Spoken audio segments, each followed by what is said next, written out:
Morning. Well done, Tom. Come on, Tom. Okay. Here we are. And here we are at the finish. Final live stream. So, right now, Tom Sharp is just passing by. And it is Chelmsford who are in the lead. So it's pretty close. There's maybe a couple of minutes between them. Good morning to Max. Thanks for tuning in. We just managed to get here in time for the boys. Everyone is setting up though. We have the teams here. Can I ask, Steve? Can I ask you about what happened on your leg when I last saw you around a little bit past midnight? Yeah, we. Brett can explain. Yeah, we got in at Romney. Brett, you want to join in? We'd got a little bit of gap on the other two guys. And I think it had pulled out to 2 or 3 minutes.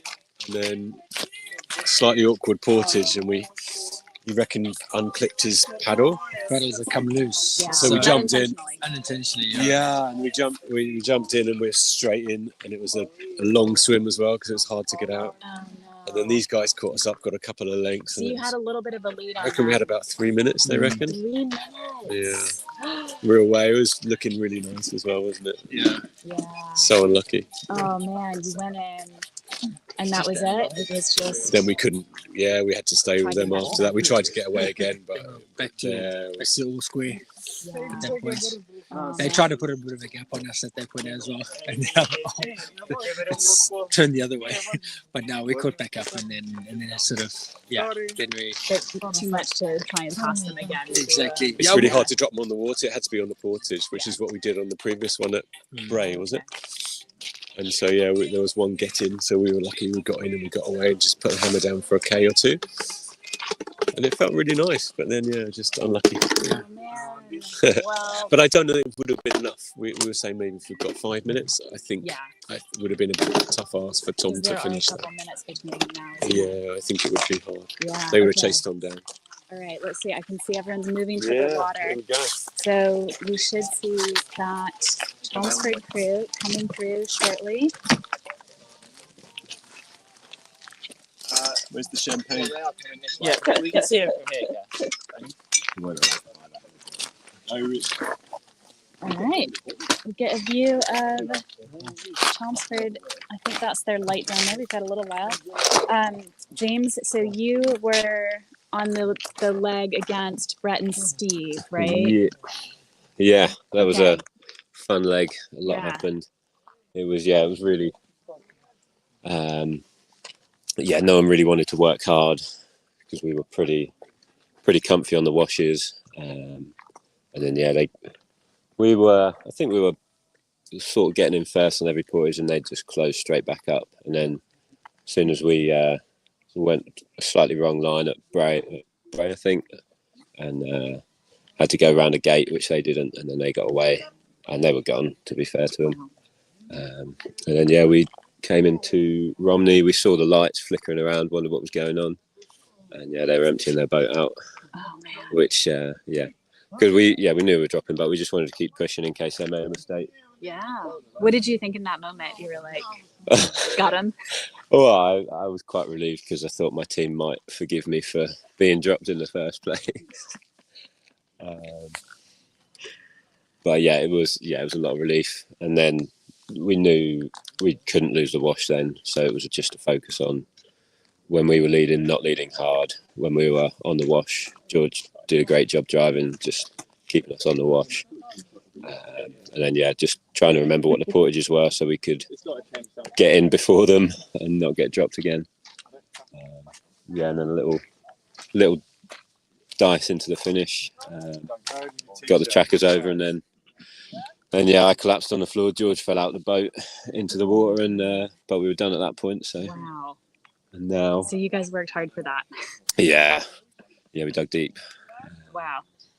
That's a lot. And now who is in the boat finishing it for you? So we got Will Stroud and Pete Wilkes finishing it off, their second of the event. They did leg 3 for us. So They're about to come in here for the win. come in for the win. All right, so here we go. We can see them.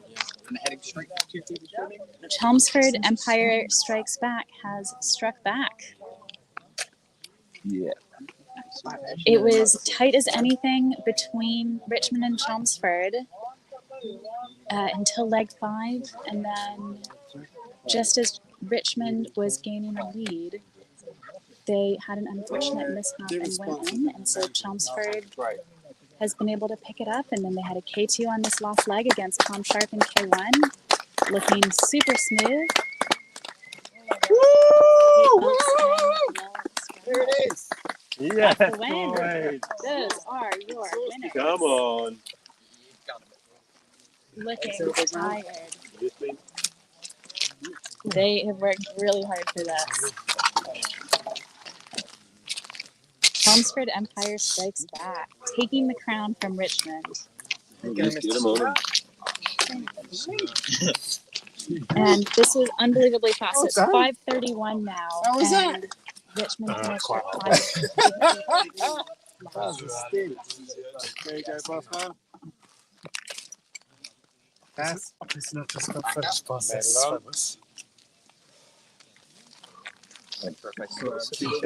Well done. Congratulations. Cheers. You guys pulled it off. Nice work. Yeah. I got quite tough towards the end. Because that was your second leg. Okay, so Pete Wilkes, Will Scrat, you guys celebrate first. Yeah.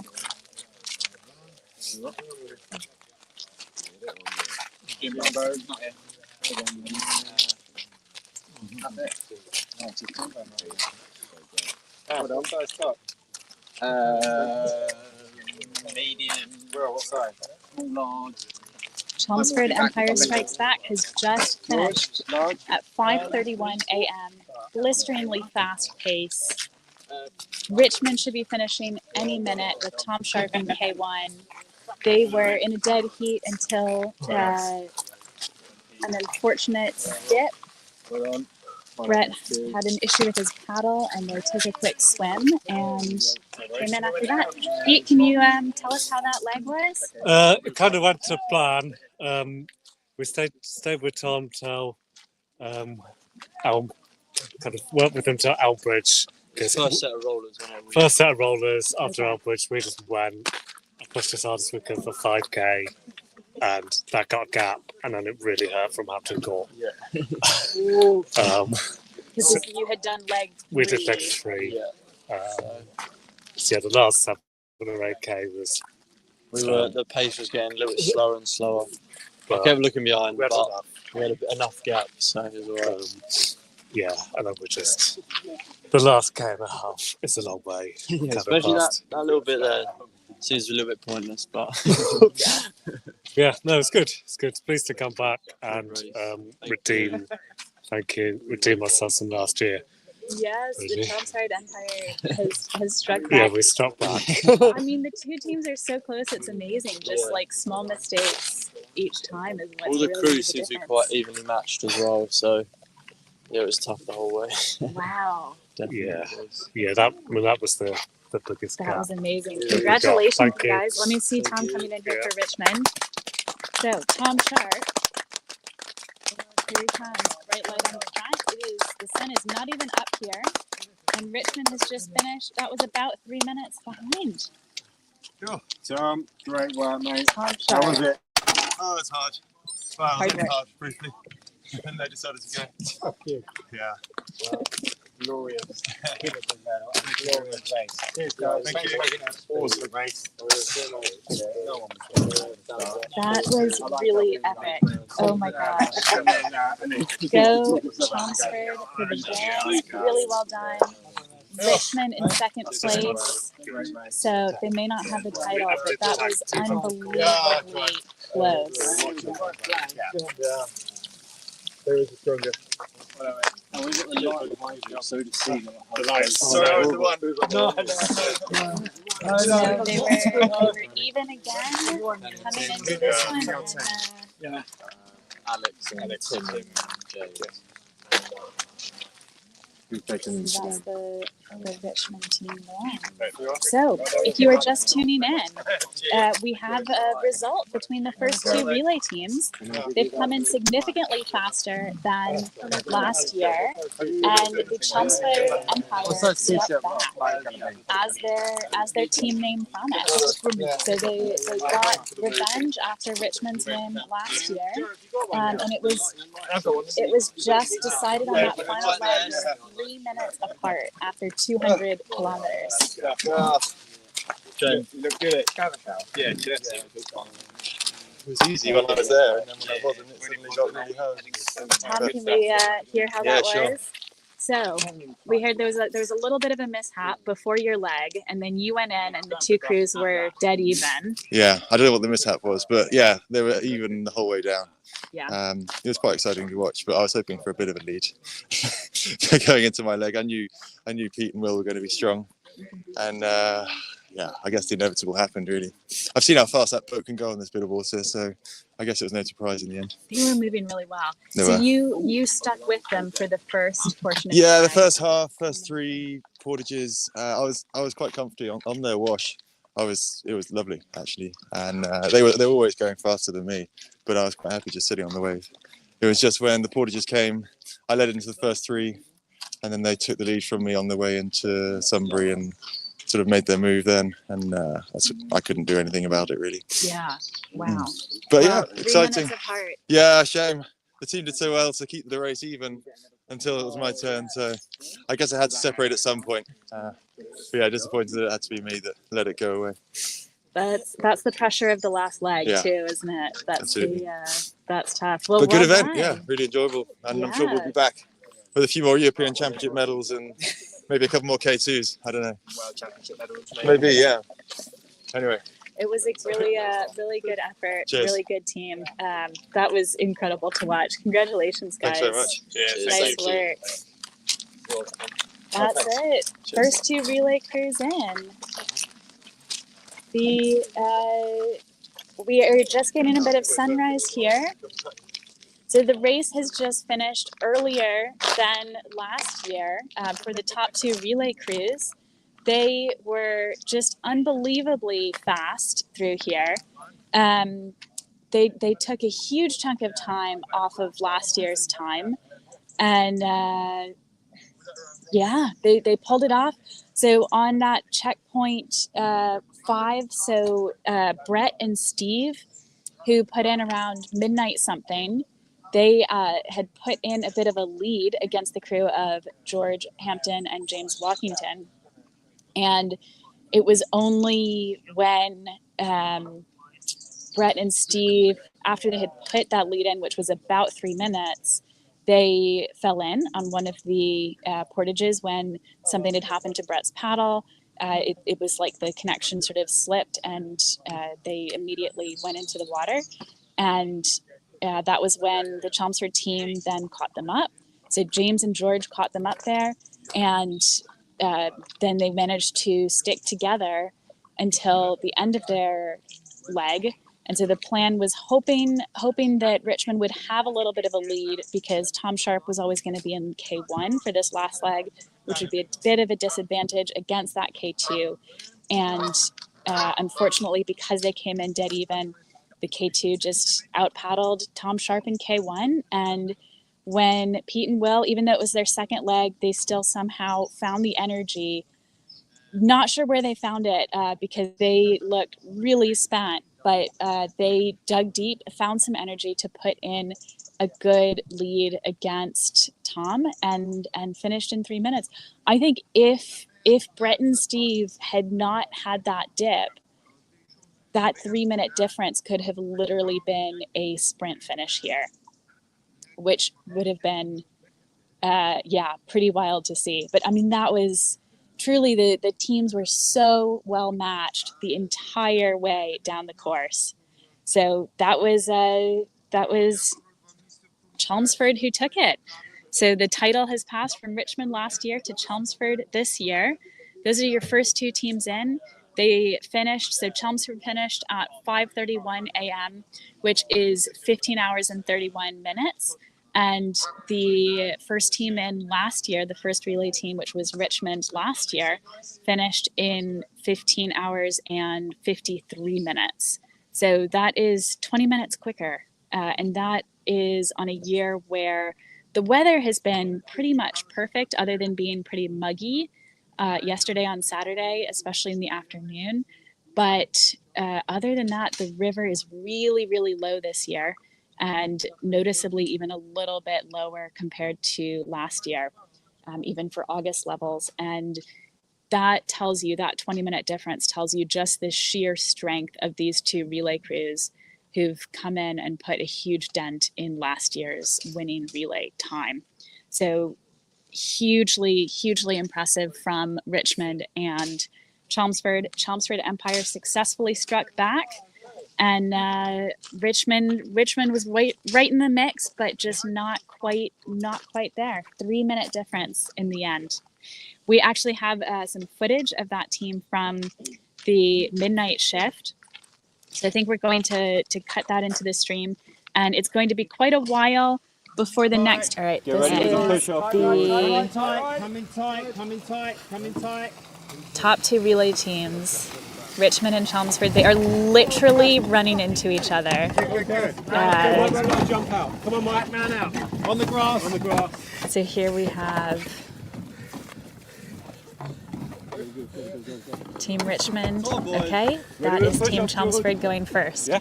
And Good? Yeah, good. here is Team Richmond. Okay, so it is George Hampton and James Walkington from Chelmsford, and Brett Irvine and Steve Baker for Richmond. It's a little past midnight. They are moving like crazy. Wow. Wow. It doesn't look like George.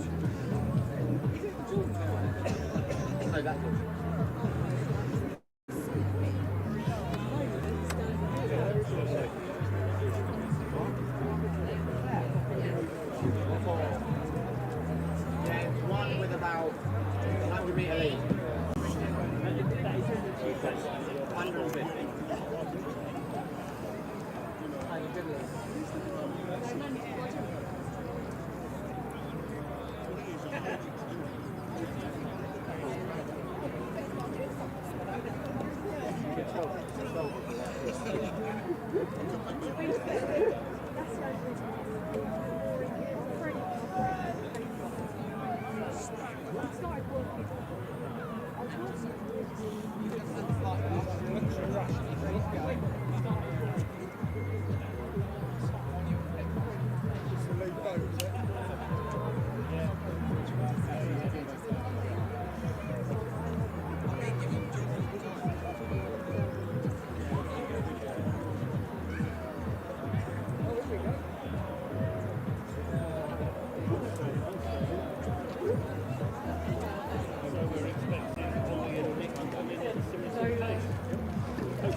Good morning. If you are just tuning in, we've got some updates for you from the race. So the race is over. We're playing some of yesterday's footage now. Thank you to Joe Paddler for these.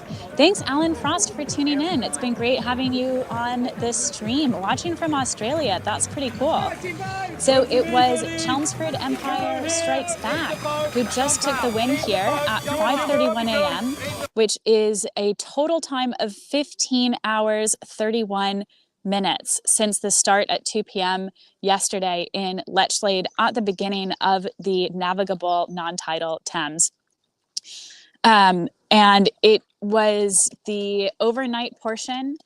So we've got the footage from yesterday now, but Chelmsford took the win. That's George Durden, you can see now from Chelmsford, and from Richmond. And it was the final leg that made the difference. So the first few legs, it was literally dead even between Richmond and Chelmsford here. Two incredibly strong crews, really, really fast marathon paddlers here. It was Jimbo, James Russell, the reigning European champion in marathon, who did the first two legs for Chelmsford. And he managed to, hold off the Richmond crews. who you can see yesterday just how close that was between Richmond and Chelmsford. It was that close the whole time. And since then, the overnight portion, so Steve Baker and Brett Irvine were putting a lead in.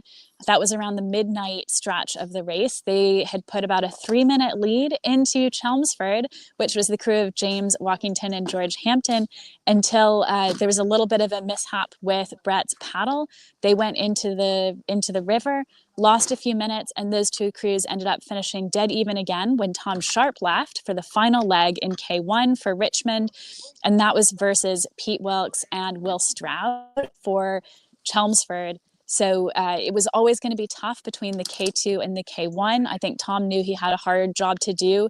And unfortunately, because those crews came in even at that point, he just wasn't quite able to keep up with that Chelmsford crew, who put in a really huge effort at Sunbury, which is a little further upriver from here. They put in just a really, really hard effort there to try and drop Tom. And from there, they just had to hold out to the finish.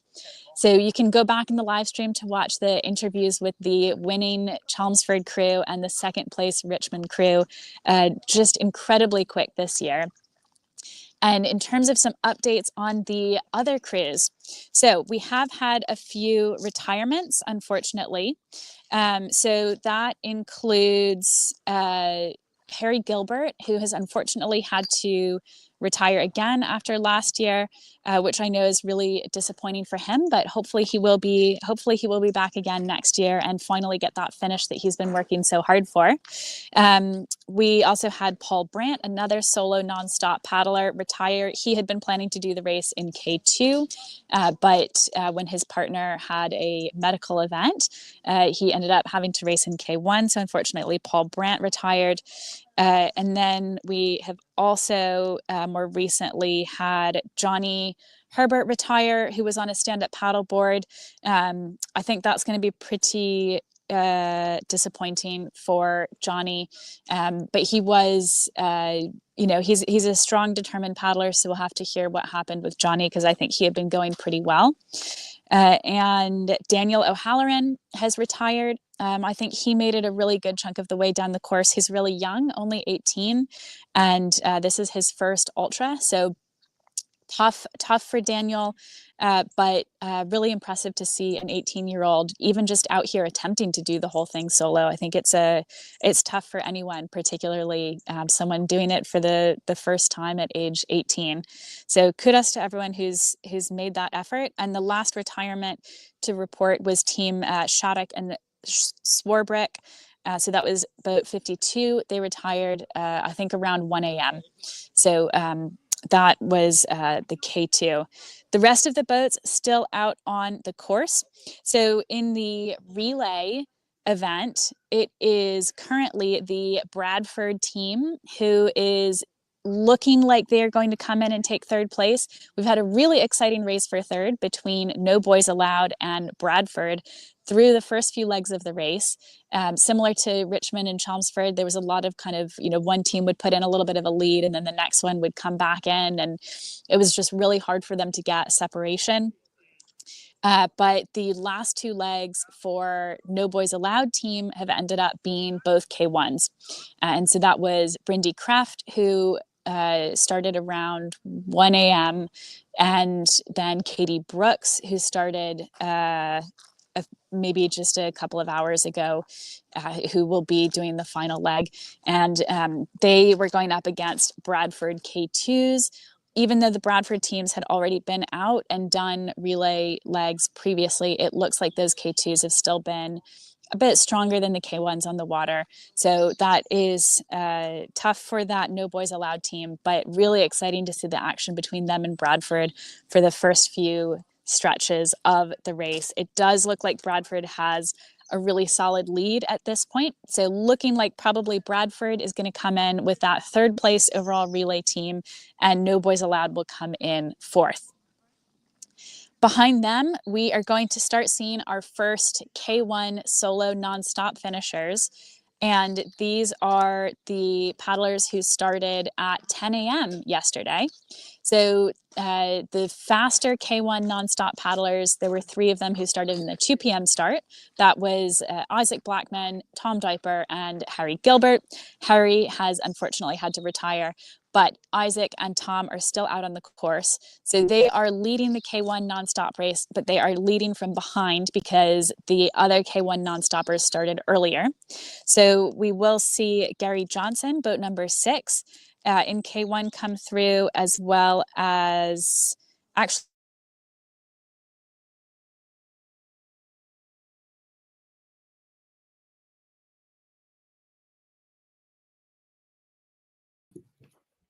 Sorry about that. Looks like we may have had some internet issues here with Betsy. As soon as she gets back on stream, we'll get some updates there. I will just give a bit of an update looking further down the course. So in the K2 nonstop race, the Reese-Clarks, Mike and Karina have solidly taken a lead there. They're up well over an hour in the K2 race over boat 56 with Passmore and Kelly, more than a checkpoint up there.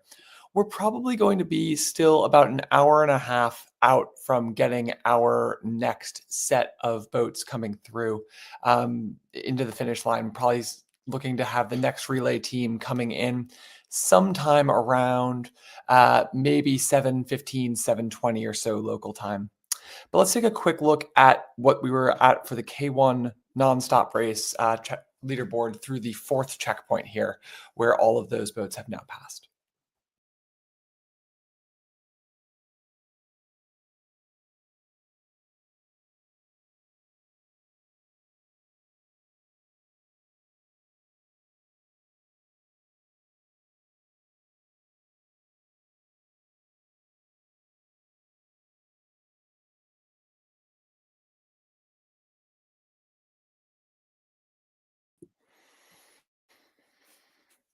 And it looks like right now we're probably going to be seeing a similar leaderboard as we move on in the K1 race for the rest of the morning. Tom has opened up a slightly larger lead over Isaac, but it's maybe only 2 or 3 minutes. So I think we'll still have a really, really tight finish there for the 1 and 2 spot in that K1 nonstop.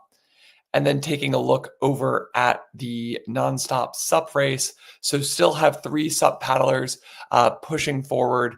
They are a fair bit up the course, but Chris, Kevin, and Adrian still all going strong as best we can tell.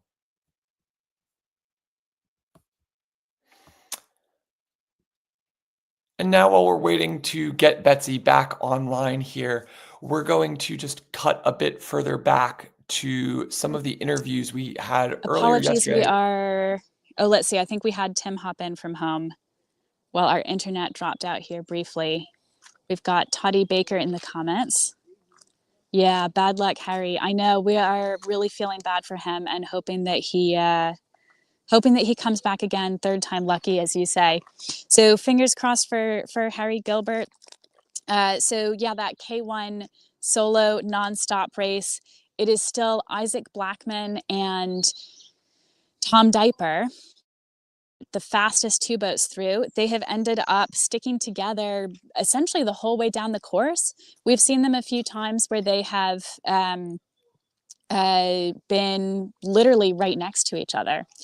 So I think they'll be pretty happy with that. And then Mark Roberts and Gary Johnson will be next. So Mark is on track for 3rd place, which is pretty exciting for him in his first ever ultra paddling race. And I've got Henry here too, who's been watching the whole time. Or maybe stand behind the camera, make sure we don't cut out of the internet again. Sorry, everyone. I think in my state at the moment, yeah, you don't want to put me on screen. Oh, thank you, Tom. We're on the live stream now. Oh, yeah. This is very special. Tom just. So this is Tom Sharp, who's the Devices to Westminster 3-time winner. It's not currently on that. It's currently on the league table. So you share it in 2 seconds. But yes, it's the. There you go. No, you're not. You're not.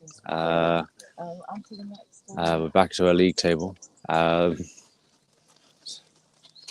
Thank you, Tom. But, yeah, so but Tom Well done, Sharp Tom. has just gifted Betsy a DW.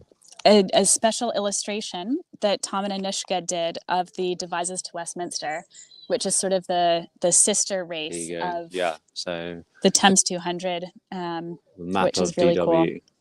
It's got I think all that the, is available online. I believe it is. Yeah. If you go into the Devises to Westminster group and look up the Tom and Anushka illustrated DW, which I can confirm looking at it, very cool. Yeah. Very, very cool. That is Definitely gotta go incredibly over there. special. So that was So yeah, I think Isaac and Tom having stuck together this whole time is interesting. smart move, or definitely. So I've been talking to Isaac the whole run up to this. No offense to Tom if you're listening to this on the replay. He didn't know who you were.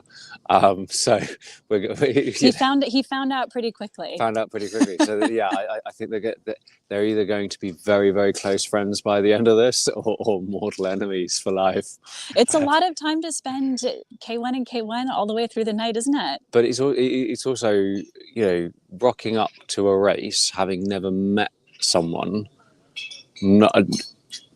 only knowing them through what's available on their DW stats list. Tom Diper's a 4-time DW finisher, but finished second place a few years ago. But having only that available is kind of like, okay, do we stick together? Do we fight? Do we? At what point do the gloves come off? Yep. And I think that's going to be interesting now with the dot watching, is watching who's going to make a break first, who's going to. Are they going to be nice about it? Are they have they already got an agreement? I mean, they've just spent the last 18 hours together, so they might have already sorted something out.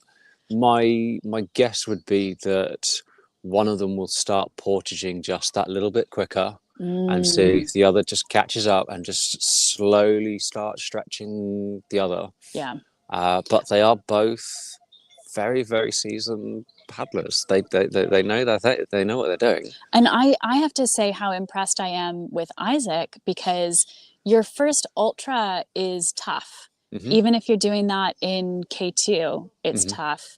And he has come out to do his first nonstop ultra. He has done the DW as a junior, but that was the stages race. I believe he's done, I don't know what the race was called, but he has done Fort William to Inverness. Oh, okay. And he holds the junior record for that. Okay. And I think enough time's passed now to say he also did it a year early. He wouldn't have been allowed to enter, so he used his brother's birth certificate to get in. So no, this is not Isaac's first ultra. Okay. Yeah. So he's been doing really well out there with 4-time DW finisher Tom Diper. So it'll be, I think at this point of the race, those guys will have a really good understanding of what the strengths and weaknesses are of the other paddler. So who's maybe slightly better at portaging. If they've been sitting on each other's wash, playing nice this whole time, they're not going to know how sportsmanship the other is going to be. Right, that'll be the question. That's the question. And we don't know how many cards they've put on the table yet. Exactly. So at this point, cards have been to the chest, and let's be nice. We've got to get through this. This is a race to finish, not a race to win. So at this point, they've been being nice. So neither party knows what the other party's capable of. Yeah. And how much they want the win. Yeah. Isaac has said he just wants to finish. But with the win so close and within grasp, I don't know what he's going to do. I know it's going to be competitive. Those guys will definitely be competing. Yeah. And you know, as you say, Tom's quite decorated. He knows what Yeah. he knows what it takes to get the win. And when will they try and separate, I think, is going to be interesting, right? With the dot watching, they'll probably start trying further upriver from here. If they come in here with a sprint finish, that's going to be incredibly That's going to be certainly one to watch. exciting. It's certainly going to be really, really good viewing down here. Yep. I think we had a similar situation between Chris and Gavin last year on the SUPs. So 2 nonstop solo they went down together the whole way, didn't they? Who were together the whole way. Now, Chris has said that was maybe a little more competitive, I think, than it looks like Isaac and Tom have been. It does look like Isaac and Tom have kind of come to a bit of an agreement, but it was certainly looks like that. It's either that or they understand that they have that the other is more important. Yep. Than them going solo. And I think it was maybe around like 10-20 kilometers up from here. That kind of range is where those paddlers will start. So I think if they're being nice about it, they will casually just start picking up the speed on the portage, picking up the speed on their pace, and attributing it to bigger river, bigger flow, and just seeing if the other one is falling back or managing to hold on. That's if they're being nice. If they're not being nice, you will see a very, very blunt, instant kick and a lot of ground made very, very quickly, and hope that they drop, because as soon as that happens, it's gloves off. Yeah. Well, and it's a risky move. It's a risky move to make we've got a question from Brett on the live stream. Thanks, Brett, for tuning in. And Toddy says hats off to Karina. Yeah, major hats off to Karina. Let's talk about that Reese-Clark injection in a minute. Have to talk about that in a second. The grey seal at Molesey Lock. I don't know if the grey seal is still at Molesey Lock, Brett. I have seen seals here on this stretch a few times. It was on Thursday. It was actually in the lock. All right. Yeah. They my might dad be passing a seal. Was in the lock with the seal. That's great. So we could see some of the teams could see the seal. That'd be fun. And apparently it is big. Yeah. Big. There's been one really you can actually almost see on camera just upriver from here at Royal Canoe Club. There's been a seal that has just been hanging out there a few times over the summer. So that'll be pretty interesting. So let's talk straight through K2. All right, let's talk about the Reese-Clarks. So we got the Reese-Clarks in first at the moment, currently on 10 hours and 23.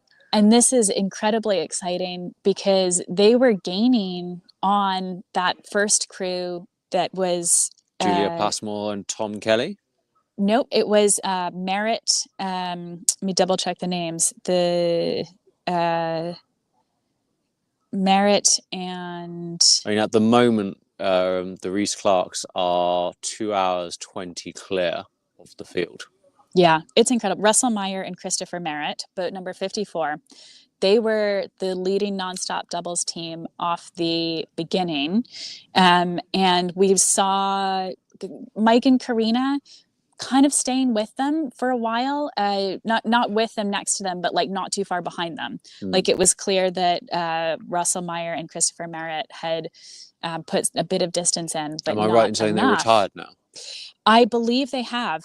They are not showing up. I'm just double checking. I believe that crew has retired. Yes. And I think they retired after Mike and Karina had started catching them. Right. I'm not sure when, if something was kind of going wrong with their boat, I'm not sure when that started, but huge kudos to Mike and Karina. Okay, so let's get Mike out of the way here. So he's 2 hours 20 clear of the field. Sorry, they are 2 hours 20 clear of the field. which, unless something catastrophically goes wrong for them or something goes absolutely smashingly right for one of the other crews, Mike's in for 2 times straight through K2 champion, mixed crew. Yep. Like, absolutely hats off to Mike. But right, let's put that to one side. Let's talk about his wife. I am just Karina's gonna be my like hero most of the weekend. Hero of the weekend. And I'm really excited to talk to her when she and Mike come in and just hear about her experience. She is a very good cyclist. Right. So she was not starting this from a base of nothing, but her paddling experience, I talked to Mike about this the other day. He literally said it was no more than an average scout. So it's not like it was her first time ever in a kayak. That's a pretty wide spectrum there. That's a pretty wide spectrum. That's not a whole lot of paddling experience. She's married into a paddling family. Yeah. You don't get a choice on that. Mike won this race with Sam Reese-Clark last year as the fastest non-stop team. Sam, who is a hugely quick marathon paddler, current UK marathon national champion as of a few weeks ago. Karina is new to paddling. She wanted to do a personal challenge. She and Mike kind of talked about, wanting to do a challenge that was a little bit more physical than mental. And I mean, what is this? Is this her first kayak race ever? First race. Her first kayak race ever is going to be an ultra. 200 kilometers. Where she's coming away with a winning title. Yeah, it's amazing. It's not bad I'm just going. looking, it's not bad going at all. It looks like they will finish maybe a little bit before 8 a.m. So in about 2 hours, less than 2 hours from now, which is going to be a very respectable time. So that's going. Obviously, race tactics aren't coming into play there because they're 2 hours clear of the field. But it will be interesting to see psychologically whether or not they realize that they're 2 hours clear of the field, so they sit back and relax and enjoy it. Which, how much can you be enjoying it this far into it? Or whether or not they start seeing the end in sight and go, let's get this over with. And in not necessarily in a negative way, but like we're clear. We've got clear water in front. We got bodies to catch. So let's just chomp them down. And I the reason I ask or I'm hypothesizing this is Mike is a racer, and he is driving. Yep. Now you can stop racing. You can be in a less aggressive field. You can be doing a jolly with your wife. You're still a racer. Oh, absolutely. And there are still people in front of you that you want to hunt down. Yeah. So I'm gonna hazard a bet. We can see their pace slowly start to creep up as he gets closer and closer to the finish, if they've got it in them. Maybe. And apologies, I said an 8 a.m. finish. That's through checkpoint 5 at 8 a.m. I was thinking that would be quite early for a finish. So we still have a number of hours yet to go. I think, talking to Mike the other day before the race, I think he really wanted to focus on pacing it. So I don't know if they'll pick up speed, but I think exactly what you're saying about, like, he is a pro, right? He's done this before. He's done just over the past year, DW Thames 200, DW Thames 200. He really knows what he's doing. And what I noticed on the checkpoints where they've had their support crew too, is they are treating it like a race. So they're out there pacing themselves for a finish. That's how their, mindset is, the mental challenge of getting to the finish together. But when you look at them on the water, they have approached it with this professional mindset that is so visible watching them. And I think that is part of why they have done so well with this, is just because they're, a couple on a nice paddle together, that is not, this is not a changed nice anything about what they're doing. They've got their feeds down. When you say couple on a nice paddle, I'm picturing an open canoe, picnic, maybe some roses. This isn't a nice paddle, Betsy. It's And I know well this is your idea of romance, but this is yeah, not yeah. a nice paddle. We'll see how they're doing at the end. I think they should be pretty happy with this. Well, we just had a They have comment done from really Totty well. Baker, Oh, okay. and I'm going to read it to you. And viewers, if you're watching, I want you to watch Betsy's face in real time as she realizes, because I don't know if she's clocked this yet. Totty Baker says, "Can you imagine when the Reese-Clarks and the Smiths produce competition cousins?" We don't want to make any assumptions about either of those couples. Betsy is very, very hopeful. Those are a lot of paddles. I would say what I would love to see again, Karina is my We're just number speculating one. about who's going to have children. No, we're not. So Karina is like the number one person I want to talk to today because I want to know if she's going to paddle more after this. Oh, whether this gives her the This bug. is her first experience. We've talked to a few paddlers over the weekend who this is one of their first. There was a relay paddler, I believe Hannah, I want to say, who was on the stream yesterday, and this was her first race ever, doing a relay leg of this event. She had a great time.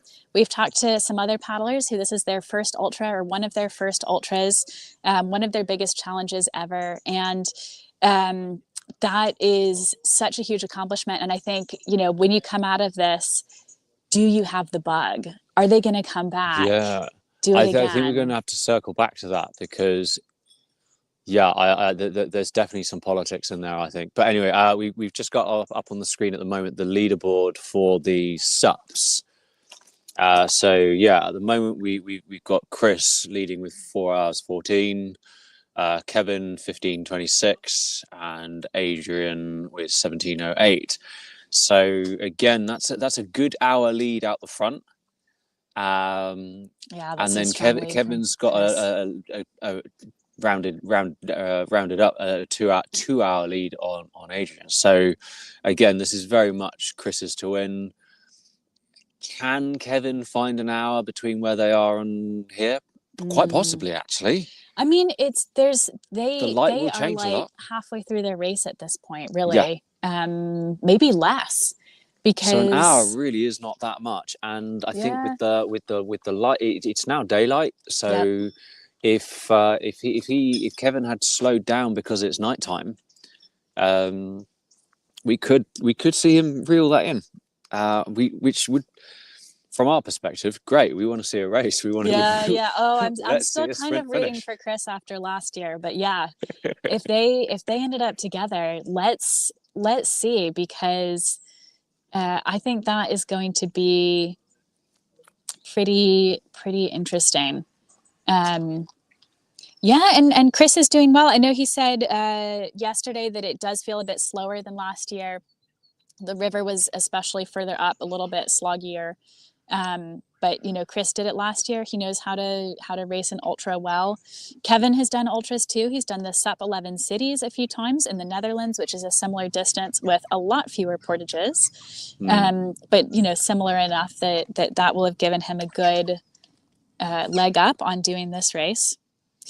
And we potentially think Adrian may have retired. I'm getting reports now. I mean, there weren't rumors that he was struggling, but as in, I think he was losing time and eating into his cutoff zone.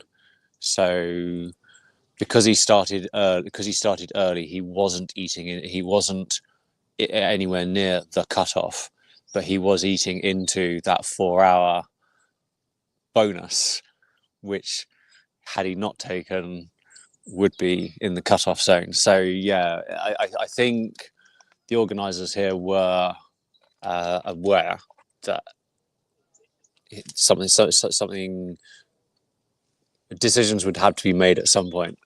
If he has retired, it's not that much of a shock or a surprise. It is disappointing, obviously, but it wouldn't be. It's not quite out of the blue. Yeah, and that is not entirely confirmed yet, I don't think. Yeah, so we'll So await. we'll have to hold off on that. Let's check in on the canoe teams as well, because we have got we've got 3 canoe teams out. So in the lead is Green Machine, boat number 112. This is a really, really strong crew. These guys went and competed at the Yukon River Quest a couple of months ago, and they won. They won the Yukon River Quest, and it's a lot of the same people who are in this crew, plus some others who are also really good paddlers. So they are currently doing really well, ahead of the Devises Canoe Club relay team, who are then ahead of the C4 Barbarians. So I had thought we might have a little bit of a tighter race between Green Machine and C4 Barbarians, but it looks like Green Machine is ahead. They are in C1s and C2s, which are a little bit easier to portage. I think the C4 definitely found a lot of the portages, especially the early ones, pretty challenging. And then the Devises Canoe Club relay team, they've got some really strong paddlers on that crew too. And so it looks like they are doing pretty well, staying ahead of those C4 Barbarians. So still some good canoe racing to come. They definitely still have several hours left in the race. I was going to say, well. we've got a fair bit of time before anyone makes it down here. We've got a fair bit of time before anyone even gets within a couple of reaches of here. Is it worth relocating temporarily upstream, and that way we could actually get more people coming through? Or potentially, I think we'll we'll pause the commentary here and put those leaderboard graphics up so you can see what everyone's latest times are, and see if we can get some more action for you all.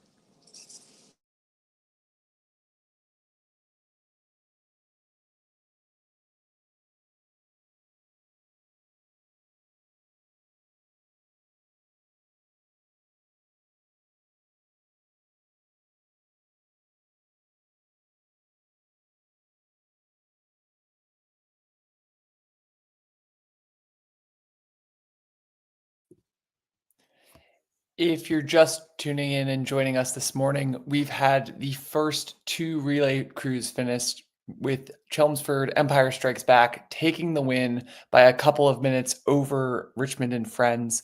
We have a couple of interviews from those teams from yesterday morning. So let's cut to those now and take a look what they were saying before the race.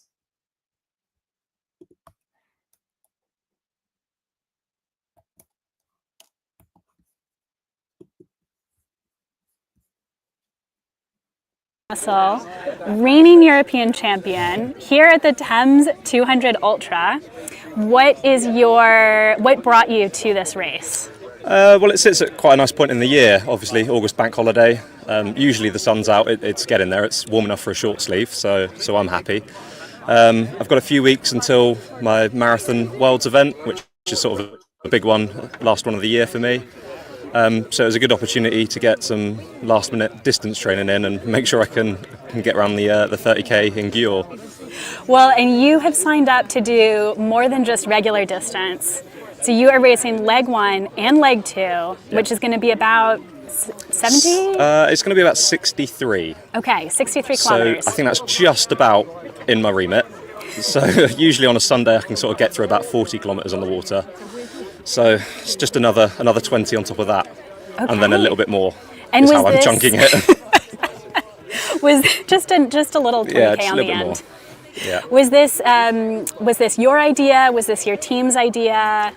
Yeah, I offered up the first 2 legs just because it's in the daylight and it doesn't sort of affect my sleep schedule too much, so I can fit it in pretty seamlessly. I think with some of the other legs it gets quite tough, with obviously staying up quite late, going up early in the morning. And I thought maybe 1 leg wasn't quite enough, and the first leg's the shortest of all 6 legs, so I thought, well, maybe I'd double up and do 2. Okay.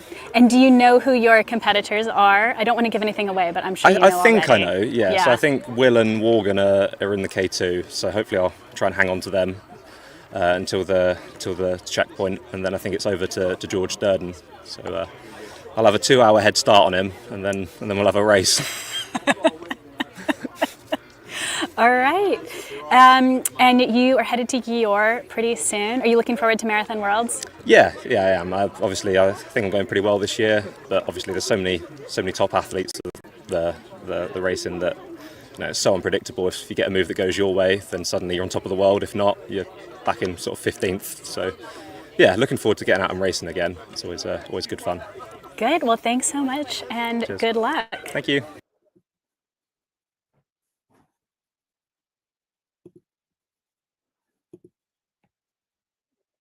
Absolutely stacked. How did your team come together this year? Well, mostly the same team from last year with a few extra bits because we figured Chelmsford were going to boost their numbers, so we had to do the same. And I got quite excited following it last year, so I thought I was going to have to get involved in the paddling this year myself. There we go. And Will and Alex, how did you guys decide to join the team? Well, George did it last year and it looked like good fun, and we thought, we thought one last paddle, like big paddle before Worlds, so get the boat running nicely. And, we're expecting big things from our juniors. Nice. So first leg, you guys are doing the start. Are you going to go out pretty hard? I think that's a secret. I don't think we can. Okay, that's all right. We're not going to put it on camera. And then George, you're depending on them to put you in a good position for the next leg. I'm hoping Jimbo is pretty tired when he gets to me. Yeah. And then Tom, are you going to tell us which leg you're doing, or is that still? I don't mind saying I'm up last. Okay. The race will be squared away by then, I'm sure. I hope it will anyway. Okay. Otherwise I heard talk that it could be a sprint finish. Well, we'll see. Yeah. You'll be ready to win that. Well, I think I'm up against Will and Pete on their second paddle, so that might help me a little bit. But okay. Yeah, a lot of paddling to be done between here and when I get on the water. All right. What do you guys think is the? Katie just pointed out they'll be raising heads. That's a good point. Don't discount Katie. What do you guys think is the most exciting part that you're looking forward to, other than beating Chelmsford? I'm going to have between me starting. Yeah. Well, it's going to be another close race. It was pretty close last year, I think. Until the Cookham problems for the Chelmsford guys. A little bit of getting lost at night. I'm sure they won't mind. Hopefully, none of that this year. Don't want to repeat Cookham. No. Yeah. What about Will? You know, a junior paddler. This is an ultra. It's not a typical like marathon race. What got you interested? Well, I think for us we can almost treat it more like a normal marathon race because it's one of the shorter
For those of you just joining us this morning, we saw the finish between the top 2 relay teams, as you can see here on the screen. So that was Chelmsford Empire taking the win by about 8 minutes over Richmond and Friends here.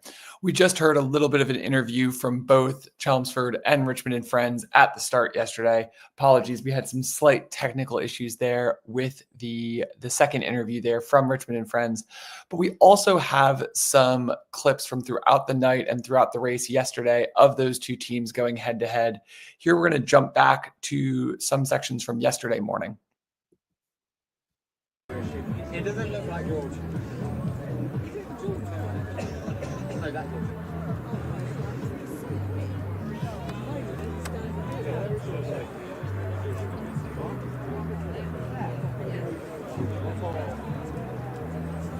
One with about 100 metre lead. 150.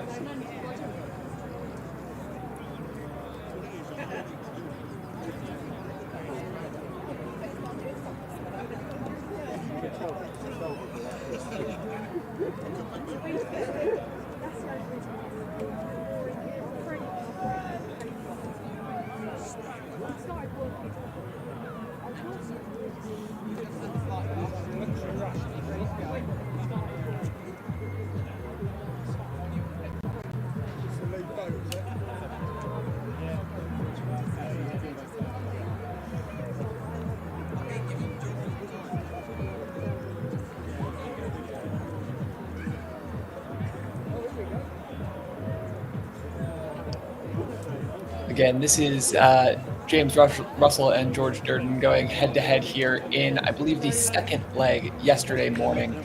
So this is between the top 2 crews who we've already seen finish here this morning in Teddington. So James Russell coming in from Chelmsford Empire Strikes Back, took the first and second leg of this relay before handing it off to the rest of his team, who were able to close out the win, knocking off Richmond by about 8 minutes to take the title from them. Last year, we saw these 2 teams also go in a tight head-to-head battle, but last year it was Richmond taking the crown.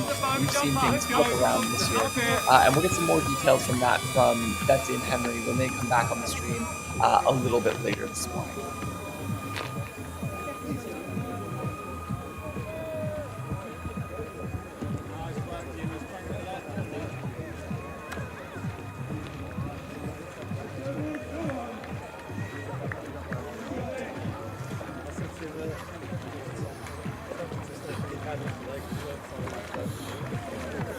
Leave the boat, run straight up. Good job, George, really well done. Leave the boat, jump straight up. Come to me, George. Jump out, leave the boat. Straight up, straight up, straight up, up to Sharpie.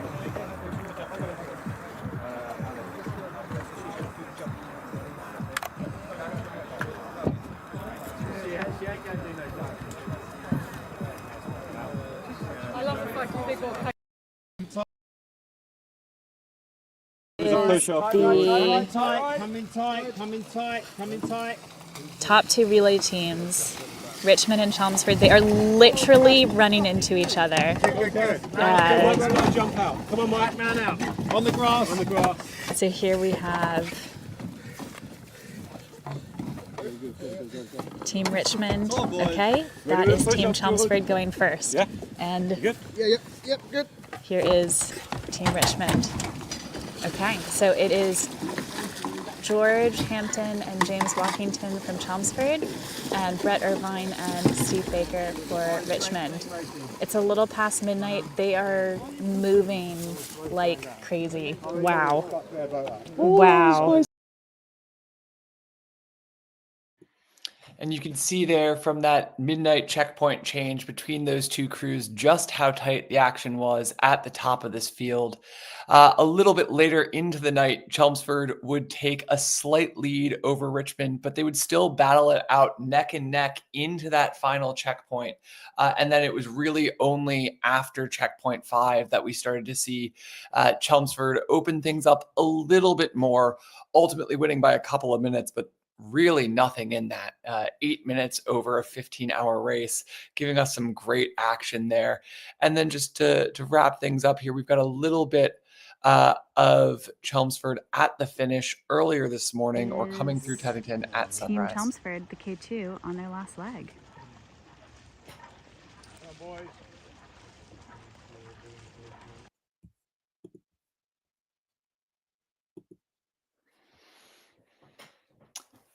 And we're still expecting probably about another hour or so until we start to get some of the next teams coming through into the finish here in Teddington.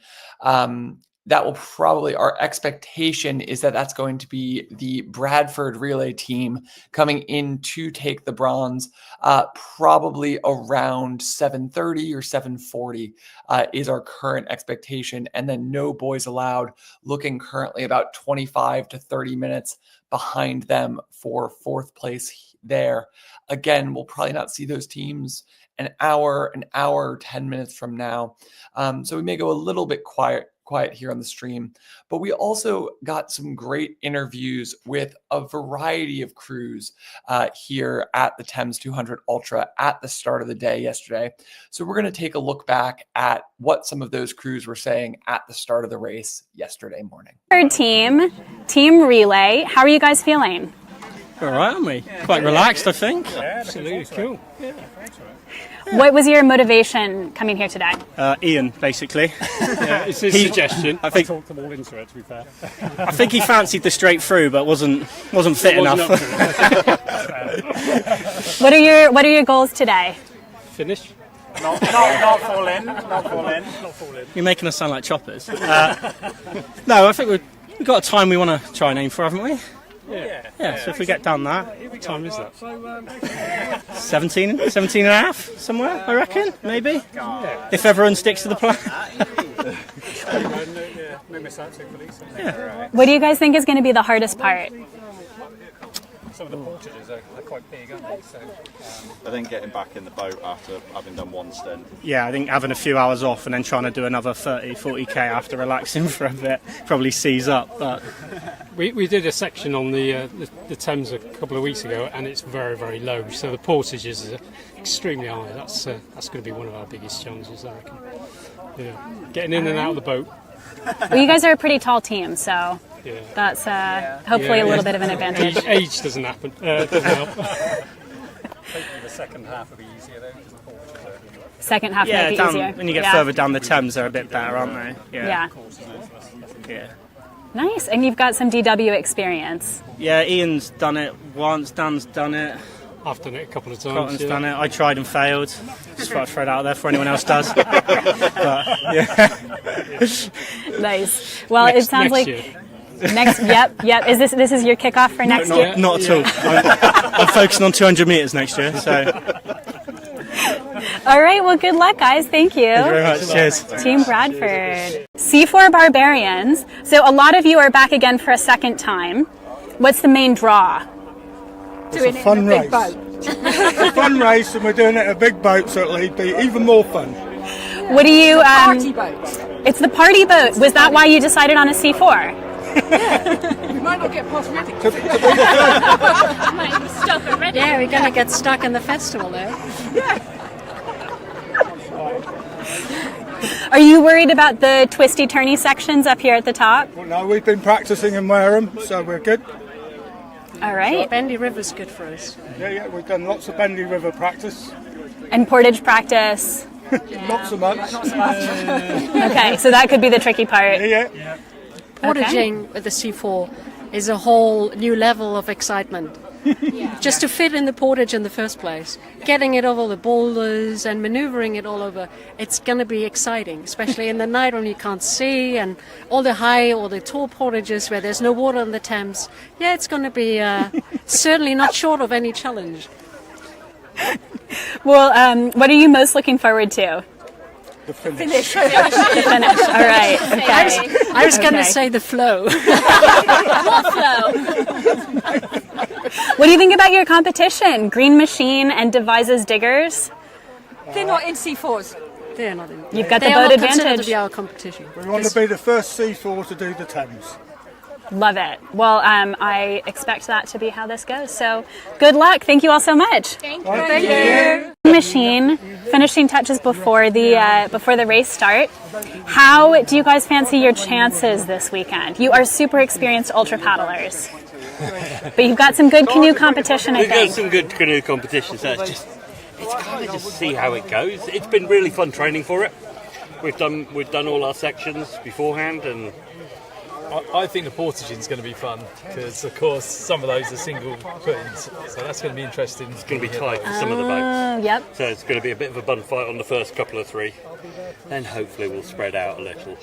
Lots of twists and turns as well. So yes. Let's see how it goes. Nice. That's the bit we enjoy. That first 2 hours when it's really twisty. Yeah. Well, you guys are in one of the best boats for it with the C2. So. Yeah. The GRB really does well on the corners. Yeah. Okay. Well, you should go well then. And then what leg are you doing? Are you guys doing 2 legs together? Yeah, we've got Abingdon onwards. So Okay. we're picking up again at Abingdon. So 1 we're and doing 3. 3. Yeah. Okay. All right. Because nobody else wanted it, and we quite like it. That'll be the sunset leg. Yeah, that's the one. Nice. Yes. Sunset evening. Cool. Well, good luck, guys. See you out there. Yeah, will do, Betsy. Paul Sampson, Daniel Mee, non-stop doubles. What's your motivation today? That's a very difficult Well, question today for and us. tomorrow. Yeah. No, we're really excited for the race. We've trained hard. Our ultimate goal is to get to the finish line. And we're raising money for Myeloma UK. So if anybody wants to go and find our Just Giving page, feel free to come and donate some money for us. We can't miss it with your vest on. Yeah. What are you looking forward to about the race? Enjoying it, I think. It's not thinking about the finish yet. It's just going down that river, enjoying our paddle, getting into our rhythm, and taking each stage as it comes. We based it on how do you eat an elephant, and it was one bite at a time. And so we've worked out each bite, and we'll celebrate each moment. That's great. And how much endurance and ultra paddling have you guys done before this? Though I'm the lightweight here, this is my 3rd ultra marathon, and I'll hand over to Paul, who will... Number 8 for me. Number 8. So pretty handy. You know what you're doing. Yeah, finished DW last year with somebody else in 2024, the flood year. So, yeah, we've got no flow today, so that's going to be a challenge in itself. But a very different race, isn't it? Very different. And very twisty and turny up the top here, but we're looking forward to seeing some parts of the river we haven't seen before. We've paddled from Pink Hill down, so we'll get to see a part of the river we haven't seen before. So, hence what side we're getting out on the boat there, look, for the first 10 locks. So we're well prepared. Nice. All right, well, good luck, guys. Yeah, thank you very much. Lizzie Broughton, we are graced with you here at the Thames 200 Ultra. You're doing the first leg, Team No Boys Allowed. Yep. What is your strategy? What you're willing to give away? I mean, my personal strategy is probably just kind of like to make it the end of the leg, but I think overall our strategy is just to have fun, everyone have a good, solid paddle, everyone's got slightly different aims, different things coming up next few weeks and months, so yeah, enjoy it, enjoy the night, and yeah, hopefully put together a nice race. Okay, sounds good. Is there anything you're looking forward to? Like I say, a nice day out for everyone. I think I haven't done a race for maybe like 3 years, so I'm looking forward to getting back out on the water again. Might not be looking forward to it so much in like the second half, but yeah, we're just excited to race, really excited to be here. Okay, thanks, Lizzie. Emmes, hello. What brought you to the Thames 200 Ultra? The boats, I think. No, I wanted to see if I could finish it. And that's the main thing. So your goal today is completion, not competition. Okay. And how have you been preparing? Not a lot. A lot less than I think I would need, but we'll see how it goes. Is there anything you're looking forward to? There's a lot of really nice stretches of river, which, like, as someone who's paddled along the Thames for a few years, like, there's bits that I've hold some memories for me that I'm quite looking forward to going down.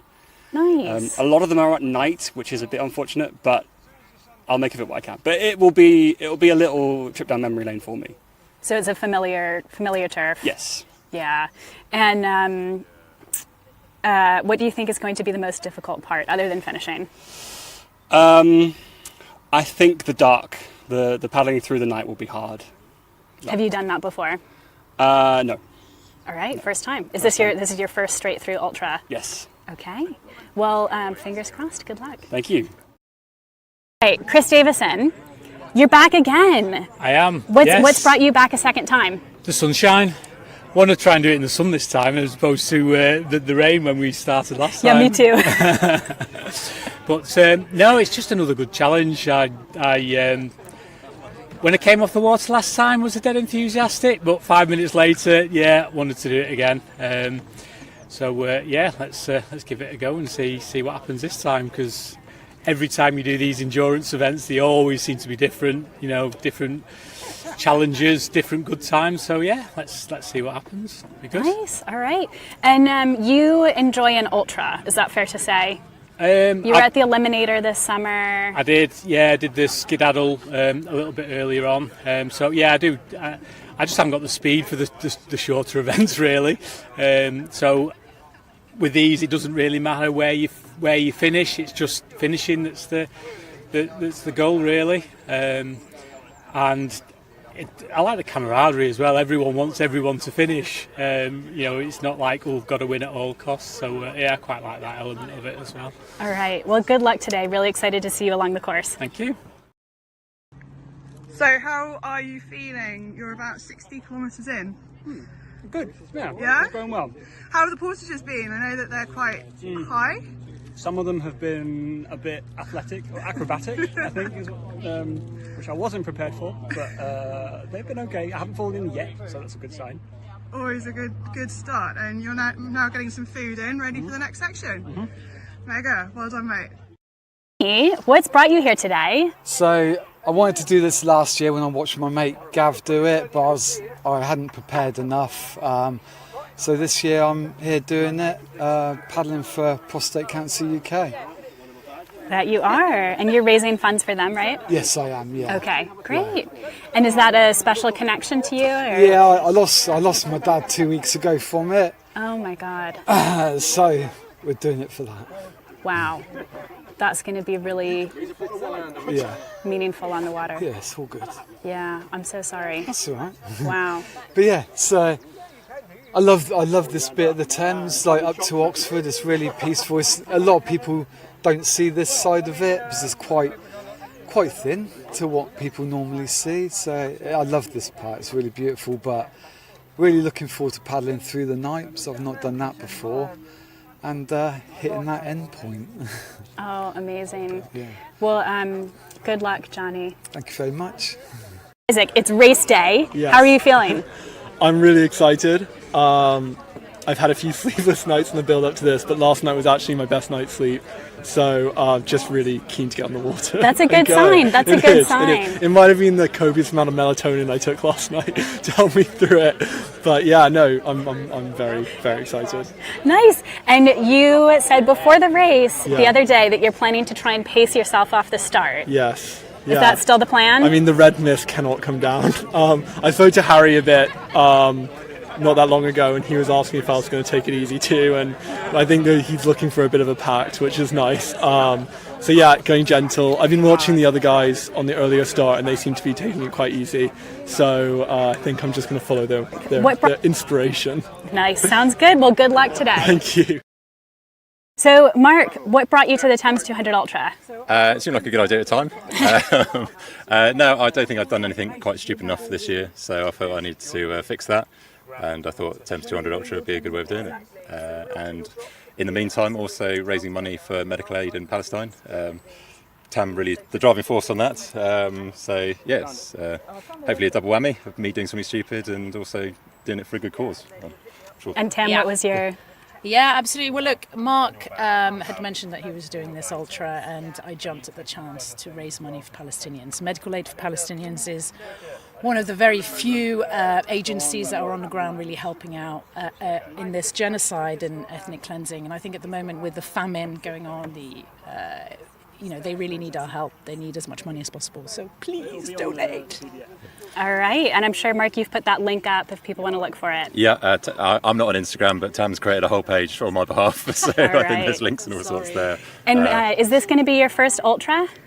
I've done small, like, running ultras, but only sort of like 50k, so kind of 5-6 hours rather than however long it's going to take me to do it today. So depends on your classification. But, and you have come over from the dark side, I hear. I have, yeah. No, I was a rower, probably better suited to rowing as well. But I didn't realise there was a rivalry between kayakers and rowing until I started kayaking. And apparently, you rowers hate kayakers. Okay, apparently. So apparently that's a thing. But now I actually share a boat club where there's rowers and kayakers. I can see, but it's more. Because they don't know where they're going at all. So now I'm starting to be sympathetic towards the kayaking cause. But and what is it about the kayaking in particular that's drawn you in?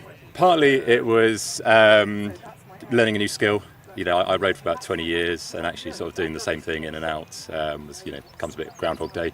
So that was fun. Looking where you're going is a bonus, and just it's much more flexible. Like rowing's very much you do all or nothing. You're either training twice a day, 6 days a week, or that's it. Whereas if I don't turn up to the canoe club for a couple of weeks, no one even cares. Whereas if I miss a session in rowing, it's like I get a phone call being like, "Where the hell are you?" sort of thing. So it's quite different in that way. But no, I'm really enjoying it. And, Team No Boys Allowed.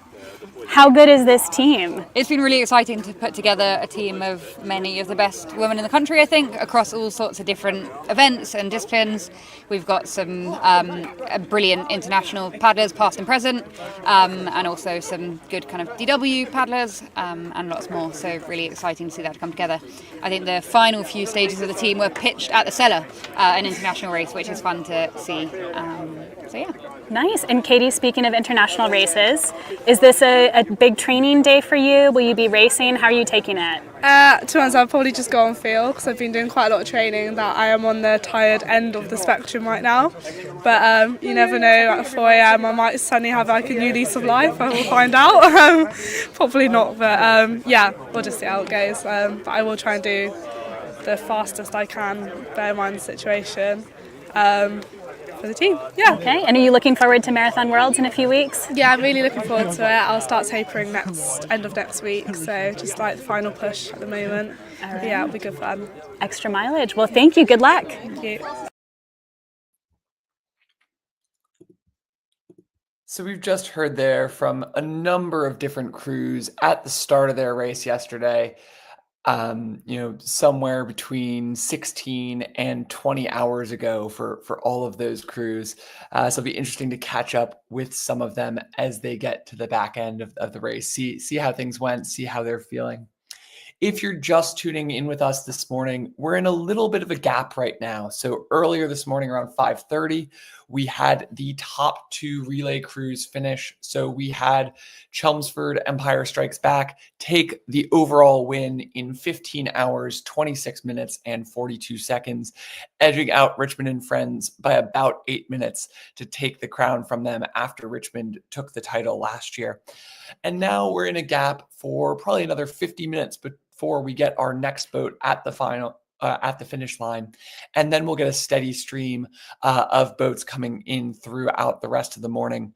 But right now we have our live crew of Betsy and Henry just taking a little bit of a break while we wait for those next crews to come in.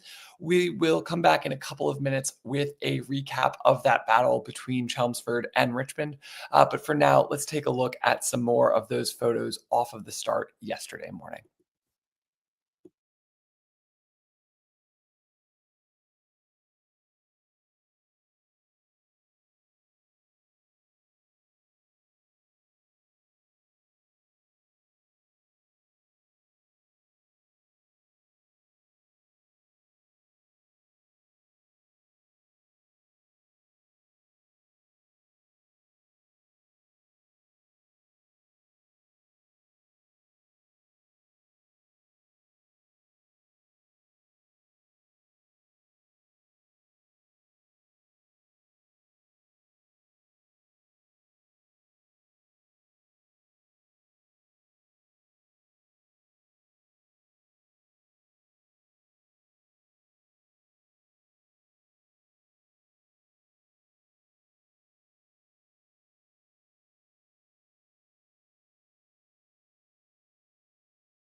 We've got a quick update for you on this K1 battle from a little bit further up the course. So at checkpoint 4, Tom had about a 1-minute lead over Isaac here at the front of this K1 battle. Well, they've both just made it through checkpoint 5 up in Staines, and it is a dead heat right now. Officially on the tracker, Isaac is 1 second up on Tom at checkpoint 5, but there's really nothing in it here at all. The two of them have been trading off this lead pretty much since the start. I don't think at any point has there been more than 3 or 4 minutes between these two top K1s, and it looks like that's what we're going to get into the finish. Now, they will be probably a couple of hours still from getting into the finish at Teddington. We currently expect them a little bit before 9:30 a.m. local time to come in on the finish. Before that, we will get the first couple of relay crews. So the next crews we expect are Bradford, who looks like they are in a solid position to take that relay bronze, and then No Boys Allowed likely coming in 4th place. And again, Bradford we expect to get coming in around 7:35, 7:40 this morning. And then we will probably get our first K1 finisher. Mark Roberts should finish just before 9 a.m. this morning. He'll be the first K1 to finish, but he was the one of the K1s who started in that 10 a.m. start yesterday morning, while Isaac and Tom both started in the 2 p.m. slot. So Isaac and Tom are going to be battling it out for that gold and silver. Looks like Mark in a very solid position to take the bronze there. But we'll be getting all of those boats coming through somewhere between the next 30 minutes and the next, 2.5, 3 hours as we go here, and then have more relay crews and those top K2 boats as well coming down the course a little bit later this morning.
So just a quick update here on this K1 nonstop race. So we now have 4 of the 5 nonstop K1s are through the 5th checkpoint.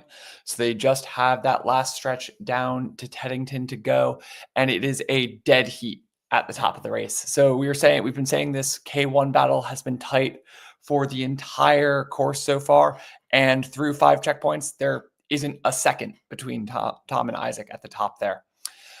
Mark Roberts and Gary Johnson, a couple of hours back, they were in the 10 a.m. start as well. So they're actually, Mark is a bit further down the course, but both of them between 3 and 4 hours behind Tom and Isaac.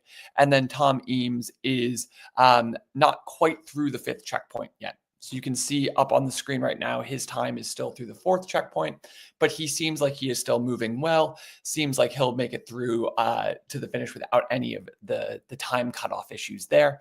So it does look like we are going to have a really intense battle, though, at the top of this K1 leaderboard. So we will be excited to catch that action as they come down towards the finish line over the next couple of hours.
Taking a look a little bit further up the course here at this battle between the nonstop sups. We have just had Chris Davison go through checkpoint 4. So he is the first of the sup paddlers to go through checkpoint 4. It looks like he has stretched his lead over Kevin Kahn by a fair bit. So the expectation is he's probably about 2 hours up now on Kevin. Kevin should be getting into that checkpoint 4 somewhere around 8:30 this morning. And then Adrian, we were not sure earlier this morning whether or not Adrian had retired. We had seen his tracker had stopped updating for about an hour and a half. He has since started moving again, moving through the course, although is paused again. So there is quite a big gap that's opened up between Kevin and Adrian. But the good news is it did look like Adrian was moving again. We will keep you posted if anything changes there. But it looks like all 3 of these sup paddlers still out there on the course, still moving ahead. Looks as of right now like Chris is going to be able to get the win this year after finishing second last year. So he was in a agonizingly close battle last year for the sup crown. Looks like he will comfortably take the win this year. But looks like all 3 of those paddlers will hopefully be able to make it through and finish.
If you're just tuning in with us for this third stream of the Thames 200 Ultra, good morning and welcome. We've seen an incredible battle at the top of the team relay here with Chelmsford Empire Strikes Back just eking out the win over Richmond and Friends. They wound up winning in the end by about 8 minutes. And we have some footage from those teams battling it out throughout the race today. So we'll start back looking at some of the racing we saw in the second leg between James Russell and George Durden. And you can see how tight things were throughout the race from the start here, almost 12 hours ago. It doesn't look like George.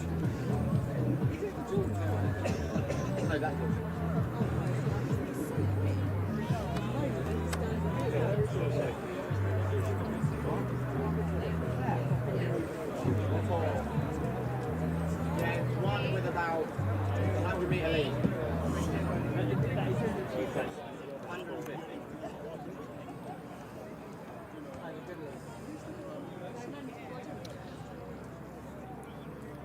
So this was yesterday afternoon. We have James Russell here from Chelmsford Empire Strikes Back.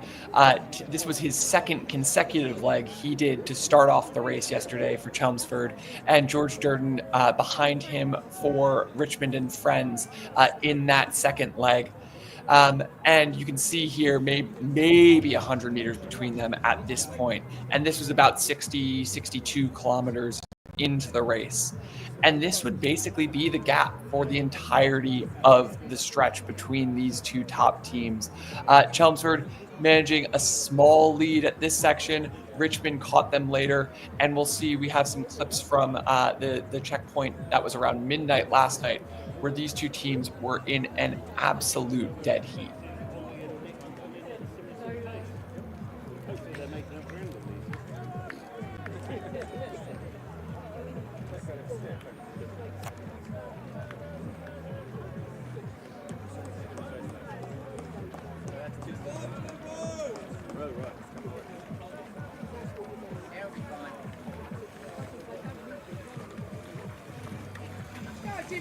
Run to me, buddy! Jimbo here! Leave the boat, jump out! Leave the boat, jump out! Jimbo, up you come! Leave the boat, jump out! Let's go! Up here!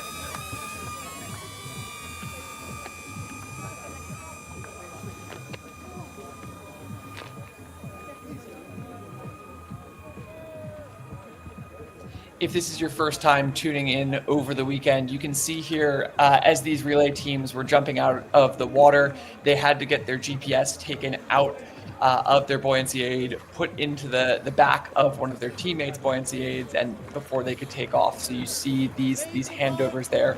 Both of these teams so good, so smooth at these handovers throughout the race here, and really kept it neck and neck. So this was yesterday evening.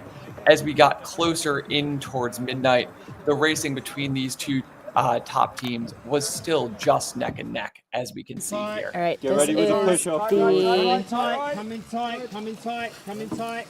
top two relay teams, Richmond and Chelmsford. They are literally running into each other. One's got to jump out. Come on, Mike, man out. On the grass. On the grass. So here we have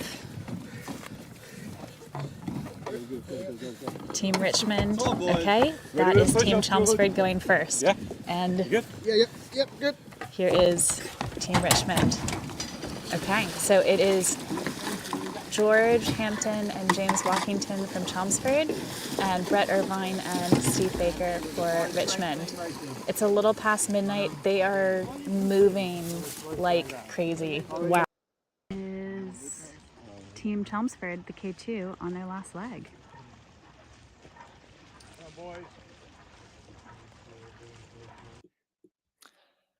So as we saw there, neck and neck throughout the race from these two top relay teams who finished around 5:30 this morning. Chelmsford had a slight lead, as you saw coming out of that midnight portage. Richmond actually managed to take a lead slightly further on in the race. Unfortunately, took a little bit of a swim along there, let Chelmsford get slightly in front, but then Richmond caught right back up. By the fifth and final checkpoint, they were neck and neck. And it was really only over that last leg that Chelmsford was able to open up a little bit of a gap, ultimately taking the win by about 8 minutes. We should just be 10 to 15 minutes away here from getting our third relay crew coming through into the finish, and we will be going back live to get video of that. That should be the Bradford team coming in comfortably to take the bronze here in the relay. They're just getting into Kingston right about now. And then maybe 20 minutes behind them, 20 or 30 minutes, we have No Boys Allowed going to be that fourth relay team coming in. So we should be getting Betsy and Henry back on stream in the next couple of minutes to bring you all of the live action here from Teddington, from the finish here of this year's Thames 200 Ultra.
We are here in Teddington, just checking to see if, okay, it looks like the stream is working again. Sorry about that, everyone. We were chatting and didn't realize you couldn't hear us. So we're here in Teddington at the finish. We've had the relay crews through already. Hopefully you have seen those updates or heard them on the live stream already. Next up coming in is the Bradford relay team. Probably about 3, maybe 4 minutes at this point. Just a few minutes out. Now, we have just heard from the Bradford team that their crew who is out on the water does not know that they actually have to go down to Teddington Lock, turn around, and come back. Little bit of a choice or incident on the part of that team. Let's see if we can maybe chat with the Bradford team. So Bradford relay team over here, they are about to finish in 3rd place. They've had a pretty good battle. Hey guys. Hello. So Team Bradford, how is the race been for you? It's been alright, to be fair. We've had quite an uneventful race, really. We've gone down quite nicely. Everything's gone to plan mainly. So we've just had a smooth run down, really. Yeah. Quite well planned out on it. Yeah, it's And very we've- dark. We struggled a bit finding our way. We got lost a few times and had to turn around about 5 or 6 times. Not just the couldn't only see- ones I hear. Yeah, we just couldn't see which way to go, and as luck would have it, we kind of went the right way in the end. But Yeah, I think we it was lost a all lot of- luck based. We lost a lot of time. Then we going. We don't know which way to go. I prefer to put mine down to skill rather than luck. It's not bad. And you all were battling with no boys allowed for a lot of the race, We right? were a lot of the time. We were sort of. I think we were just behind them on our stretch, and then I think maybe they went round an island one way. We went the other way, and we ended up in front of them. Okay. And then same with you guys, wasn't it? I think was it On the last leg, we didn't see them. No, I think one of their K1s. Did you did just this one here? The one just before this. Yeah, you guys 4 did, to didn't 5. You Yeah. finished in we- Staines. Yeah, we Yeah. did the second stage and then 4 to 5. Okay. And so you didn't see them at all on Yeah, the we paddled with Anushka and Sam for a lot of the on your second The on our second stage. Yeah, for 7 or 8 miles or something. and then you didn't end up seeing Brindy on the stage you just No, we yeah. gave you a couple of minutes leads, and then she never caught you, did she, Brindy? I don't think no. so. Well, I think Apparently she got a bit lost and did some Yeah, extra it's easy- distance. it So was easy done. Okay, fair First enough. time, yeah, it's so easy done. So yeah, I think we were just a bit lucky, really. We ended up going by the right chance going direction. the right way, didn't we? That's great. All right. We should be seeing them in Any 30 seconds. minute now. Any minute now. There you go. It's paddles, there we are. Right, well, you've got to tell him, mate. So It'll be fun. the Bradford team, they're about to finish in 3rd place overall, 3rd fastest relay team today. If they make it down to the lock and back without having an absolute paddy. So this team is about to hear that they're going to have to go down to the lock and back. So give you a little bit of a view of that. So just down there, you can see Teddington Lock off in the distance. And it's about 750 meters down river from here. So that's the official end, which is also the official end of the non-tidal Thames. So that's why the paddlers have to go all the way down to the lock. It also, I think, puts a little bit of that extra distance in to make the race fully 200 So kilometers. what we can see at the moment is that they're coming in, and quite understandably their timing is the politest way I can put it is all over the place. So they look seriously tired. Is this what you expected from this crew of Bradford? Okay. Yeah, so this is to be All right. expected. So it's for them to find out they've got another K1.5 to do. Yeah. that's Might be gonna a bit of a, but yeah. I'm not sure if the feed. Yeah, not the smoothest K2 we've seen today. Yeah. And is this their second leg? Okay. So this is what, about 60, 70K in? Yeah, which is a pretty good distance. So Understandable to who's be a going to bit tired shout now. down to the lock and then come back up again, and them not take it as a joke? No, I think finishing at the last. I think it's just like. So Bradford Biffas, third place relay team. This crew that we have got out now, they have done 2 legs. Listen, you'll turn at the bridge and finish here. Good lad. He took that remarkably well. Not a lot you can do about it, is there, really? So it's, who is this crew? Is that This is James Steve Misson? Misson. James Misson and Steve Cotton, this one. Okay. There we go. So it looks like the man in the back is doing all the power and Yeah, not much timing. Yeah, the guy in the front's keeping him upright. Well, that's Well, those teamwork. are That's important good jobs. teamwork. Yeah.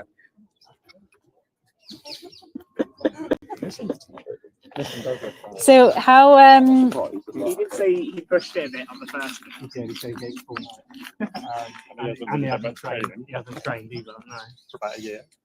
So how has the overall experience been for you guys? Are you thinking you might return again in future years? Yeah, Did any of you paddle last year? This is the first time for everyone. Yeah, none of us did it last year. No, Yeah. it's been good. The event's been quite good, hasn't it? Like the vibe throughout the night as well. Different checkpoints and all that. Been really well organised, I thought. Yeah, very much so. And, The atmosphere at the start was really good. The start was really good. So I was at the From cellar that a few start. weeks ago, and I was like, I said to James about the cannon at the cellar, and then obviously Keith let off a gun. I thought, oh, got to touch the Spanish Pretty about exciting. it. Yeah. No singing. Maybe we could add some singing next. No, yeah, what was it? next Thunderstruck time. going, and Yeah, that that sort was- of that was good, got the yeah. start going a little That's bit. true. We did have some music. Yeah, so it was quite good. It was good fun. Yeah. Start, yeah. Very well organised. I mean, Yeah, websites and all the online Good. briefings and all that sort of stuff. It's Good. Very much, yeah, very well organised. Good experience. Nice. And Luke, are you thinking of returning for another DW attempt after this? Oh, that's an interesting question. Yeah, I don't know about that. I'll speak to the wife about that. Little bit more confidence in your. No, she's not. I don't know. My partner from last year has not paddled since DW, so not sure whether he'll be returning or not. But I get a lot of stick from Paul Fielding, one of the directors, because he's a member of our club. So every time I paddle, he says, "Well done, you've actually finished this session." So, Wow, that is inspiring. it's a lot of abuse. So I might have to do something to stop the abuse at some point. Well, you've come out and done this, so this is a pretty good. You it's can fine. remind him of That's that. all right, so. Nice, cool. Any other upcoming race plans for you guys? More ultras in the future? Retirement. I think Time tomorrow. Yeah. James Misson, currently out there at the moment, said he wants to try triathlon, so he might give that a go. He's talking to you about Ironman because you've done a few Ironmans, haven't you? So Okay. you might try something a bit different rather than paddling, but There we for us go. it's Hasler. Now we focus on the Hasler finals quite a lot, so Nice. we'll be at Worcester focusing on that, I think. All right. Good stuff. Well, that'll be Ironmans and triathlon sounds pretty exciting. Yeah, he's a good so swimmer, James, so he'll probably give it a go. hopefully he's not. I was gonna say he's the one keeping the boat upright, Yeah, he right? used to swim a lot when he was younger. Unintentionally in a pool.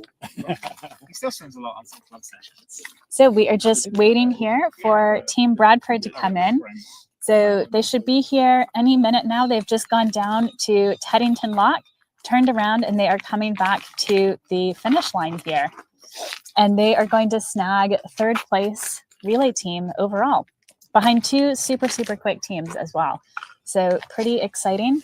The time will be, I think that is going to be 17 hours.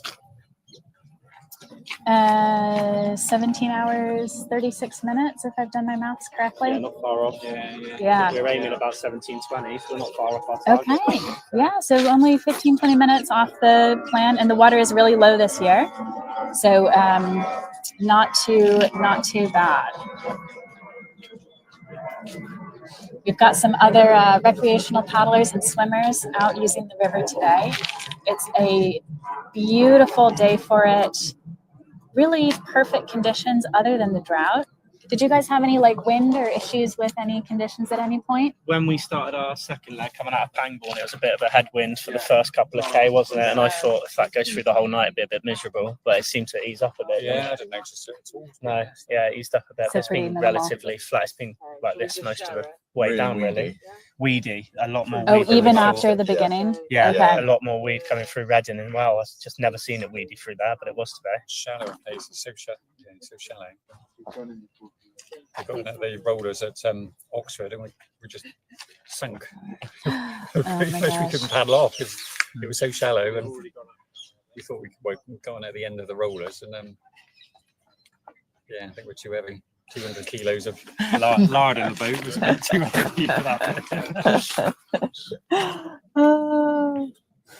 Yeah, it's definitely been a low water year. So just waiting for Team Bradford to come through here. They'll be the third fastest relay team coming through. Team No Boys Allowed is still upriver. So they are still out there. It was about 20 or 30-minute gap last we checked. And these two crews were really close for a lot of the race. And then around the midnight 1 a.m. leg, the Bradford team picked up a lead. We have heard that Brindy Kraft in K1 for Team No Boys Allowed ended up doing a few more miles than she was meant to. We have heard from several teams about getting lost, going the wrong way around islands, having issues like that. We saw that last year. That was one of the mistakes that cost the Chelmsford team the win last year. This year, they were more than determined to not have that happen, and they were successful and won the overall race, of course. But yeah, definitely a lot of these teams, and the Bradford team here too has said they got a bit lost in the dark as well, and they think they kind of ended up getting lucky going the right way. Whereas it sounds like Brindy and the No Boys Allowed team unfortunately got a little bit unlucky with maybe taking a wrong turn. So about 4 minutes still until we see Team Bradford come through to the finish here. And we have got some updates as well from the No Boys Allowed team. Let's see how they're going, and also the nonstop K1s. So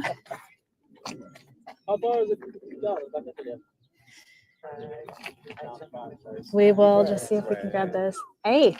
Hey, Betsy, how are you? Good. Yeah, right. We've got a couple more minutes now before the Bradford team comes through. Andy, do you want to give a quick, I know you were disappointed not to be racing. Yeah. Can you tell us a little bit about that Richmond team and how you managed to, how the team came together? Yeah, sure. Especially in your absence after last year. Yeah, disappointed not to be pedaling this year. But yeah, it started with the same sort of core group of guys who did it last year. Then eventually we decided, no, we needed to try and be a bit faster. So we thought, okay, no, let's change to K2s. And then, yeah, I was meant to be pedaling with Mike, and then Joe luckily stepped up. He actually had his own Banbury team, but oh no, their team eventually dissolved because no one was training. So Joe came crawling back to us. Please take us back. So luckily there was a spot open in the K2 with Mike, so we welcomed Joe back, and yeah, just everyone in Richmond wanted to get involved. That's so great. yeah, it was great. A hugely stacked team. Yeah, you it was a guys stacked were team. significantly faster than last year, about Oh, yeah. 15, 20 minutes. Really? Yeah. Well, Yeah. there were mostly K2s this year. Yeah. We were all K1 last year, and Yeah. we all doubled up. Well, most of us doubled up last year. Yeah. So yeah, they did really well today. You pretty happy with the team performance? I think so. Like, couldn't really ask for more. Yeah, I mean, the hats off to Chelmsford. They were probably stronger than we thought they'd be. We thought, gosh, going into it, we thought we'd have like a 10-minute lead after the junior boys went, but we didn't know at that stage that Jimbo was paddling. Oh man. Yeah, so that didn't quite happen, but at least yeah, George did really well, keeping up with Jimbo all the way. Yeah. And then Mike and Joe, we were hoping they'd drop. I mean, we knew Tom would need a 5-10 minute lead going into the end. Yeah. So we were hoping that either Mike or Joe or Brett and Steve could do that, but couldn't quite do that. So yeah, I mean, it was a huge stretch for Tom to try and beat the K2. Yeah. So yeah, but I mean, I didn't really catch up with what happened there, but I think. Well, Brett and Steve went in. Yeah, I heard about that. So I'm wondering. I think they said they had about a 3-minute lead until that happened. Something like that. Yeah, Brett said his clasp came undone. Yeah. And his pedal like twisted. So he just went straight in. Like a sort of slicey stroke. And Yeah. But to be honest, I don't know if we would have had enough time in the bank anyway. Really? Yeah. I mean, maybe it would have been close. Would have been closer than it was. Pete and Will were working really hard. Yeah. Definitely. They were spent when they got here. BBC what their average speed was along the last stretch. Yeah. They did the same last year, and they were incredibly fast over the leg six last year. They were. Yeah, luckily, I think backstage Joe had a huge buffer. Yeah. So we didn't really have to worry about them. Yeah. But, different race this year. Here's the, they've done it. That's the Bradford Biffers. All right, Team Bradford, third place overall. Thanks, Andy. Appreciate it. Congratulations. Here's the Bradford team is getting their medals. Congratulations. Finisher medals here. And Bradford Biffers. So that is 7:43. So about 17 hours 43 minutes is the third fastest time today for the Bradford Biffers.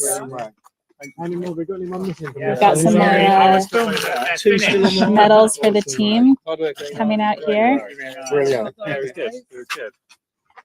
He was closer to you for a while, wasn't it? So Bradford Biffers, third place. It was Chelmsford who finished first, followed by Richmond. You just heard from Andy Burkett from the Richmond team, but not paddling this weekend due to injury. So that's the Bradford team. They're done. We are still waiting on No Boys Allowed. So they are still out there racing. See if we've got an update on when we think they might be coming in here. Both of these teams had some challenges in the dark.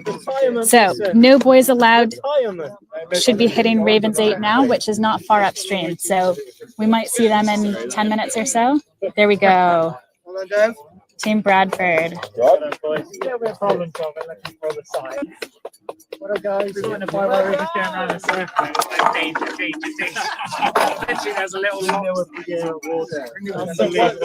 They did 2 legs, so that's a total of about 60 to 70K.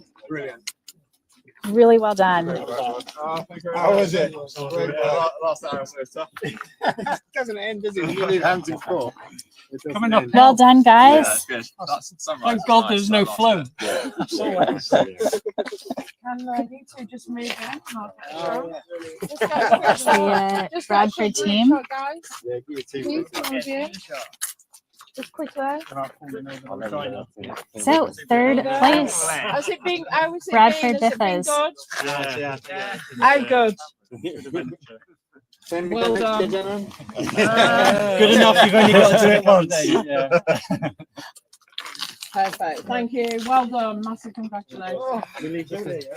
Let it adrift. Set it free. You guys want to say how that last leg was for you? Oh, that was good. Yeah. No, it was horrible. We did notice that you guys maybe were a little bit tired. Yeah, absolutely shattered. Yeah. It's great. Yeah.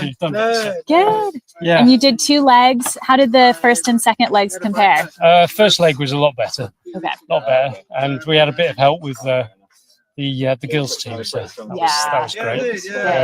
Although they dropped us at one of the portages because we had it. Were you up against Elise and Neris? Yeah. Yeah. I think so. Yeah. Yeah. They're good, really good. Really Yeah, strong they're ones, very, very quick boat. So, no, impressive. You guys have finished ahead of them. We heard they got a little bit lost in the dark at points. Yeah.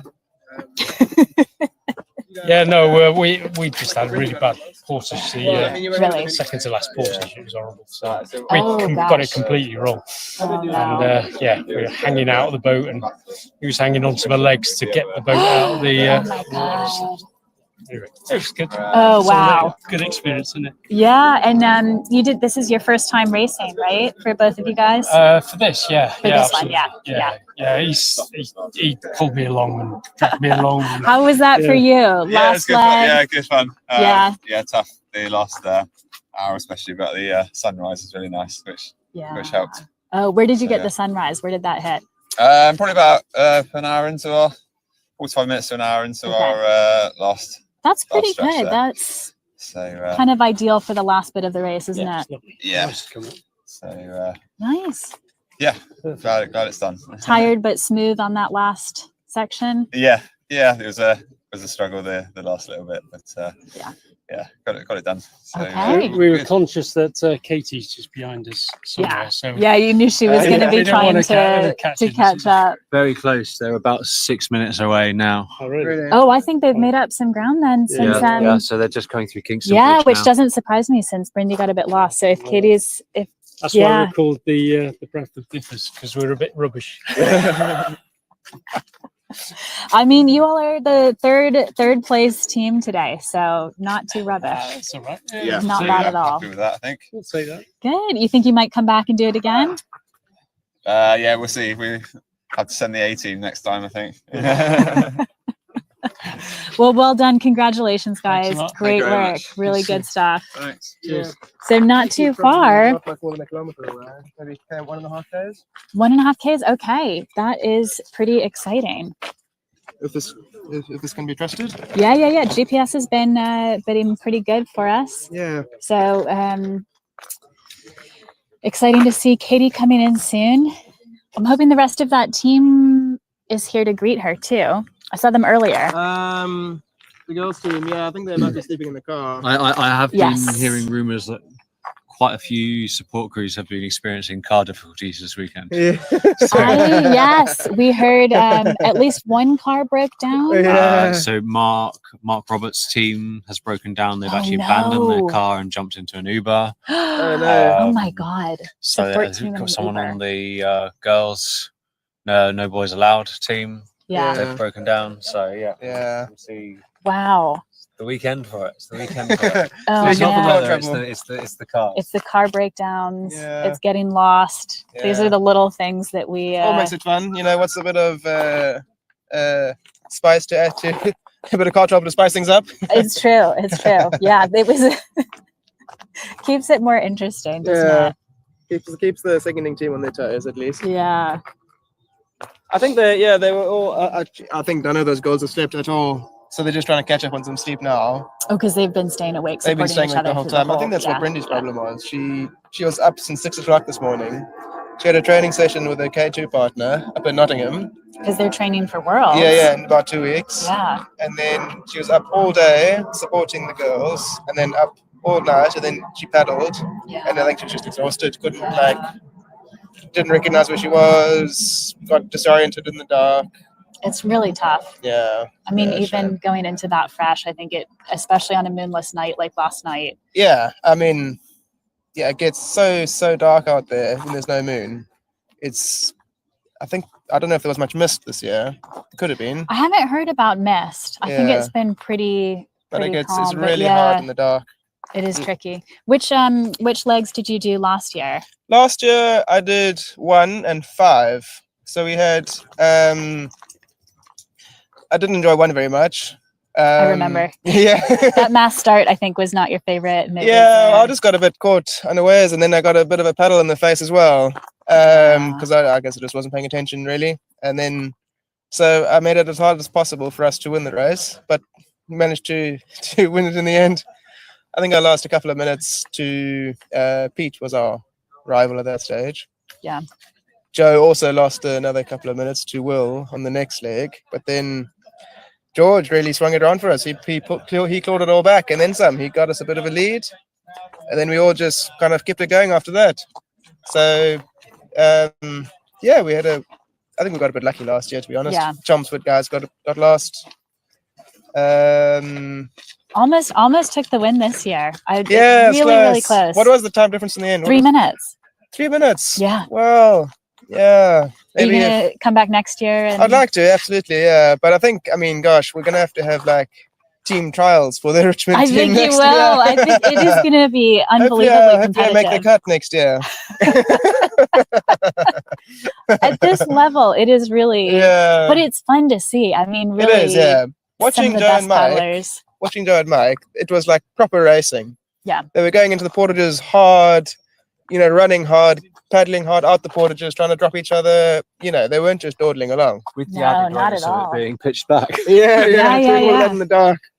Yeah. It was really good to watch. So tight. Yeah, it was brilliant to watch. And I guess it could, because everyone was next to each other this weekend. Yeah. We didn't have like the chance to kind of get separated or get lost without Yeah. going away from each other. Yeah, I guess so, yeah. Although I think they did take some different routes through some of the portages, trying Yeah, to Marsh, get a bit of an we edge tried there. to. Well, we thought we found a shortcut. Turns out it was didn't really work out for us. They had to catch up a bit again after that. But yeah, Worth a try. Worth a try. Yeah. Didn't quite work out, but didn't lose anything by it in the end. Yeah. Yeah, Not too bad. couldn't have asked for better weather. Seriously, Brilliant. it's been an amazing weekend this year. Yeah. I think it makes up for all of the pouring rain and mist and everything last year. I remember we were all paddling in Cags last year. Yeah. And then, yeah, brilliant now.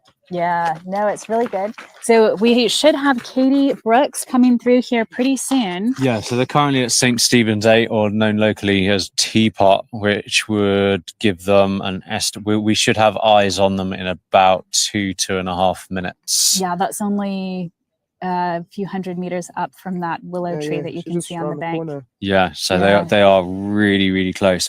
In other news, though, Tom Diapa has started to pull away from Isaac. Oh, he's making his move. He's made his And move. so where on the course are Tom and Isaac at this point? 'Cause we Well, were debating when Tom might make his move. so at the moment, Tom is at the bottom of the Desborough Cut out in Walton by Elmbridge Canoe Club, and Isaac is at the top of Desborough Club, right outside Elmbridge. So that's a good 500, 700 meter lead now. So yeah, we'll look to see. We've got eyes on the No Boys Allowed now. But yeah, we'll look to see what happened with Tom and Isaac later. Who made the first move? Who did what? I mean, Tom is the more experienced ultra paddler, and I'm gonna guess that Tom made the first move. What do you? I would even suspect maybe Isaac just went. He's kind of I done haven't got a lift. Yeah. Go. What do you think, Andy? Do you train with Isaac at Richmond? Yeah, well, I haven't really been paddling the last 6 or 7 weeks. So, but yeah, Isaac trains with all the guys. Yeah. I don't think he's done DW or this sort of thing before. He only DW stages. Oh, he's done 2 Ws. Oh. No, as a junior. 2 DWs as junior. Yeah. Okay, I stand corrected. So he's he not has- done the straight through. Yeah, but yeah, he's a good paddler, really. Yeah. Well, we'll see. I think he was. Tom, of course, has more experience in this kind of thing. Yeah. I think Isaac should be pretty happy to have stuck with Tom so far into the I'd say race. so, yeah. I'd say so. Isaac's sole aim was to finish. Yeah. So yeah, he'll be happy. Pity Harry didn't make it through. No. What happened to him? He pulled out. So we actually saw him in Abingdon, and he ended up pulling out before the point where he Before pulled out Bangor. last year. Yeah. So it was actually not too far after Abingdon that he pulled out.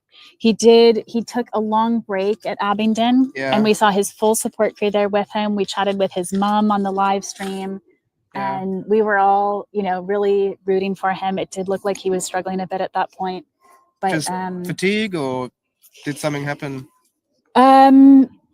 It's hard to say. It was nothing like last year. He seemed he said that it was nowhere near as bad as last year. That's the brief update that we've got from Harry, where last year he actually ended up with hypothermia. Yeah. So he was well kitted out. I know his support crew was really conscious of making sure he got enough food and drink in him, but we'll have to find out later what happened. I don't know that it was more than, I don't know that it was like an injury or anything Yeah, that's immediate. That's a shame, eh? Yeah. So Team No Boys Allowed in front of us now. That is Katie Brooks in her distinctive green K1, just cruising down the river, looking smooth. Katie is headed off to the Marathon World Championships in a couple of weeks. Go, Katie! Where she is representing Team GB in the K1 Women's Under 23 race. Richie, hello. How are you?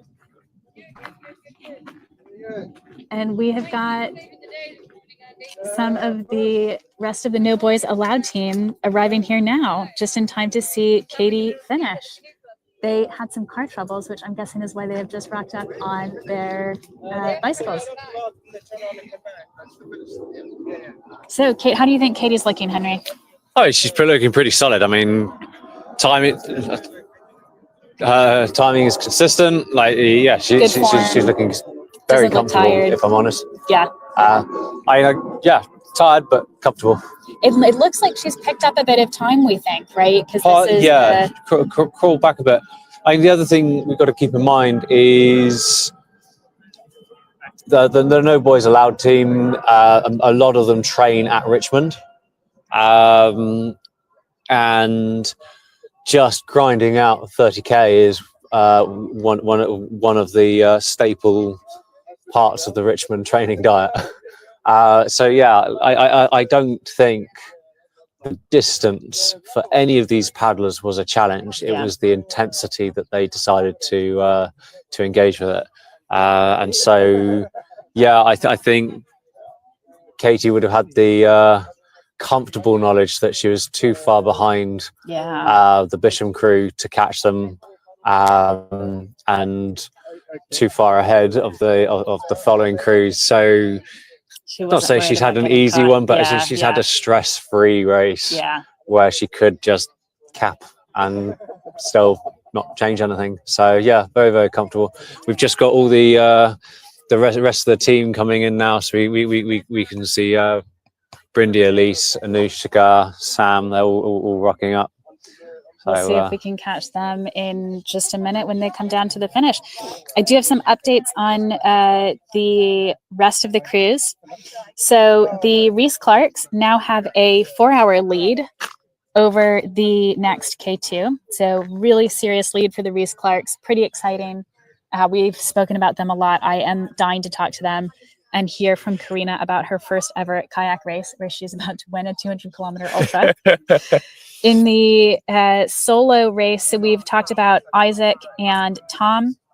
So Tom Diaper, it looks like we've just checked about 500, 700 meters ahead. Yeah, so he's at the downstream end of the Desborough Cart. Isaac's at the top stream. It says about 700 meters. So we think that is probably where Tom has made his move to try and take the win ahead of Isaac. Well, I'm going to stipulate that with either Tom made a move or Isaac didn't. So yeah, we'll hear from them at the finish how exactly it played out, and there's still time for that to change. We saw Will Stroud and Pete Wilkes here earlier who made their move, I think, around a similar point of the race against Tom Sharp. So the Chelmsford versus Richmond crews who were right next to each other, and definitely they went really, really hard. And then from there, it was just a matter of keep on going until you can't anymore. So we could still see potentially, if Tom has gone out too early or something, Isaac could catch him up. But it does look at this point like it is probably Tom's race in the K1 solo nonstop. And then behind Tom and Isaac in K1 solo is Mark Roberts. And he is actually getting pretty close to us already because he was in the 10 a.m. start.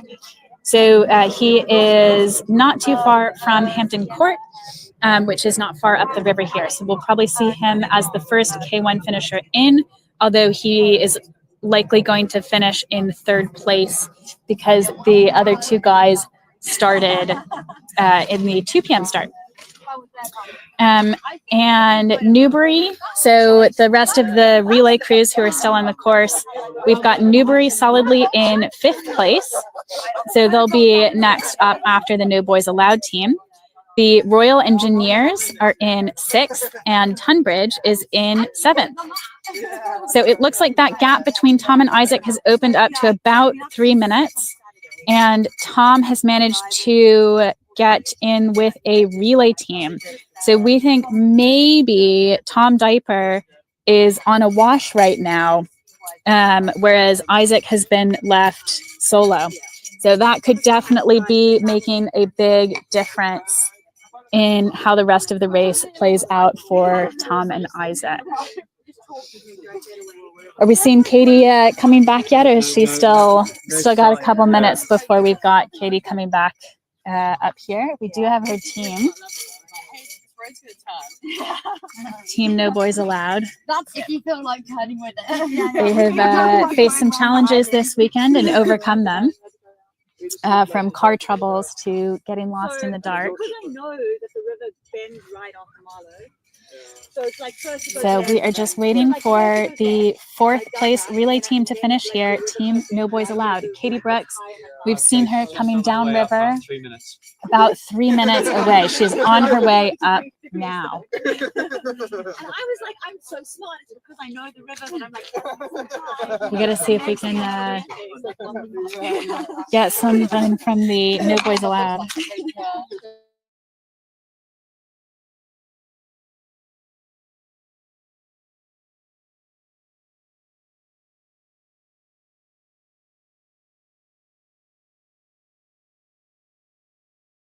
It's okay. You've only got 2 minutes, so. Yeah, we'll keep it short. So, Brindy, yes, we hear you had some unplanned components of your leg. We saw you at 1 a.m. Yes, you were looking great. Yes. And then from there, so I really enjoyed this when I did it last year. I think like just the paddling through the dark feels really fun and adventurous. I think in some ways, kind of knowing the river a bit better, I was expecting. So after Marlow, the river goes like left first as you go under the road bridge, and then it kind of curves right. So I was expecting it to curve right, and then the first opportunity to go right, I took it way too enthusiastically and went the whole way around an island. And so I didn't notice that I'd gone the whole way around the island until I got back up to the weir face at Marlow. And that was not Katie, that was a swan. And then when I got to Marlow, I didn't really understand where I was. I was probably also quite sleep deprived because I've been up since 6 this morning. we heard that you've been yeah, I slightly overextended myself. And started with a session with Jessie. Yes, which was a fun session. So it took me a while to decipher on Google Maps where I was, and because I don't know the lock names in order always. So I was sitting looking at my phone and being okay, there's Bisham. Am I above Bisham? I don't know. It was it took a while to fully compute where I was, and then once I did, it was okay, well, firstly, it's reassuring why I wasn't able to hold 12k an hour for the last 2k. My speed's dropped and I don't have to worry about that. But then secondly, okay, let's just keep going. But I hadn't fully clocked how, I wasn't alert enough to work out how far I'd added. So then I spent the next 10, 15k not sure how far I had to go. So every time I got to a portage, if I saw anyone, I'd be how far to Staines? And no one could tell me. But yeah, there was just a get it done. And so you were supposed to go how far? 35. And you ended up going how far? 40.5. Oh my God. I didn't really have that extra 5k in me, to be honest. Not after staying awake for so long. Oh, all right. Well, let's get Katie. Here she is. Go,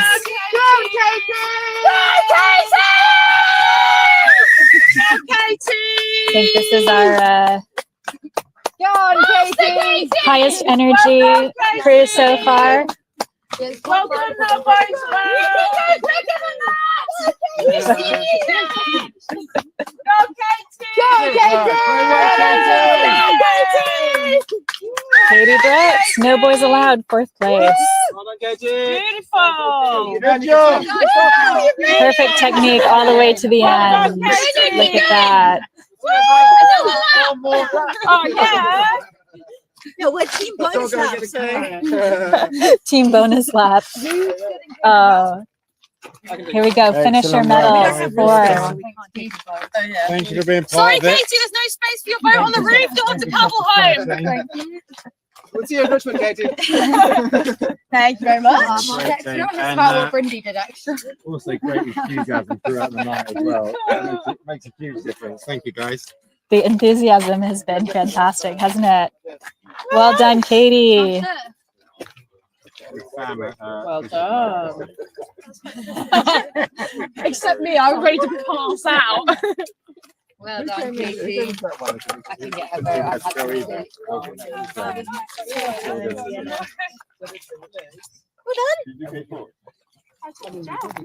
I saw you do it. Awesome work. Well done. Thank you. Great speed in that last day. Well done. Team no boys allowed, 4th place.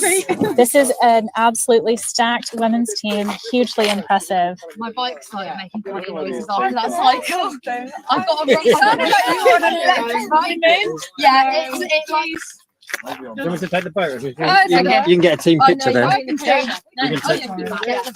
Who else do we have? Beautiful. Oh, wonderful. How was it, women? Was it good? Yeah. Excellent. Well done. Beautiful. Lovely. Thank you. Thank you. All right, well done. I was going to play your favourite song at the bottom, but I couldn't find it on Spotify. I was sending you messages, but then I fell asleep. I could see that your name, so I can see what the message was. Well, I sent you look at the pretty sky, and then you can paddle faster than that. Katie, how you're gaining on them. You were gaining on them, I You think. were gaining on them, yeah. How was that for you? It was nice. I was quite lucky that I had the sunrise, so that distracted me for a bit. Yeah. And then I was really lucky that I had a lots of mix of teams supporting, which was really kind of them. So I had the men's team meet me at the first courses, and then the girls and Ellie cycled. So I had always company. It's quite nice. Oh, that's great. Yeah. Did Elise cycle up next to you? Ellie cycled from Sunbury, so wow, quite nice. That is pretty cool. Yeah, That plus just the like sunrise. Exactly, yeah. It was a little bit mind numbing on my own. I really fancied a wash, but Yeah. just get on with that. How did you take this as more of a training paddle? Did you go all out? Yeah, I think it's not the easiest to smash out after like 2 hours sleep. So it was very much just kind of get down, but I enjoyed it. It was great fun. Good, nice. Maybe back next year. What do you think? Yeah, definitely. It's so local to us here, so That's true. it's definitely on the cards for next year. Good. Well, can't wait to see it. Yeah. Just to clarify. Just the relay. Next year is that doing it all the way through. Oh, this. That's insane. Yeah, you're doing next year then. It's on camera now. Elise, you cycled from Sunbury, is that what I heard? Yeah, it wasn't too early to get off in the end. Okay. Did you get some rest after your... Yeah, I got about 4 or 5 hours sleep. Okay. Nice. Yeah, wasn't too long. And Sam, I'm guessing, did not get as much. Not sleep. No, we're going strong. It's Are you on 0? Is that okay? Well, maybe like 20 minutes. I'm not sure. Yeah. She slept on Saturday about 11 a.m. Okay. Oh yeah, I was topping up You in sleep advance. banks. Yeah. I'm Okay. banking it for later. Well done. I really don't think that's a good idea at this point. Well done. Overall experience, what do we think? I really enjoyed it. It was good fun. Good. Yeah, it was great. Yeah. Nice. Rave reviews all around. Well, congratulations. Really well done. And and good luck in Gior, Katie. Thank you. Thanks. I know I will be following along for sure. Yes. Step on. Well done. No boys allowed. Congratulations. All right. There they go. That was your 4th place overall relay team. Team No Boys Allowed. Really, really impressive work from them.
So as we can see here, we've had the top 4 relay teams finish, with Chelmsford and Richmond finishing around 5:30 a.m. this morning. Let's take a look back at Chelmsford's finish here to take the win.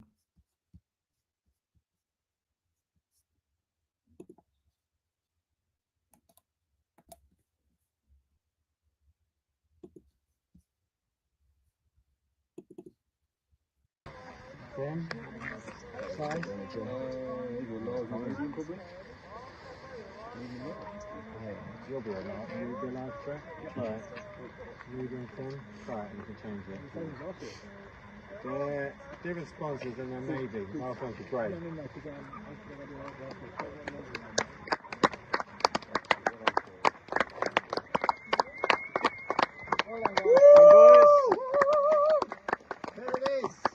Yes, boys. Come on.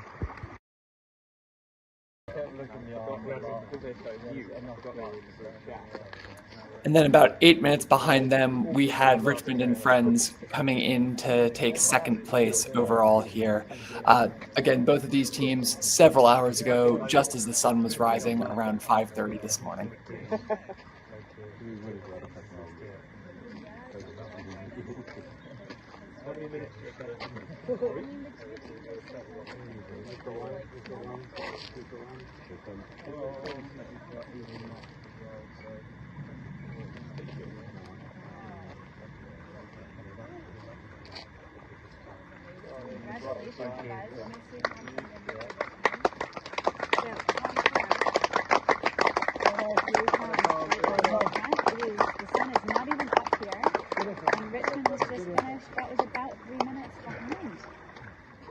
John, great work, mate.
We've now had our top 4 relay finishers come through and finish the Thames 200 Ultra this morning, with Chelmsford Empire Strikes Back taking the win over Richmond after another close battle last year.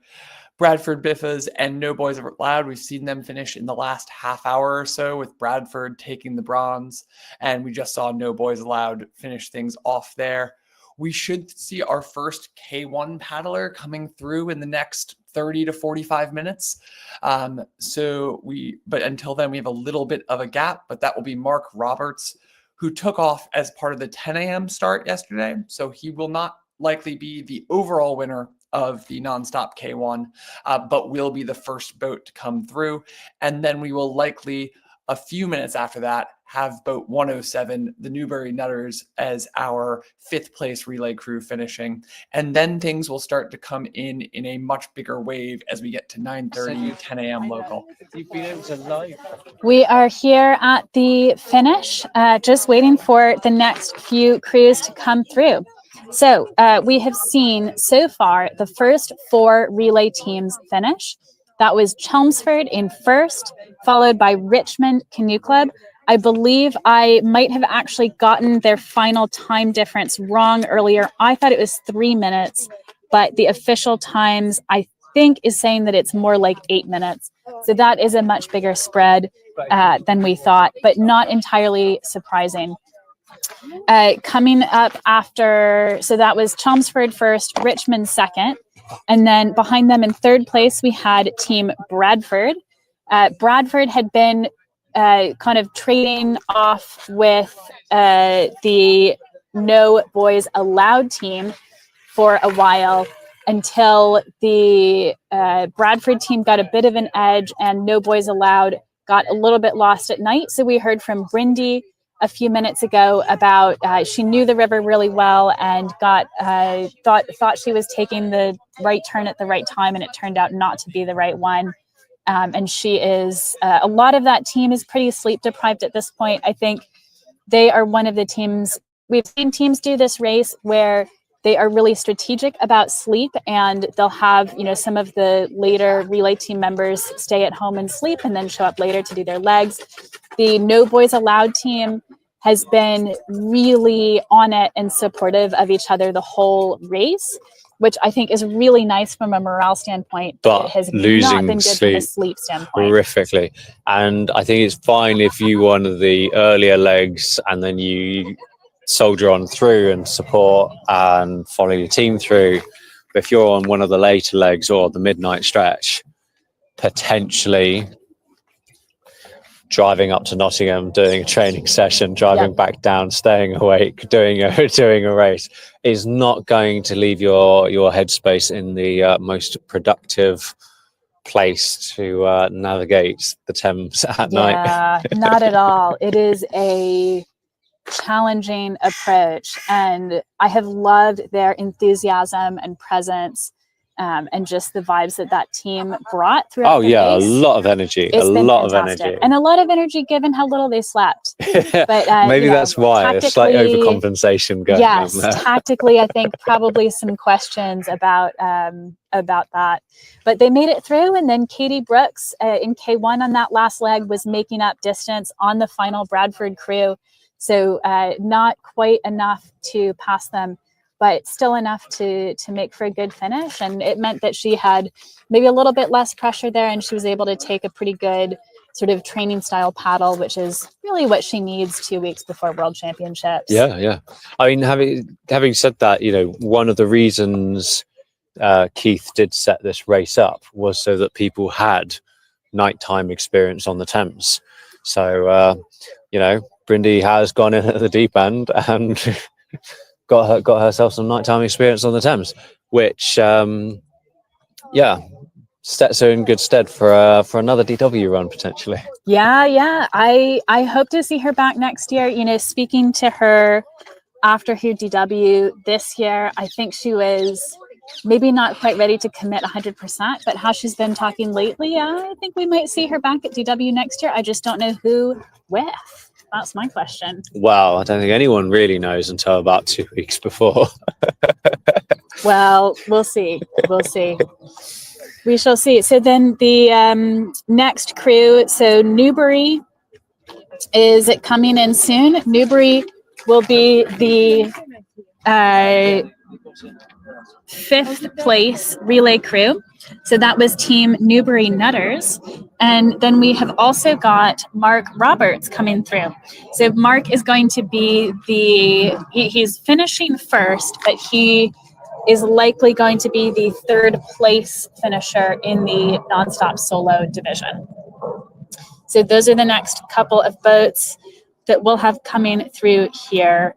Whether it's going to be Mark Roberts first or the Newbury crew first, I think Mark first, depending on how fast that Newbury crew is going, if they can catch him just in time for the Sorry, finish. could you say that again? That plane overhead. So we had Mark was coming up on Ravens 8 just a few minutes ago, which Yeah, is he a should few be kilometers coming upriver. around that corner any second now. But I think he has slowed down an awful lot. So that I think the I'll be able to catch up with him at some point. But yeah, I think the last 5K he's potentially the most grueling by the looks of it for him. Yeah. However, having said that, I know he's a Bradford on Avon paddler now, but he did actually start at Royal. So this is his home stretch of water. And before he was at Royal, he was at Kingston Rowing Club. So he will know this reach better than the back of his hand, mainly because the backs of his hands have been scratched off while rowing. So, so he really will know this stretch of water, which is all the more reason it's quite surprising he's dropped the pace quite so much.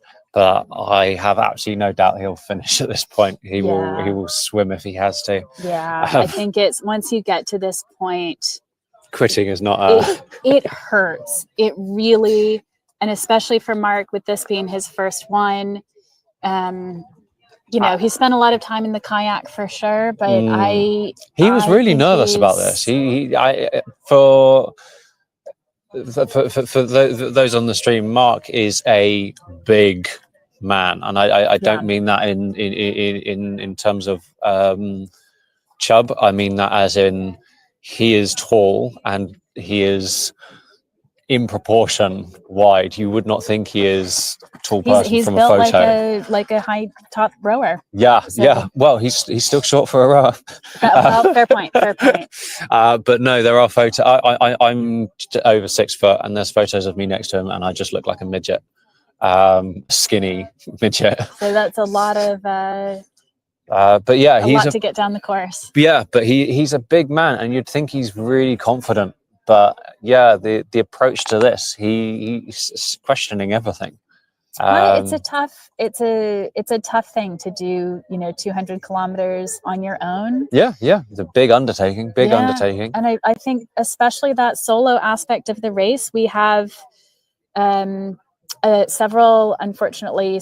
nonstop solo racers this weekend have had to pull out of the race and retire. I want to say around half that field.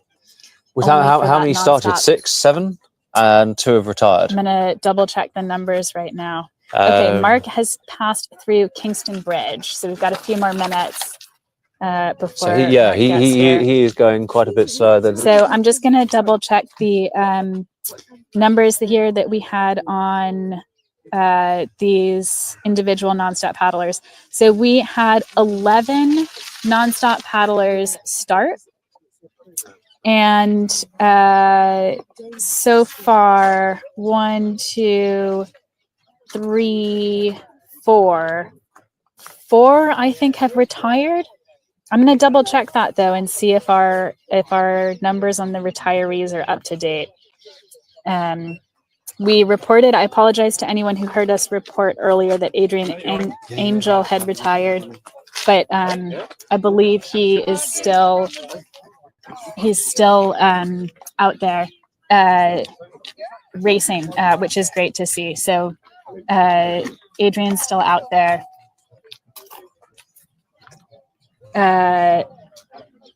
So yeah, still a good number of crews to come in. So Mark has just passed Kingston Bridge, which is 2 kilometers from here. 1.5. Yeah. Being pedantic. Yeah, almost exactly. Apparently he's quite a bit ahead of schedule. That's great. Yeah. What was his goal for the race? Was it around 24 hours? No, I can't remember, but his support crew is here, so we could just quickly ask. Okay. What was his scheduled finish time? He was aiming to get 23:59. Oh, right. Yeah, he wanted just under 24 hours. Yeah, and he's worked his way to about an hour ahead of that. So That's a huge improvement. How is he feeling out there right now? Yeah, he knows it's going to hurt, but he's just got his big boy pants and Pushing dealing it. with it. Okay. But he's been pretty consistent, and he's Yeah. planned it to a T. You know, Yeah, he really has planned everything. He's done this race by spreadsheet, really. And, you know, those of us that have been his support crew have basically just followed the instructions on the spreadsheet and issued the bags that he prepared for himself. And he's just stuck to it pretty rigidly, to be honest. But he hasn't needed to vary. Like, he's been pretty consistent and That's great. well organised. And, you know, weather's been on side, you know, it's been good conditions and even a bit of a tailwind right now. Yeah, we've got a little bit of wind. Well, headwind to finish with, I suppose, won't it? Yeah. 700 metres, but no, he's absolutely smashing it. So Good. yeah. Oh, that's fantastic. Nice. That's Yeah, fantastic. that's great to hear. Really good.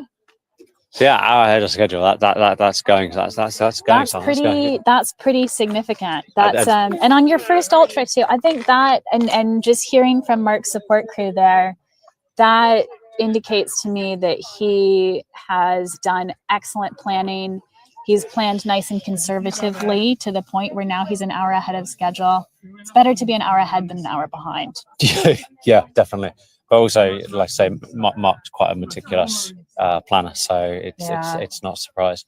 I think the ultras often favor those meticulous planners. Yes. It's a bit of an advantage there. I mean, one of the things that I would recall on that would set Mark apart as being able to do this sort of event is he trained up for a half marathon, which I believe I can't remember, but I think it got cancelled due to COVID. It was right at the beginning of the COVID pandemic, and so yeah, the event got cancelled, but he went and did a marathon instead.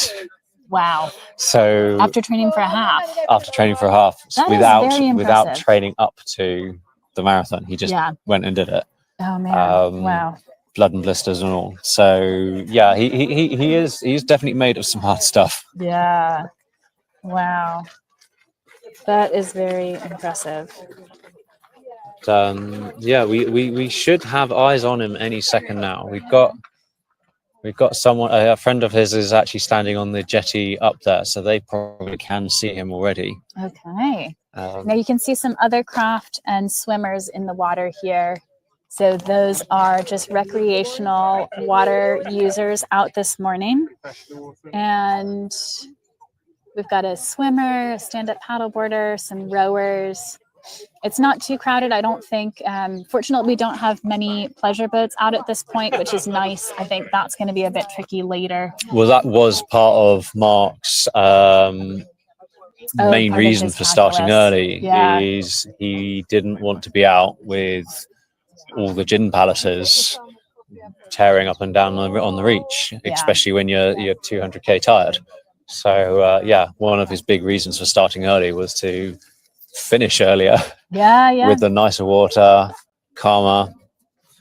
Made sense. I think that was a good call. It looks like it was a good call. We're finally seeing a little bit of wind pickup here after having a beautifully calm. Oh, it was mirror flat. This is when we first got here. Sort of 5:15. Yeah. And it stayed like that for a while. Now we're just now getting some wind picking up. And I wouldn't be surprised if we see the wind pick up a little bit more throughout the day too, as well as getting those pleasure boats. Well, and the other thing is we've now got 1, 2, 3, 4, 5, 6, 7 rowing boats in sight. Yeah, and it's Sunday morning, so this is their late start. So we'll see more and more rowing boats come out. We'll probably see a couple of the kayak clubs come out. So Richmond will probably come out and do their traditional Hamptons morning. Royal will come out and probably do some form of sprint session, as we've got September regatta coming up. So that's just the rowers and the kayakers. And then you've had the pleasure boats, the ferries, and everything else. So bank holiday weekend. It's going to get busy. It's going to get really busy. And it is going to be tough for, I think, probably some of those nonstop doubles teams and the last few solo racers and the SOPs. I think those are probably going to be It'll be really interesting to see the Reese-Clarks in those conditions, because on the one hand, Mike will take those in his stride. Oh, we've got eyes on Mark now. Mike will take those in his stride because those conditions mean nothing to him. But at the same time, to a novice, small waves are scary as. So it'll be interesting to see how that dynamic works in that boat as the conditions pick I think up. Karina's core is going to be really tired at this point. Yeah. Even though she's got a strong core, it's a whole other thing to paddle with that. And that's going to be really tricky. But this is part of why they chose a boat that was more stable. So they're in something similar to a Mirage, which for those familiar is, I think, a pretty nice stable boat to be in. Oh yeah, but at the end of the day, the fastest boat is the one you can keep upright. So stability doesn't matter so much. far. Speed. Yeah, absolutely. I've done a fair bit of work with boat design, but so on camera now we have Mark Roberts coming in. I just stopped and braced and slid to a halt. So Okay. I think this is he is. I think it's fair to say he is in a lot of pain, and he is just taking it 10 strokes at a time. He's right about his limit now, probably, isn't he? I think he's over it. Yeah, he will be over his limit. But and he this still close has the to end, go down to the lock, and I think it's going to be pretty brutal for him. He is probably not having the most fun right now. Maybe he was earlier, but this is probably not going to be his favorite part. I'm not sure fun is the right adjective. Yeah. He has managed to stay ahead of that Newbury team, who is still out there. So Mark Roberts, he'll be the first K1 to finish. He's got an enthusiastic support crew here. And he won't be the fastest K1, but first to finish because he did the 10 a.m. start. We were just talking about why he made that choice, because he had the chance to finish on the earlier side, avoid some of the boat traffic that comes in later on, which is very sensible. So, Come on, this is it! Come on, to the footbridge! So he's got a lot of support here. Like I say, he started paddling at Royal, so familiar stretch of river. Familiar stretch of river, but also I think a lot of people have come out to wish him well. Yes, yeah, we've got a few Royal paddlers who've just Nice work, Mark! that. Go to the footbridge, Mark, turn underneath it, and then come back here. Right hand side, you see the footbridge go over. Yeah, so he's sitting back. Yeah, that's not looks a little different than Katie Brooks, for those who saw Katie earlier. She's a pro. Mark is. He's sitting back in a boat. Not a novice, but not a pro. Yeah, well, yeah. I don't think he'd. I think he'd argue he's not even a novice. But he's definitely sitting back. He's a bit slouched, a bit slumped, but as you'd expect at this point. Yeah, and it's not too dissimilar from how he looked earlier in the race. We saw him briefly around midnight, where he didn't look bad, but again, like a little bit of working hard, and probably struggling a little bit. So we probably got. I'm trying to work it out because it's still going to be a few minutes. It's longer than it looks. It's 4 minutes. at full pace, it's 4 minutes from the lock to here, plus 2, maybe 3 minutes down to there. So 7 minutes, but at that speed, yeah, we're probably looking 10, maybe even 12 minutes before he comes in. And I think we've got Newbury coming in soon. Oh, interesting. Which would be great. So Newbury Nutters, boat number 107. Let's see if we've got updated tracking on them. No, we might still have a little while before they come through. I think they are maybe around Ravens 8 right now. Yeah, so about 15 minutes until we see them. Just past Ravens 8. So yeah, we've still got a little bit of time on that. We might be able to get some of those Newbury Nutters on the stream because I can see a couple of them here. So let me see if I can get some of the Newbury team. Rebecca, can we get you on to talk about the Newbury team and how you all are going?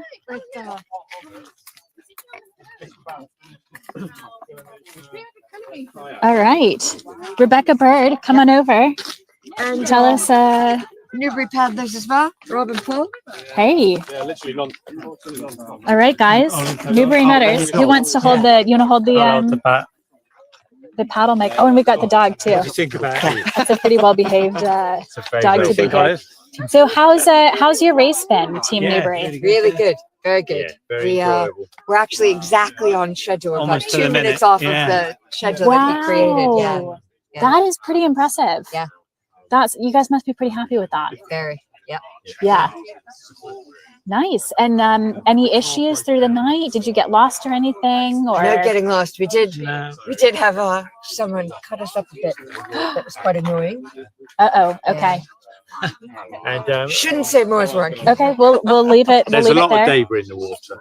Hell of a There lot of is. debris. Yeah, we were all picking up a lot of vegetation. Yeah. And Which made nature's it bungee difficult to cords. see, yeah. Yeah. That's tricky. It was a dark night. It's the same for everyone. Yeah. So Yeah. But the water was completely smooth and flat. I've never seen the Henley straight like that. It was lovely. Yeah. Temperature was lovely. Yeah. Yeah. Good. How did it come? So you raced last year, right? Yes. Did you all race last year as well? No. Okay. How does it compare for you, Rebecca? I think it's a much easier year this year. No wind or very little wind. The water's all flat and calm. The fog, last year's fog wasn't here. We had a little bit of mist here and there, but nothing that actually meant you couldn't see. So I think it was a much better year. Yeah. And we're more organized. I'm one of the most organized teams. That's the theme for the teams coming in our now race is captain, Paul. Yeah. Paul's spreadsheets are are keeping you on track. That's great. Yeah. And how has it been for you guys? So first time on the Thames 200 Ultra. Yeah, no, it was good. Really good paddle. Yes, we did. We both did our sections last week, which really helps. Oh, that's great. So Because you had sort of fully know scouted. exactly. You know, the longer bits are going to be a bit harder. And were you in the dark as Yeah. well? Yeah. So that was Yeah, that's why we It thought was we'd do section it. 3 and we were 4. Yeah, section 3 is very twisty and very dark. There's no, usually if you come down a long straight like this, you can see a bit of light in the middle of the river. But on a lot of that, you couldn't. And then you're relying on your torch. But when you're picking up the weed, it does make it quite tricky. Hey, we got it. We had fantastic torches. We were all right. all right. Well, I'm DW happy torches, to hear that. yeah, really Very good nice. And are you all DW vets as well? Yeah. So how do you think this compares to DW? It's a little bit more relaxed and It's almost more like relaxing. a fun sort of event. Yeah. Summertime. You can do it in so many different ways, can't you? I think it enables people to sort of have a go at it without doing the whole thing. Some of them want to do the whole thing, but it's much more accessible. Yeah. And it's summer. Which Yes. is And you got to do your training in the warm weather. Yeah. which can only be a good thing if you want to encourage people to do long distance commuting. Yeah. So It's an some of easy those people will introduction. Probably think, oh, I do DW. Yeah, the one difficulty I thought that hadn't occurred to us is normally at DW we've been paddling all winter in the dark. But here we haven't been paddling in the dark since DW. We haven't, no. Yeah, so that was a bit unusual. Yeah. Yeah. It's only around now adjusted that quickly.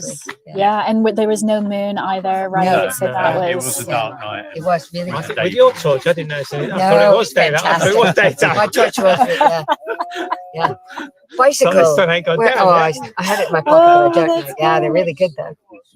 Nice. Well, and who is out for you now? Who's your We've final? got Dave Seward and Phil Barton. Yeah. Okay. So, Yeah. And did they do a leg previously, or is No. this their? no, they're Okay. too lazy for that. Keep So that on they should be feeling good. They should be feeling good at this point, right? They've only done like 30K. They're quite elderly. Yeah. They're quite elderly and infirm, so we thought we'd give them the easy egg. They're going to be dreaming about breakfast and a pint of beer. Yeah. One of them. They're just thinking of sausages. Actually, yeah, Witherspoon's probably is a better idea, isn't it? I'm sure there's some along the route. So if the boat takes a detour, we know what's happened there. And do you all have more ultra plans coming up? Maybe some DW races next year or other ultra paddling events? Yeah. Maybe. Yeah, N- oh, yeah, nothing definitely. committed or Not committed, but probably. Okay. Yeah. nice. Rebecca, I've entered but not paid. Okay. We're just waiting on a we're waiting on an assessment of Al's shoulder. So okay. So you're gonna go with Al again, get the finish that you just missed out on last year. Yeah. But hopefully injury free this time. Yes. Yeah. Well, fingers crossed. Yeah. You feeling good after this race though? Yeah, really good. Good. Yeah. Nice. It's fun. It's good. It's a good Cool. paddle. It's very good. Yeah. Good. Well, really well done, team. Thank you. Excited to Thanks see very your teammates come through soon. Yeah. Should be here anytime. Yeah. Can't wait. Oh, what's the dog's name? We missed out. Olive. Olive. Say hello. Hey, Olive. Hello. Yes, you are adorable, aren't you? Got to get Olive on the camera. So we are waiting for Mark Roberts to come up from Teddington Lock. So he should be here in just a few minutes. And then after Mark Roberts finishes, then we'll see the Newbury Club come down from upstream pretty soon. So I think it's still a few minutes before Mark is going to get back. He has done a great job. He's the first non-stop solo racer to finish. He's actually the first non-stop racer to finish, but he will not be the fastest because he was in the 10 a.m. start and the fastest racers were in the 2 p.m. start. So those racers who went a bit quicker will be here a little bit later. I think Mark probably made a really good choice in going in that 10 a.m. start because he's finishing here well within the finishing window. He's actually about almost an hour ahead of schedule, which is pretty exciting, pretty impressive for someone who's doing his first ultra paddling event. Mark has done some ultra running previously, but this is his first ultra paddling. So we'll see Mark come through here soon. He's about 800 meters away. That is our update. And he's got a support crew here waiting for him.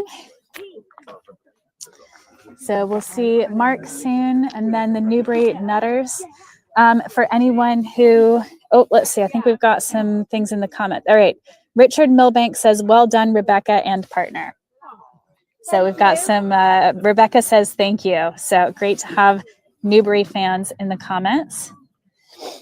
And for anyone who missed the first finishers earlier, definitely make sure you go back and take a look at the beginning of this stream where we had the first relay finishers in, because that was seriously exciting between Richmond and Chelmsford. They did end up finishing 8 minutes apart. So I had thought it was closer in real time, but it was definitely a close race there. So Mark will be here in just a few minutes. We've got some nice, you can see kind of the vibes at the finish here. People are kind of trickling in. Mark is local, so we've got some local supporters here.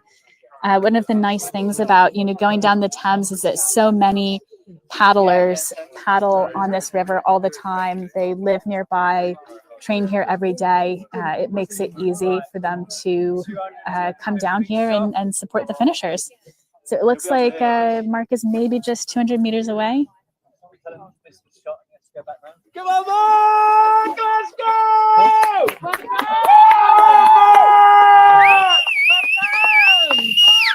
You can hear some serious cheering. Well done!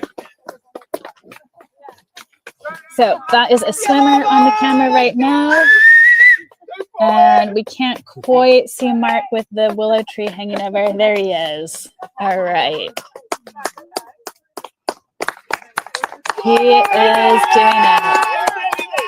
Mark Roberts, really, really impressive. I think he is hurting right now, if I had to guess.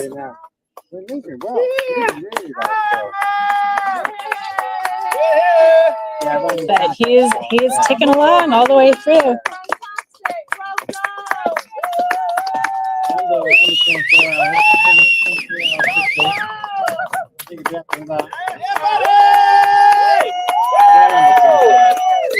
There we go. Mark Roberts. Good job.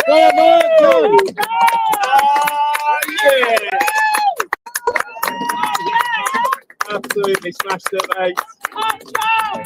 He should be very happy.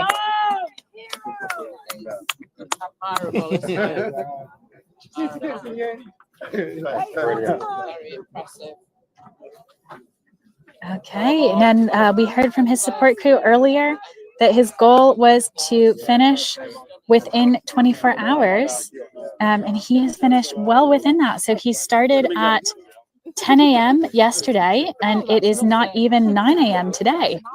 So he's actually just finished in under 23 hours. That is hugely impressive. He is looking tired. Yeah, well, what's the official finish? Like, when can we help him? Oh, you can help him. Go. Give him a hand. That's his, there's his support crew. So Mark Roberts, he is our first nonstop finisher. So all the finishers you've seen so far are relay finishers. So you can see Mark is not in great shape right now. He is really exhausted. He has just paddled 200 kilometers in under 23 hours. Hugely, hugely impressive. This was his first ultra paddling race. He's got a very strong background in rowing and running, but first ultra paddling race. And he's done it. He's done it well within his goal of 24 hours. And it's been a well-planned race. That is definitely a theme today. That races that have been, the racers with really good spreadsheets are the racers who are doing the best. Good work, mate. Well done.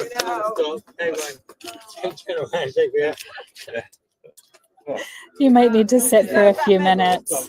Very well-deserved finishers medal. Well done. I don't know where I'm at. What year is it? Great place all the way through. Really, really impressive from Mark. It is really cool to see people who are newer to ultra paddling come out and accomplish something like this solo. I think a lot of people will go out and do it with a friend in a double, which is a very sensible way to do it. And to see people go and take on this challenge alone is incredible. And then, to see them pull it off, just amazing. We'll see if we can maybe catch Mark. I think he's going to need to catch his breath a little bit. Let's get a shot of you. Do you want to be in it, please? No. You can flip your medal around, mate. Yeah, turn your medal around. Well done. There we go. Brilliant. Get Barton. Congratulations. How are you feeling? Fantastic. Ready for an interview with Betsy? Oh, yeah. I'll keep it quick. You want to sit down first? Yeah.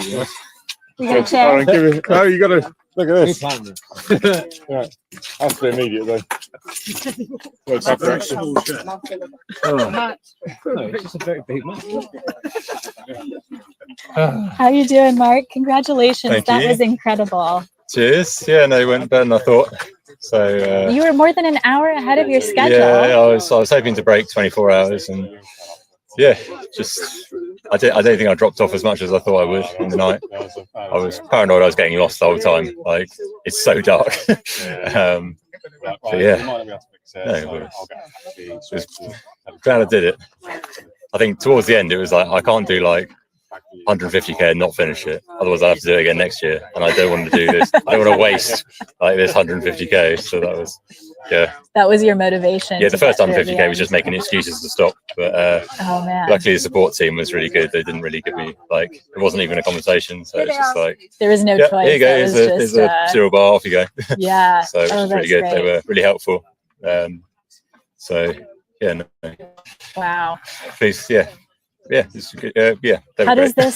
how does this compare to the ultra running that you've done and other kinds of races and events? It was a lot harder. So yeah, as I said, the ultra run I did was only sort of 5-6 hours and in daytime. Yes, so just sort of getting lost, and well, I didn't actually get lost, but yeah, you get paranoid. Well, I get paranoid anyway. You're gonna, Some very fast paddlers got lost. yeah, So you've done really well not to get lost, especially and without the it moon. plays tricks on you, because there's a bit like, oh, it's, yeah, I'll just follow the river here, and it's a wall. And I was like, oh crap, like, no. stop that. Oh man. So Wow. yeah, no, it was glad That's to have done it. Good. Did you have any like highlights or favorite moments before the pain really set in? Honestly, the first kilometre, my traps really hurt, and then Oh, that seemed to no. go away somehow. But then Okay. everything else hurt. So yeah, it was just. There was a lot of pain for a long time. Yeah, I think I couldn't really lift my shoulder up properly after about 60 kilometres. So yeah. But All I right. think it's just, so yeah, there's only 140 left, so I was like, I might as well crack on. So Wow. Like hugely impressive. you. If someone else wanted to do this as their first ultra paddling race, what would you say? Do a really long paddle to check that it's a good idea. What was your longest training paddle? I did 61k. Okay, that's a good. So yeah, I thought that's a really good. I wanted to do distance. something like at least waterside D kind of length. Yeah. But that was just kind of pooling up and down. Not, yeah, it was all the really high locks and stuff that, yeah, it takes it out of you. Yeah. Because you've really got, well, I don't know, maybe I'm just not very good at getting out, but it's. No, it was a it's, common it was problem. tricky. These are. It's Yeah. not just you. The, And when the you're best tired and your leg paddlers starts and- cramping up in that funny position, it's like, yeah, there's one I was like, I don't know if I can get out. And then I was like, Oh my I just had God. to just commit. Yeah. And see if Oh, I fall man. in. I Wow. luckily didn't. So Well done. thank you very much. And hope Cheers. you can enjoy some very well-deserved rest. Yeah, thanks. Thanks so much, Mark. Great job. Oh, can we see the hands? Let's see. Yeah, How bad is it's, it? Yeah. That's not the worst I've seen. Yeah, it's worse. Yeah, it's not that bad. Well done. Really well done. I'll do it again.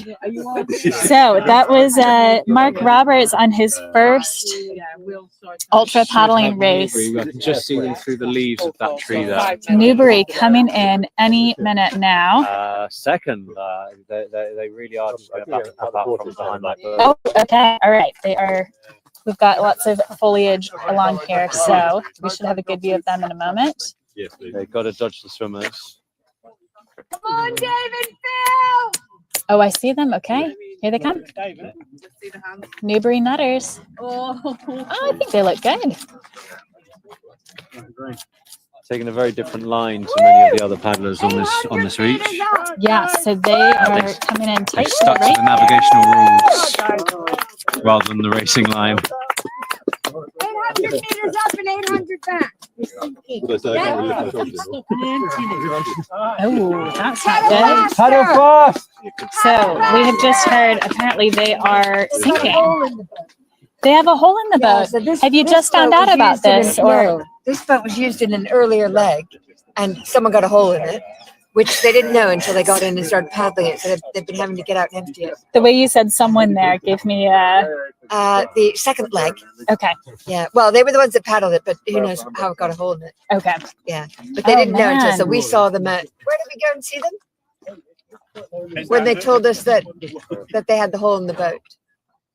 Oh, yeah, at Chertsey. Chertsey, so right after they got back on, or that they got on. Yeah. Yeah. Oh man, that's a long way with the whole. And he said they've got to keep stopping and emptying. Yeah. That is. So now this extra little leg is probably not ideal. No, that is, and there's nowhere to. There's nowhere to pull in to No, empty out. So. No, it's not a great. I think they call that squirting, squirt paddling. Oh, the underwater paddling. Yeah. Squirt boating. I've seen those videos recently. Yeah.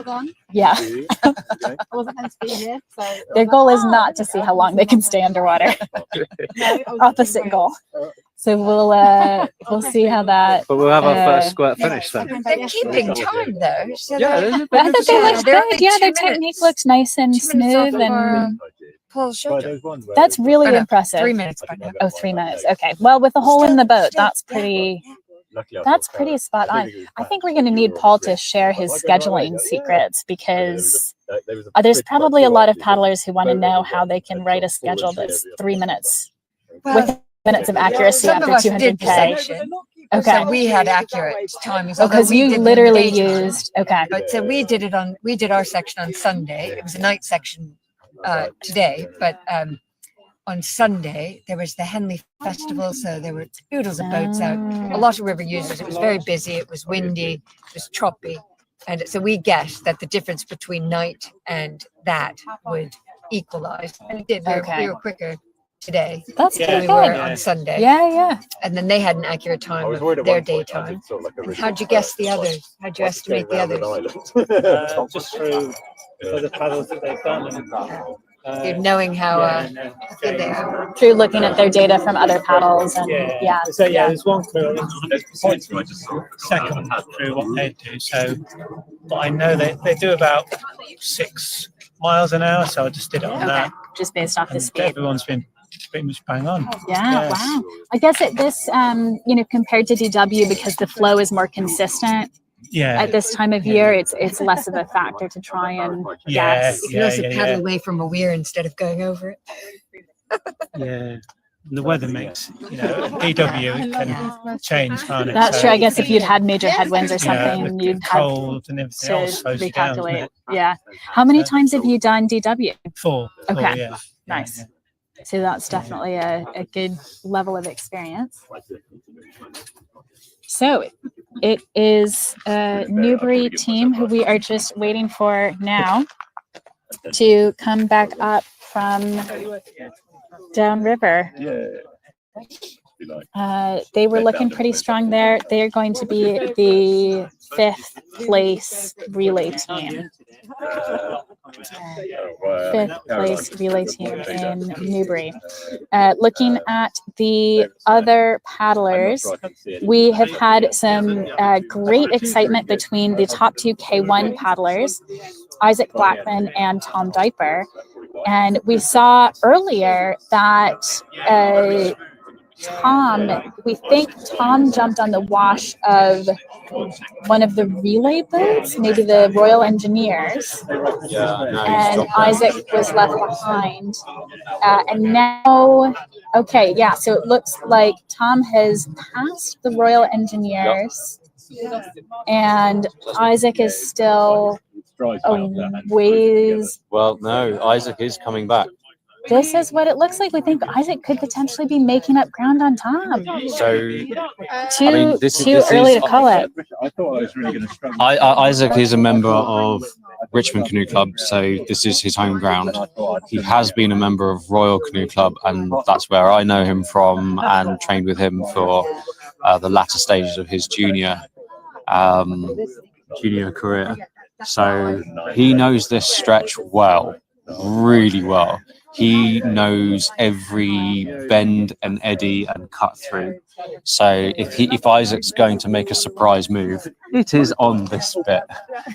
So we're hoping that might be the case if we're going to see a good little race finish coming in. That would be great. I'm impressed. I think well, and Isaac might be. Is he with that Royal Engineers crew now? Because if he's got a wash from them for now, that could be a little bit of a boost too. I think I think he's with the Tunbridge Canoe Club. Oh, the Tunbridge crew. Okay. And then Tom Diapa is with the Royal Engineer crew. Okay. Is what it looks like. So if but they're they are both closing up. in other crews. Yeah. Oh, that's exciting. Mm. I wonder how close that's going to be. It looks like Tom and the Royal Engineers should just be hitting Ravens 8 right about now. Yeah, so they're just on the downstream side of Ravens 8. And Isaac and the Tunbridge crew are probably around about 300 meters up, but that straight there means that they are within sight. So Isaac and the Tunbridge crew will actually have eyes on Thomas and the Royal Engineers. So that will give them a huge boost. That's a big boost, yeah. But whether or not Thomas and the engineers have clocked that they've got people breathing down their necks yet. So we've got a really high adrenaline situation there going, where Isaac and Tunbridge will want to get as close as possible without being seen. Yeah. Whether or not Thomas and the Royal Engineers know to be looking over their shoulder, but they need to be. They really need to. Well, and I think for Tom too, if he's wash hanging that K2 and he's kind of thinking, okay, I'm on their wash, I'm ahead, I'm good. That risks allowing Isaac to catch up. Yeah.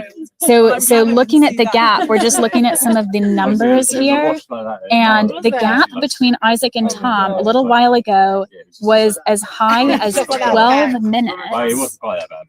So we were checking them around Elmbridge, so they were as much as 12 minutes apart with Tom in front. Now Isaac has been working his way back up, and the gap is down to 4 minutes. Ooh. Which is really tight. There's not that much time left to close a 4 minute gap, but I think it is possible. I think we've got a Newbury crew coming in. All right, let's look out for Newbury. So Newbury crew coming in now. This is Team Newbury Nutters, 5th place overall relay team.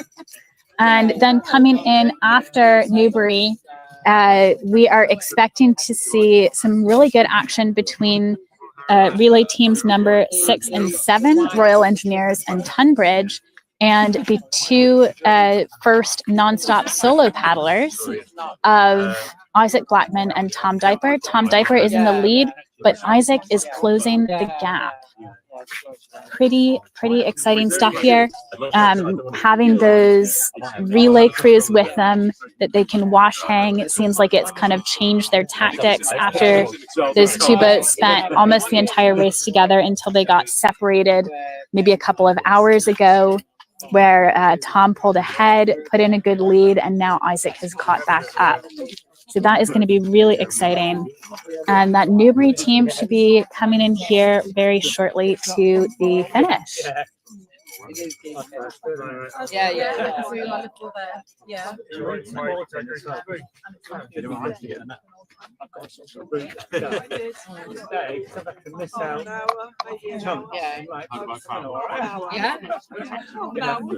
seemed to do me half an hour. Just waiting for, oh, I can see the, no, I think those must be, I think that's some Royal training paddlers. Got excited and thought that was the next racers for a minute. That's just some Royal paddlers out for some training, Sunday morning training. And they might be stopping by to check in with some of the paddlers here. We'll see. Newbury Nutters coming through any minute. So we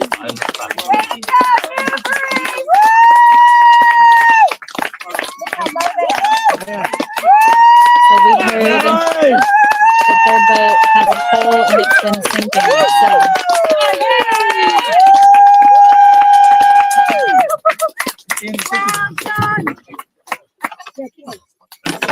So there we go. Well done, guys. Oh God. There is a fair bit of water in that K2. When we find out who broke that boat, it's going to be trouble. Congratulations, guys. Well done. Great work. Here we go, medal. Well done, guys. Great work. Thanks for being part of it. No, it's good. Awesome work. Thank you. Rest of your team. Here we go. Thanks very much. Great work. Thanks for being part of it. You got a few guys who aren't here, all right? Really well done. Perfect. I'll pass these on. Great work.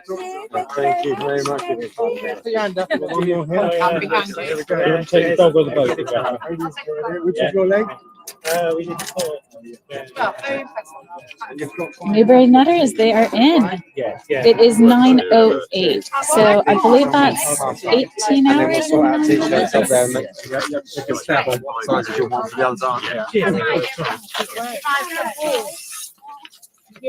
Yeah, so their boat has a hole somewhere, and they basically were sinking and ended up having to stop and dump the boat several times in this last stretch of the race, which is a tough way to finish, but they pulled it off. Yeah. Can I ask you about how that last leg was? We'll give you a minute to Dave, how did you find it? It's really nice. It's a bit tough after no sleep. Oh man, that's a bit tough, isn't it? But it was really nice. Had you done was this your only leg? Yeah, okay. Thank God. But you hadn't done any sleep banking beforehand. No, because you've been looking after these precious ones. Yeah. So but it's supporting your crew. And we had the sun this morning. Really intense and bright, but it was lovely. Oh, that's so great. it was good. Nice. Nice flat water. Nice and calm. Yeah, it was a little bit bouncy when we came up through here, but that was a couple of rowing boats, and rowing boats were all over the place, aren't they? Yeah. They don't know which side of the river they want. All of it. They want the whole of it. They want all of it. But it was nice. It was lovely. Yeah. Paddles here a lot. We were just told not to let the boat behind us catch us. You told us, didn't you? Yeah. Okay, So- and that's the Royal Engineers? No, it's not the Royal Engineers. It's the boat with them who cut us off So inappropriately. Cut two of Oh, our the teams off. K1? Yeah. Tom Diaper. Yes. Oh, Yeah. okay. But you're going to let that go? No. Oh. And see you later. Thank you. Thank you so much, Dave. Oh boy. Okay. Well, well done. Congratulations. Thank you. Great job, Team Newbury. That was great to see. We've still got Mark over here with his support crew taking a nice, well-earned rest. All right. That was your 5th place relay team. We still have a few more crews to come through here. Well, we've got lots more crews to come through here, but we've got a few coming through in a little bit of a bunch, I think, pretty soon. So that will be the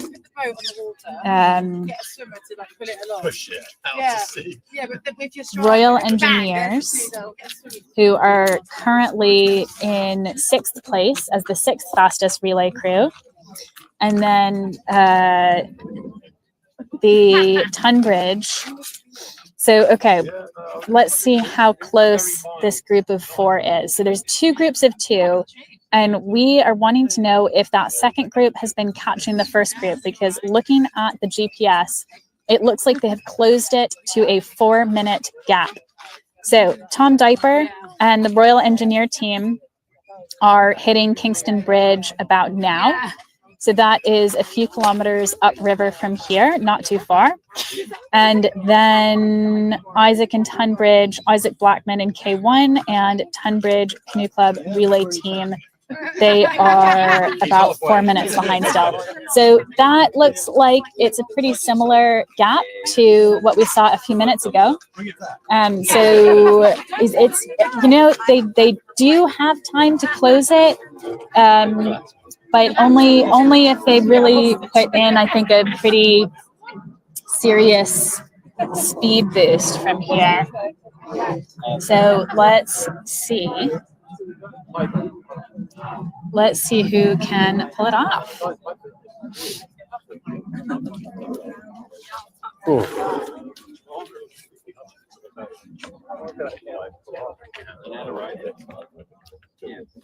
So yeah, we should theoretically be seeing the Royal Engineers coming in next with Thomas Diver. Yeah. Isaac and the Tunbridge team are. Is that a team or is it a straight through the Tunbridge? They are a relay team. We can actually check who is in those crews right now as well.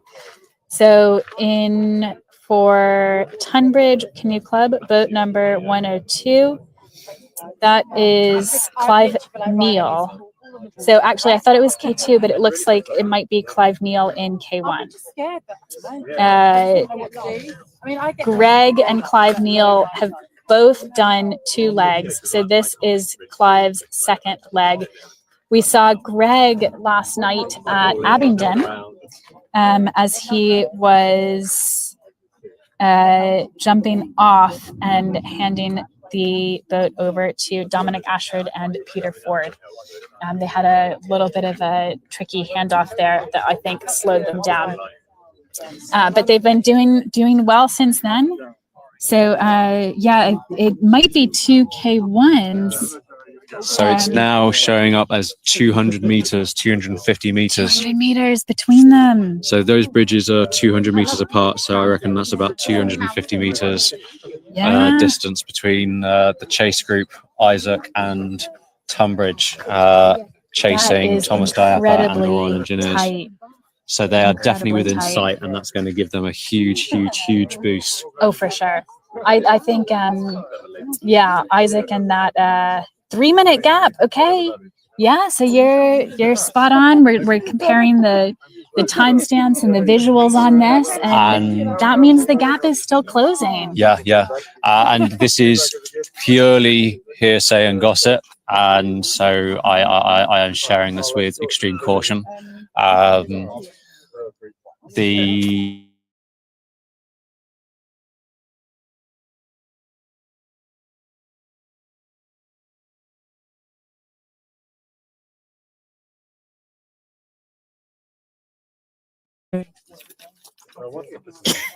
Tim muted you. Yeah, so let's see who comes through first. So if they are at Kingston Bridge and there's 3 minutes between them, they've closed about a minute in the last, say, 2 kilometers, roughly. Do we think that all 4 of them could be together when they round the corner? You certainly wouldn't want to be doing, because that's quite a tight corner down the bottom now. So a K2 is not going to have fun going that corner. Yeah, I mean this, because what we'll do is we'll see them coming around the corner. Yeah, we'll see them coming around here. And then, yeah, I mean that Teddington lock, yeah, they do not But want also, to be down there together, do they? I'd imagine Thomas Dapper's support crew has probably gone up to tell him verbally, look over your shoulder, look over your shoulder. Yeah. But yeah, we will obviously see them go past. The question will be whether the chase crew is burning themselves up to catch and therefore have nothing in the tank to pull away at the end. Yeah. Or whether or not the adrenaline rides through and they've timed a perfect overtake. Yeah. But we'll see. And I don't know how, what I want to know is how hard did Tom work earlier when he picked up that lead over Isaac? Because if he worked really hard, then he's not going to have much left. Yeah. But I mean, either way, if you've got multiple crews going down to that bottom turn at the at Teddington Bridge, yeah, you got 2 K2s trying to do a tight U-turn. Yeah. 2 K1s in that mix as well, and both of them are seasoned K1 paddlers, so they're not gonna give much quarter. Well, I am wondering, depending how close on it's going to be. Well, and I'm wondering if we're going to see our second incident of boats that are going to end up in your repair shop. I mean, Four Isaac's, boats going through that turn makes me a little bit nervous. Isaac's a regular Racing anyway. one, yeah. So yeah, we'll see. We'll see. That is going to be tight. Really I mean, tight. the sorts of tricks and games I've known Isaac to play in the past is positioning himself in front of a K2 so that they spin him out round the corner, speeding up his exit. So he really is quite a skilled paddler. Okay. So there's going to be some serious strategy going on here. absolutely. I mean, And I mean, you said earlier Isaac is just here to finish. I think even if he said that, when you're this close, yeah, we know he's here to win. When you're this close, Yeah, you can't be looking at this and giving up. No. Sub 3 minutes.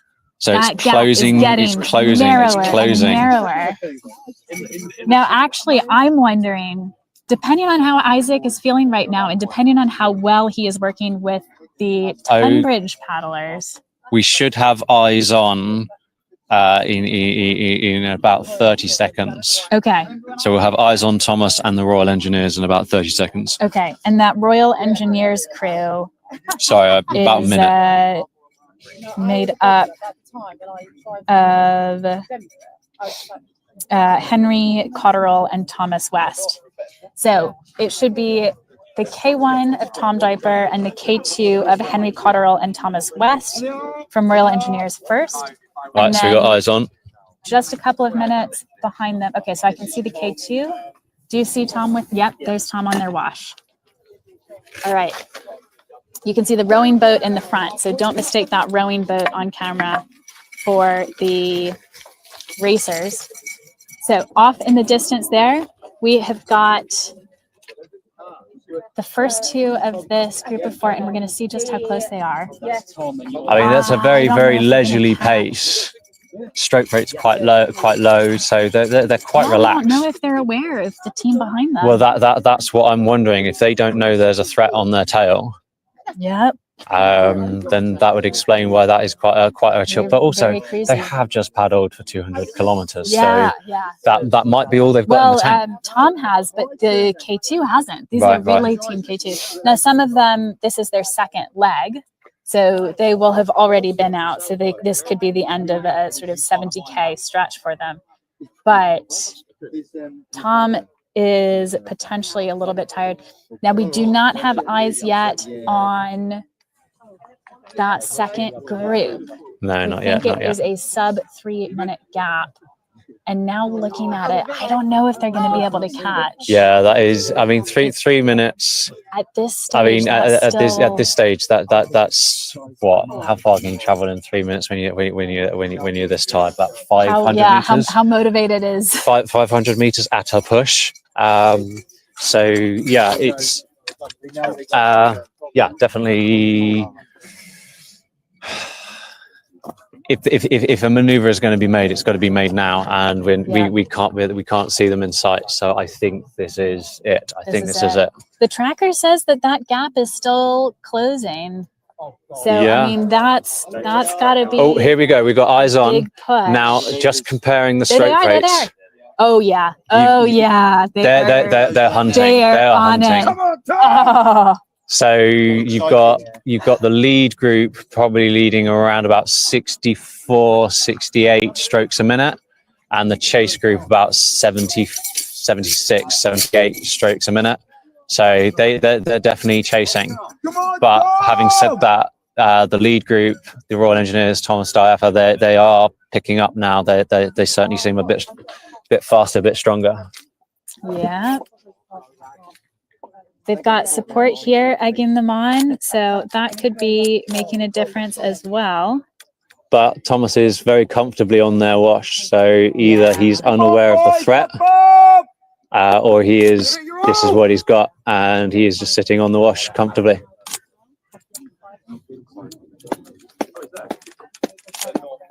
That's a very leisurely pace. That's a really cruisy pace.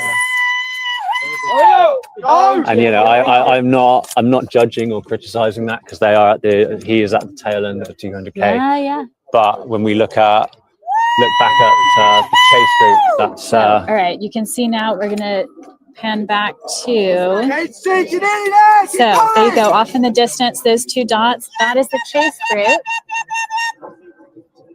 They are definitely moving at a faster pace here than the guys in front of them. So we just saw Tom Viper in K1 and the Royal Engineers Canoe Club in K2. And now just on camera in front of us, we have Isaac Blackman in K1. He's done this nonstop. And the Tunbridge 350, Isaac! 350! K2. Close that! Come on, Isaac! Come on, Isaac! The 350 gap! So the gap is closing, but it is really hard to say. He's going to have to work really, really hard to make this up. Isaac, come on! 300 meter gap! 300 meter gap! Yeah, look at that. So you can see Isaac is definitely working hard. I think that K2, the Tunbridge K2 is working hard.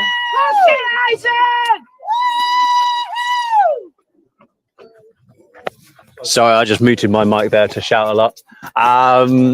Yeah, so I think it's fair to say Isaac is putting everything he's got in here, and he is pretty exhausted. Yeah, he looks like he's making a big effort now. Yeah. But you know, when you are at this stage of the race, if you have anything left to give, You've done it put wrong. out there. But yeah, I don't think he'll be closing that 300 meter gap. No, it is really not tough. without a miracle, unfortunately. Yeah. Oh, but well done to Isaac and the certainly gave us a bit of something to talk about in the end. Yeah, and I mean the good news is I don't think they're going to be quite as clogged down at that bottom turn at Teddington Lock. No. So not hopefully no boat crashes or anything there. So that'll be good news. But No, I'd like it if there were lots of boat crashes. that's true. More business for Henry's boat building and repair shop. And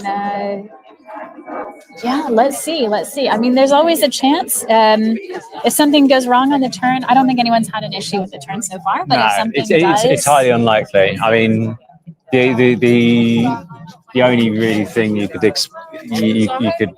anticipate at this point is someone falling in or going for a swim on the turn, or they are tired now. They are really, really tired. So mistakes happen a lot easier. At least the water is still pretty calm here. There's a little bit of that breeze coming down, so they've had a tailwind. But they will be finishing into a headwind. So that last 800 meters is into a lovely, lovely headwind. That is not going to be fun, and especially because Isaac is pushing so hard right now, and I think maybe that Tunbridge crew is pushing hard as well.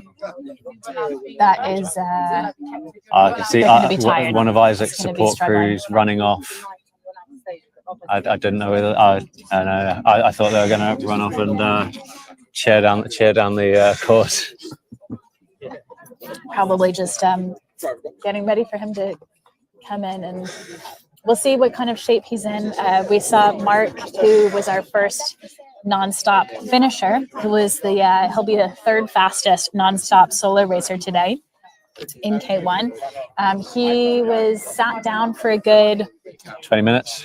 I think longer. Okay. Just chilling, trying to recover. Wouldn't you? Yeah, absolutely. All respect to him for that. So we'll see how Isaac and Tom are looking. I mean, there's also an element there of technique. Not to criticize Mark's technique, but he openly admitted that use of his legs became minimal towards the end. Oh, for sure. Yeah. Minimal, if not non-existent. And so, yeah, that non-use of legs will just mean that you fatigue your smaller muscles quicker, absolutely. harder, and walking after that, no. That's Standing gonna up, be brutal, no. isn't it? Yeah. So, all right, we think that the gap is down to 94 seconds. The gap is down to 94 seconds. That is pretty close. I mean, and that's making 90 seconds in 500 meters or so. So let's see. It's really hard to make that up, but I mean, if he's closed it from 3 minutes down to 94 seconds in the space of 500. He also closed it from like 5 to 2.5. So yeah, and so yeah, it really does all depend on that bottom turn, and also if Tom sees him and gets a shot of adrenaline. That's true, and then they'll have to race all the way back up here to the finish line. So they go down to the turn, and then it's about 750 meters up to where we are standing here at the finish. And I'm going to share some exciting news unrelated to the Thames 200, but for any paddling fans out there, especially Team GB fans. Emily Lewis just won a bronze medal in the K1 200 meters at the World Sprint Championships. So congratulations to Team GB, who's out there racing in Milan. We've got lots of crossover between that group and the marathoners and ultra marathoners here. Emma Russell, who is James Russell's sister, was out there racing as well. She made the K1 1,000 meter A final, which was really exciting for her. And the K4 GB women's K4 made their A final as well. So it's been a big weekend for GB paddling, not just in our sort of more fun ultra race here, but also on the world stage. Tom has hit the turn. No, this is prior to the turn, so not quite at the turn yet. So we're just waiting for the track to update. Obviously it updates periodically, but this last shot was before the turn. We think it could be less than a minute gap now. Yeah, okay, here we go. So Isaac's on the turn, Thomas is out of the turn. So yeah, if Thomas has any energy left in him now, he will know just how close Isaac is, and it will be absolutely hammering it. Yeah. That'll be tall. Good old Isaac. But Isaac will be heavy on his tail. Yeah. They've been on each other's tail the whole time, haven't they? Have you heard any updates from the horse's mouth? No. Okay. No. I don't know who is supporting him. We've just come down to the end. We've just done the best bit. We haven't done the night supporting. I think All we right. used to do it when he did DW, and we always About 30 seconds, isn't it? we passed aside. Thomas should be out of the bottom loop. Isaac's tracker is stuck down at the bottom loop, but he was closer than that. So the tracker's now not accurate. It's moving now. It just updates on a little delay. So, But it's going to come down to literally eyes on photo finish. Let's see. So There's yeah, a really standard exciting paddleboarder stuff. on screen, but that is just someone out for a nice Sunday training session, not one of our racers. Our stand-up paddleboarders are still out there. I think Chris Davison is still in the lead in that race. And he should be good to head for the win.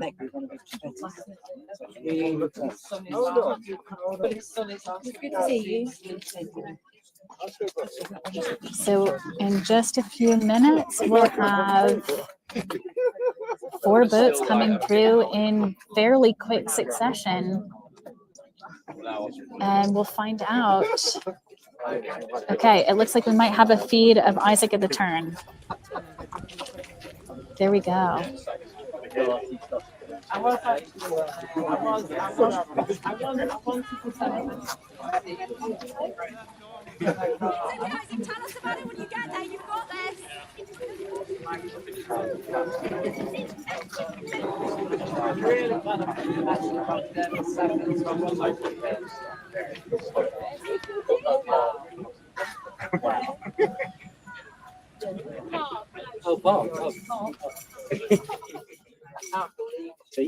All right, so that was a video of Isaac at the turn.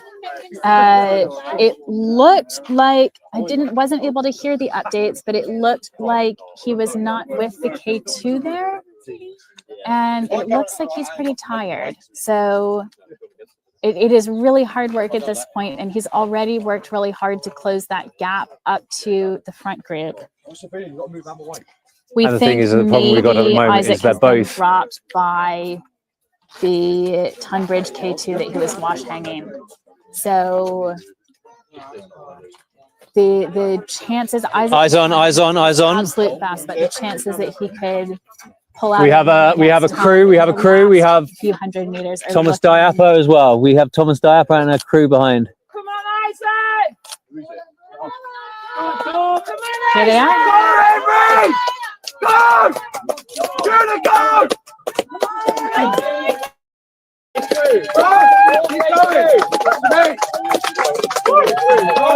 That was it. That's Tom. And Right, there we go. So Royal Thomas Diapo Engineers taking that. K2. Wow.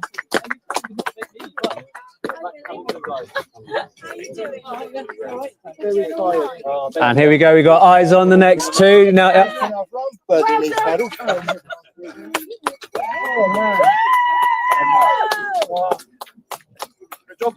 And here they are. That was an unbelievable gap. Okay.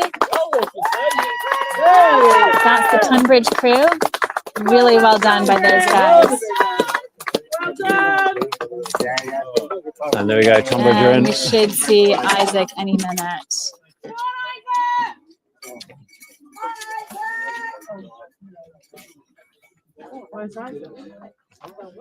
So Isaac is So it looks having a like hard the time. Tunbridge crew picked up the It sounds pace like on the turn there. It sounds like Isaac might be having trouble with his left arm. So let's see how he's feeling. He did get dropped by that K2 there, who worked really hard. Yeah, I was saying that Isaac is struggling. I saw them going in through Ravens 8. Yeah. It's just a little. On the stream, is Harry Gilbert still going? No, unfortunately, Harry Gilbert had to retire before the point where he was Well done. Good job. where he retired last year. So really, really gutting for them. We are just looking at our Tunbridge crew here. So that group of 4 came in, and there we go.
One of us.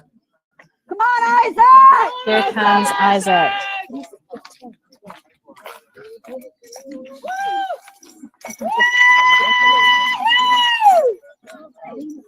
Here he is. So okay, I can just see his light through the edge of the willow tree. Come on, Isaac! You'll see him in about 5 seconds, I reckon. Come on, Isaac! We've got a huge amount of support here for Isaac. We have heard that he is in some pain with his left arm. He's having a hard time. He has worked so hard. There he is. Incredible performance.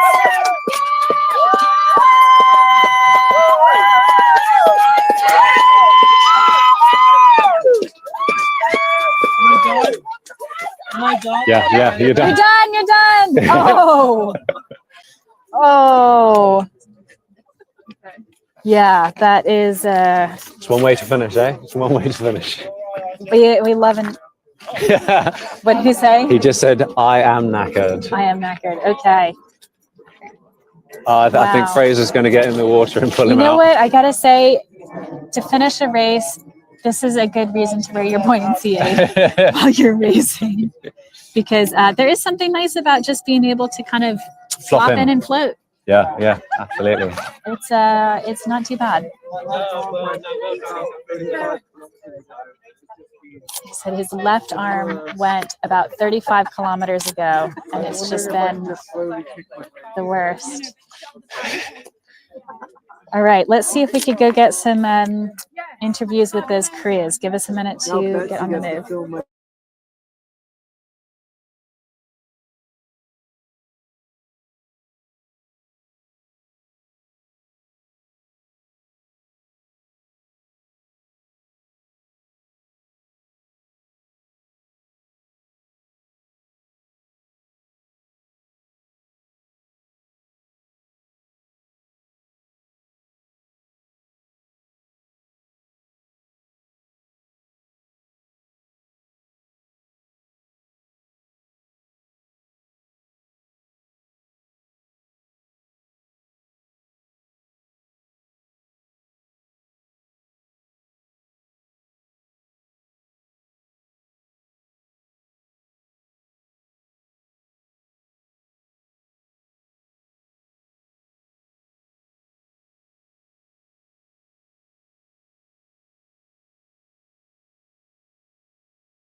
So.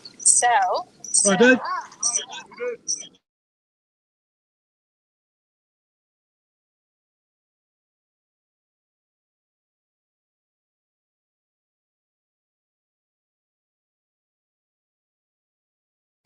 Give us just a minute here to get set up.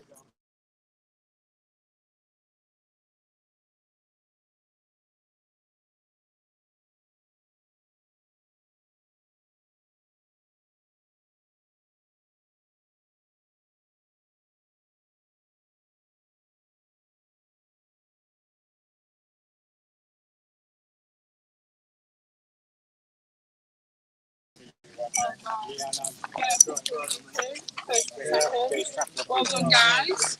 Brilliant work. Superb. Very impressive. Very impressive. Well done. Congratulations.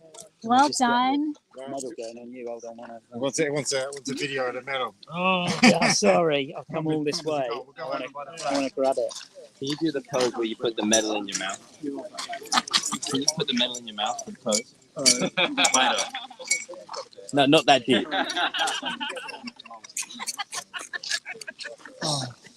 How are you doing, Isaac? You've done it. I've done it. Congratulations. It's over.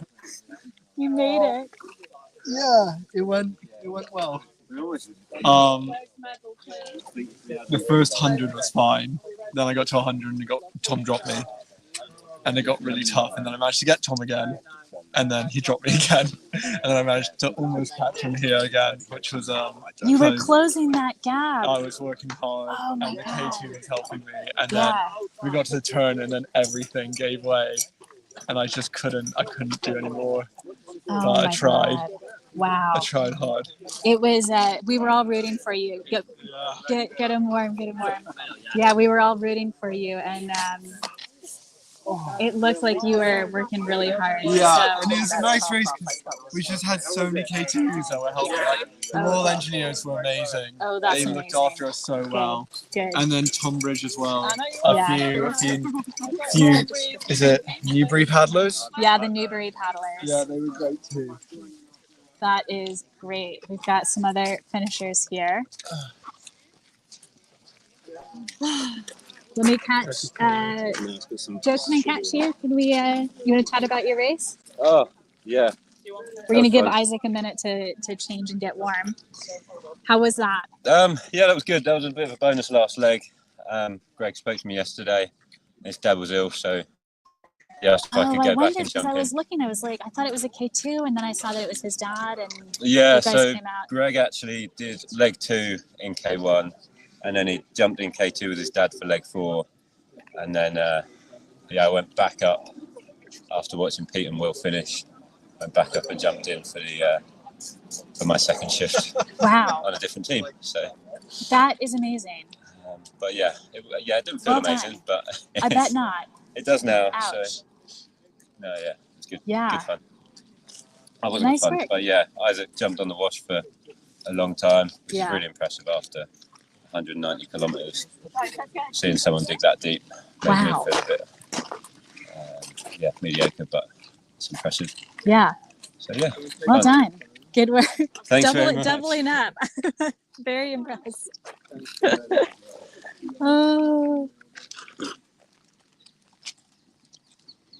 There is Isaac Blackman and his support crew. And we might be able to catch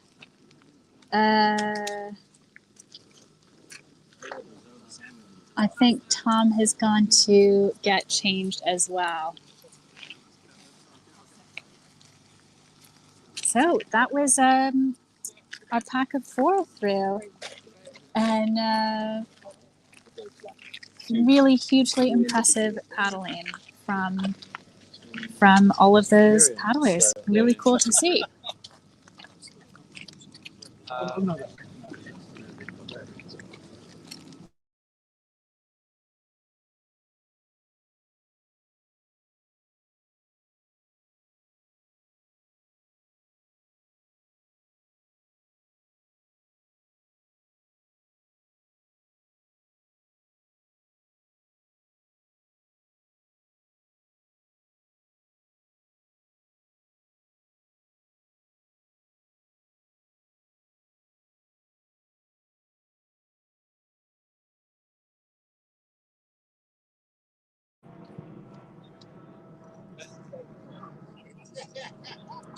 Are we on video? There we go. Let's get the Royal Engineers over here. Can we get some Royal Engineers to talk about your race? Is that okay? I've got the finishing 2 here. Oscar. Go for it. I'll talk to you. Well done, guys. What are your questions?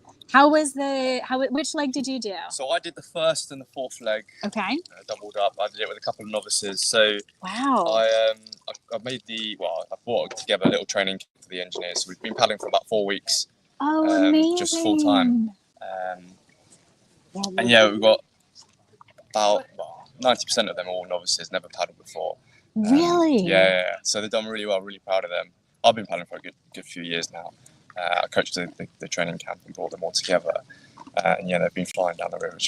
Your speed has been fantastic, and yeah, you guys are in stable boats too, right?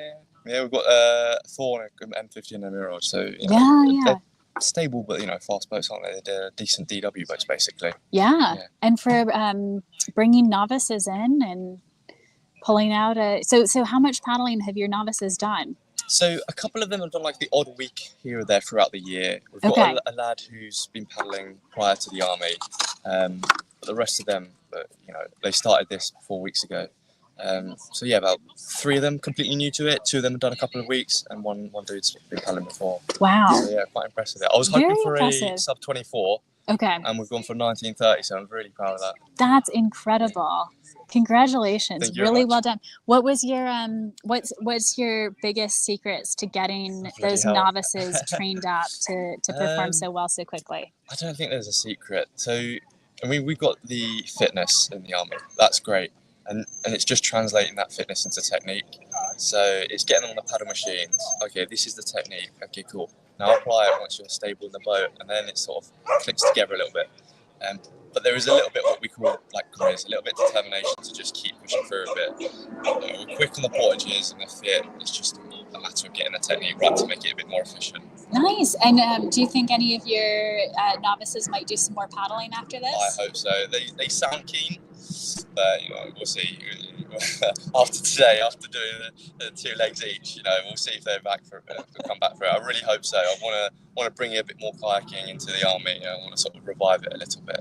Well, fingers crossed. Always great to see newcomers come into paddling, and with such a cool, positive experience to start with, and major accomplishment. So, congratulations! Thank you really very well much. done. Nice work. Have a lovely weekend. Thank you. All right, that was the Royal Engineers team. So lots of novices on that crew. Really, really impressive. Let me see. Maybe I'll grab Greg here. Greg, do you want to close out your race on the live stream? We saw you at Abingdon. Yes. Probably not your favorite moment of the race, I'm No, going to well, guess. given that we were 36 seconds behind the other crew, having 2 minutes wasted looking for a phone in hindsight. But Not the best it's a long way, so Yeah. we can't really blame one Yeah. singular instant.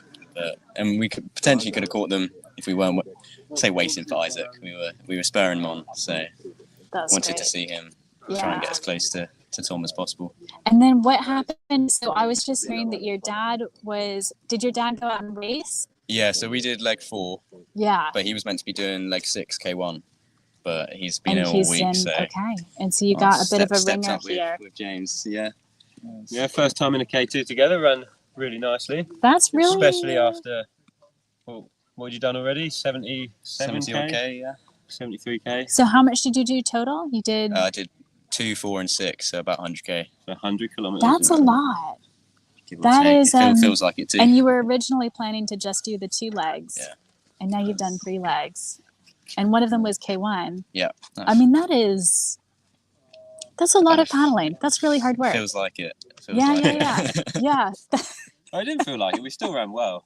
Yeah, it went a lot quicker than I thought. Was this your first sort of ultra paddling? I did the opposite last year, so I did 1, 3, and 5. Yes, you did 3 legs last year. Okay, so you knew that you could a do similar 3 legs. similar sort of exercise, but Yeah. I didn't anticipate doing this much this year, so I hadn't quite prepared for it in the same way. So Yeah, and how did the experience compare otherwise between last year and this year? I think it was good to mix it up with James. I reckon K1, K2 with James. It was good fun actually. I enjoyed it. And it's different parts of the river and different times of day as well, because obviously last year 3 and 5 are all in the dark, so you don't really see any of it. Whereas 2 and 4 you sort of get to actually see the scenery and things like that. Yeah. So you have done the entire course now. Yeah. That's pretty cool. It is. It's nice to tick it off. Yeah, that is say I've done awesome. You think you'll be back again next year? Yeah. Nice. Yeah. Nice. I'll get roped in, but I said I only wanted to do 1 leg. They ended up doing 3, so I imagine it'll probably be a similar scenario this time next year. Well, really well done, Greg. Thank Great you. job, Thank and you. glad you all were able to finish so well too. Congratulations. Thank you. Because That is after great. Marlow, it goes left and then it goes right again. She's already got this. I've My got mom's seen it. Brindy on tape already on the. You're gonna have to retell this story. How many times have you retold it already?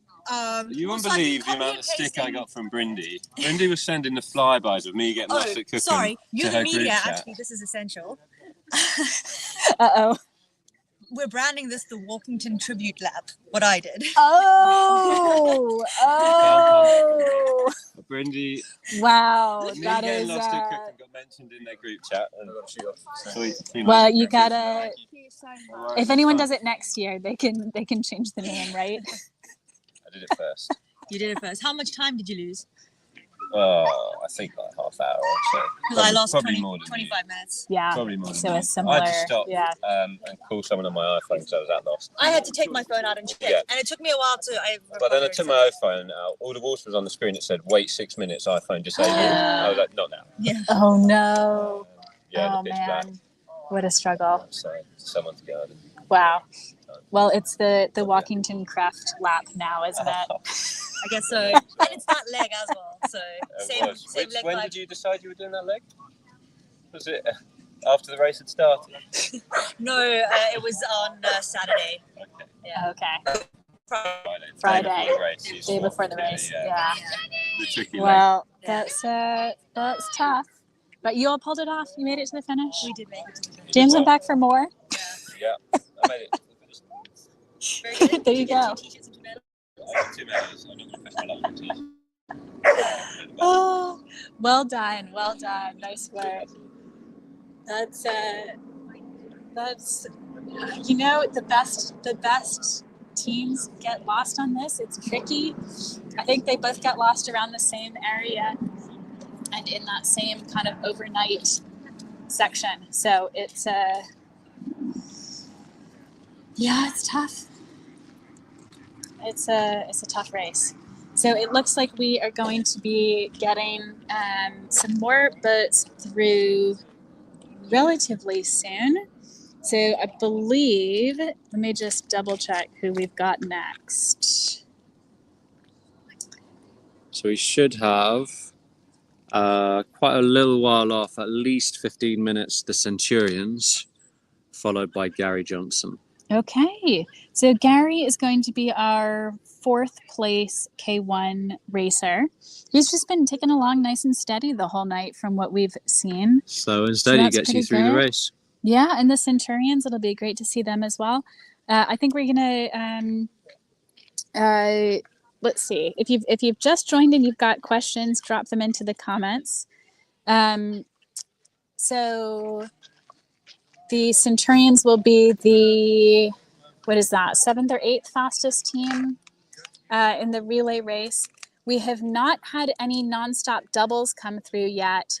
The first one of those is going to be the Reese-Clarks. Yes, I did just check in on them a second How are they ago, doing? and so they are Elmbridge Meadows. All right. Hurst Road, Hurst Park, Molesey. So, at my estimate, they are going to be around about 50 minutes to an hour away at the moment. Yeah. And they'll be the first nonstop doubles. It's going to be Mike Reese-Clark taking another title.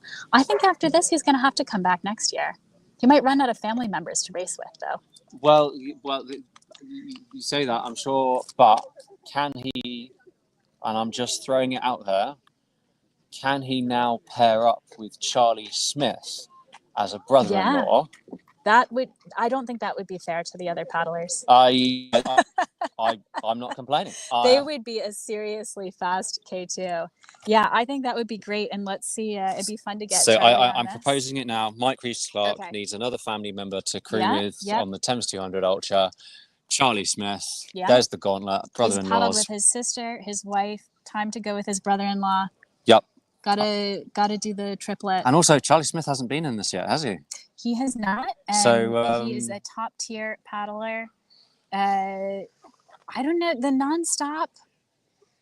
He'd be great at it. I don't know how it would fit into the rest of his season. I think that would be the question, and how his shoulder injury recovery is going. But I would love to see him out here. His wife will give him some pointers, I'm sure. For sure. Sam can definitely set him up for success after her run down with Mike last year. I think that would be a very, very good team. Well, failing that, do we see a Charlie and Samantha Smith boat? Sorry, Smith boat. That would be another one. Maybe we could see them face off. We could have a couples face off between Charlie and Sam versus Mike and Karina. I think which would not really be fair. I have a lot of love and respect for Karina today, but I don't think that would be we fair. won't pit her against that. True. Or maybe switch it up and do Charlie and Karina versus I don't know. We'll have to see. My question is, has Karina had fun, and does she want to do some more paddling? I mean, That's what we'll have to find out. I mean, I want to know in the comments what do people want? What crews do people want to see enter next year? And you know, let's try and bait them into it a little bit. Absolutely. It's a bit late in our day now, so let's throw down some gauntlets. Yeah. So you can see some paddlers on the screen now, but these are, I believe, Richmond. Yes, not racers, just out. Richmond are racers. How dare you? Not actively participating in the Thames 200 Ultra. We are waiting for the next relay cruise to come through. So we've got the Centurions, and then we've got our 4th place K1 coming through soon as well. If you're just tuning in, make sure you go back to some of the earlier moments in our live stream where you can see the finishers, the first finishers, the winners, which was a pretty epic finish with just a few minutes between Chelmsford and Richmond. And then we've also got some great racer interviews in the stream as well. We are going to hop off for just a few minutes before the next cruise come in. The next cruise will be Relay Team Centurions, Gary Johnson, nonstop solo K1, and the Reese-Clarks. The Reese-Clarks will be the first nonstop doubles crew to come through. So really excited to see that. See you again in a few minutes.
If you're just joining us this morning, here we have the top finisher results for the relay this morning. We saw a massive battle at the top between the Chelmsford Empire Strikes Back and Richmond and Friends. And let's take a look at a little bit of that head-to-head battle over the course of the last 24 hours.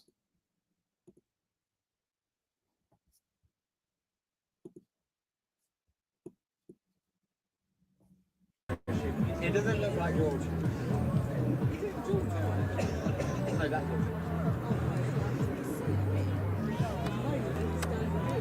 This was in the second leg yesterday afternoon with James Russell and George Durden going head-to-head here in K1. With about 100 metre lead.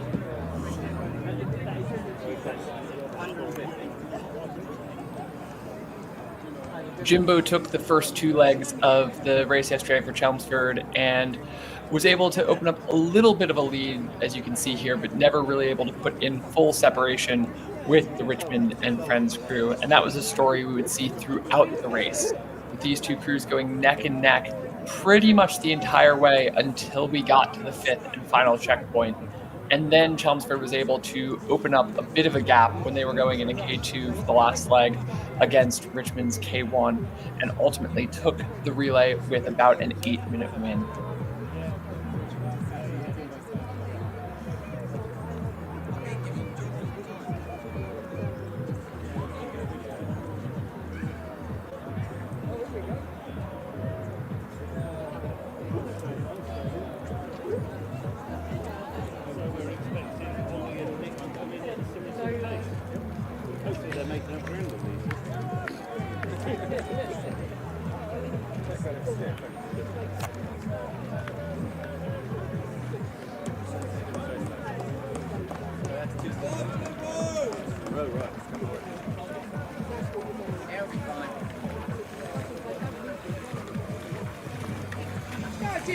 Run to me, buddy.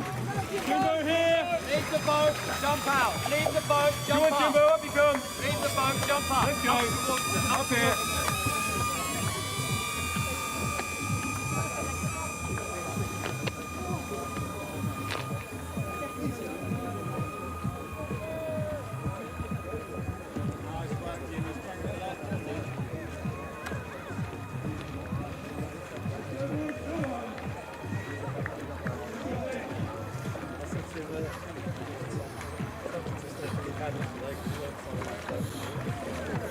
Leave the boat, run straight up.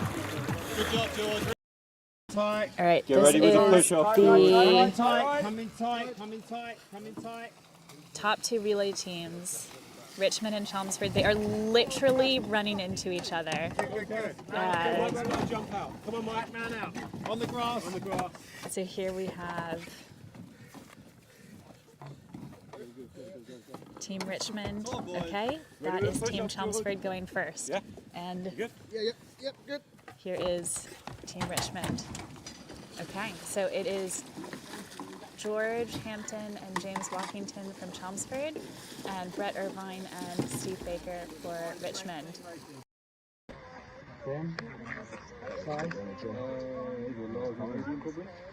And you can see that head-to-head battle stayed neck and neck throughout the night. And it was only finally this morning, around maybe 4 or 5 a.m., that Chelmsford was able to open up a little bit of a After they lead. made us paddle so far. Oh, let's cut back here to Betsy with some live All right. coverage. And we ended up. We are back here, and we have just got a view of the Centurions. And I have got a couple of those Centurions here You have? with us. Yes, I do. Okay, guys, who's out in the boat right now? So that is Pete Clark and Juliet Fruits. All right, and they've been out already. Is this right? They Is did this the their first second? leg, Okay, the short one, and they've done the last leg, which is also a short one. and that was the and they organized it, Yes, right? absolutely. Yeah. So Pete was our admin. There's some learnings here. Yeah, Yeah. I think that's very, very good. Yeah. Well, and, let's and, see, and we've done the two longest legs, but we don't mind. We're not bitter. Well, you guys are here. You look okay. Yeah. I mean, this Made it morning was through. tough getting on at 4. Yeah. That was a tough one because we hadn't really slept, yeah. But once we got going, it was right. And it was a beautiful. I mean, it was absolutely beautiful at 4 or 5 in the morning. It was like a mill pond. Yeah.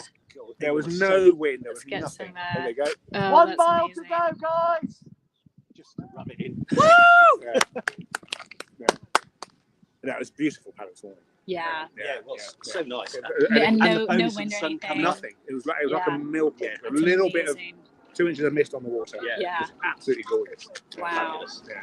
Yeah. That's incredible. Makes it worthwhile. Yeah. Yeah. And was it because how did the legs compare? Did you feel like you were a bit tired going into the?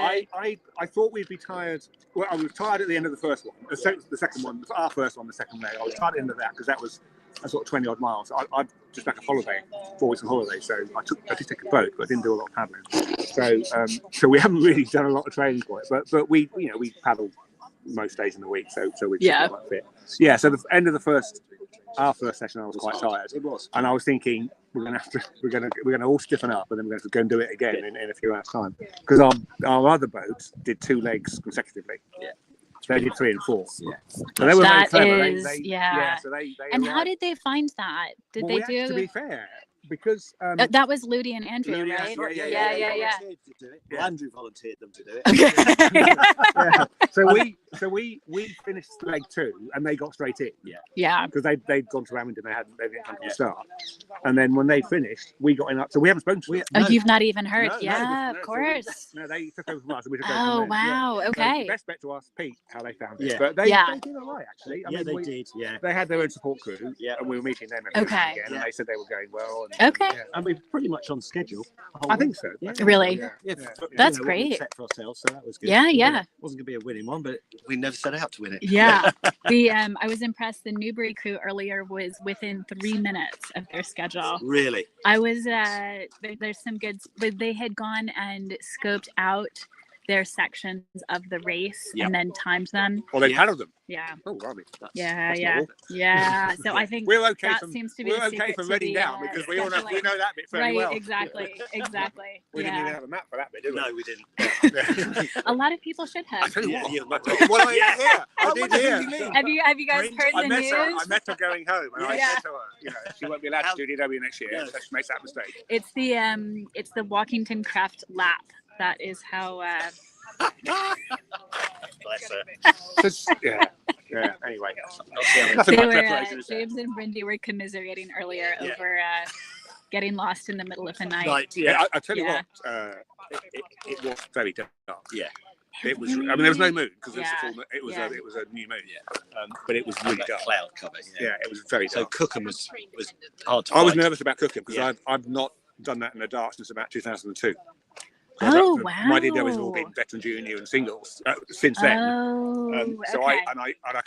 I know what we tell all the paddlers to do. Yeah. So I thought I'm going to remember that we tell them to do the third arch and go straight. So I said to Ed, if I'm heading through a tree, tell me. I don't have any glasses, so to be honest, it's all a bit of a blur. That's why it was so dark. But I had a visually impaired driver. It was Oh I do man. know that Cookham lock cut is really dark. Yeah. So I was there's another. Oh, this is Gary Johnson. Yeah, Gary Johnson. Oh yeah. He's doing really well. Okay, let's get Gary on here. So, Gary Johnson. He is the 4th place non-stop K1, 4th place non-stop solo paddler coming through here. He's been, I would say, really consistent throughout the whole race. Got M. Allen back on the mic here. How does Gary look? It looks really nice. I mean, it's wild. It's weird, but it's got to go down and then it's a funky finish. At the moment, it's got the wind with him. He's looking really smooth. Really happy, but let's see. How they feel, how it feels to just go back up because the wind will be in his face. Yeah, and that you know, Isaac Blackman, who we saw a little bit earlier, he had a really hard time after that turn. I think mentally it's kind of brutal to pass the finish line, go down, turn around, and then come back up to the finish. So that's tough. And then when you throw the headwind into the mix, which is looking, I mean, it's not massive, but it's enough when you've been this far and you've been planning for this amount of time. I mean, I actually caught Isaac down at the turn. I just ran down quickly to see if I could catch. Unfortunately, I missed Tom, but I caught Isaac, and yeah, there was a certain amount of sort of swearing going on as he turned around and started making his way back up. So it's that thing of mentally, you know, you've only got sort of half a mile or so to come back up, but still it's a slog. It's almost like you could hit that point and then you go, oh god, your body thinks it's done and your brain says you have to keep going. Yeah, it's not like, you know, for DW you could pretty much put your paddles down and stop. Yeah. Here you can't. You're going, coming back upstream.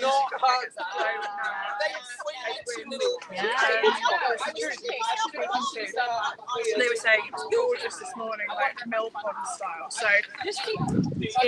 it's definitely a mental game by this point. Yeah, very much so.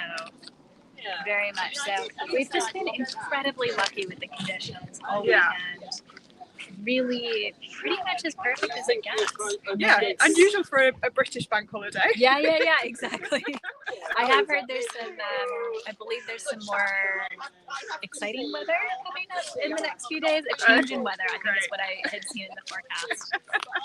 But I'm a few days out of date on that now, so I could be a little bit off base. So we are just waiting for the Centurions and Gary Johnson. And it looks like there might be, unless they are out for a morning jolly, it looks like there might be another boat coming down as well.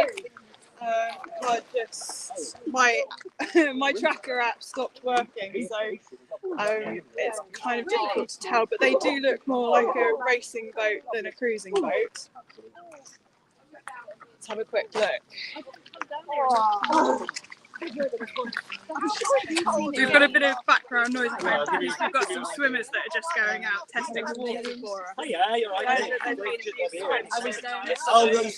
able to tell us a bit more about what the temperature's actually like. There's a void, yeah. Oh, that's right, they're not cheap.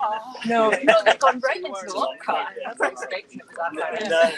Wow. How the other guys? Yeah,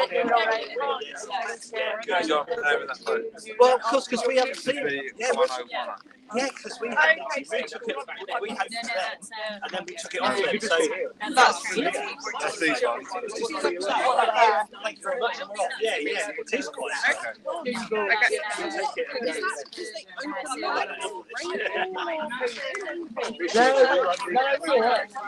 We did leg ride.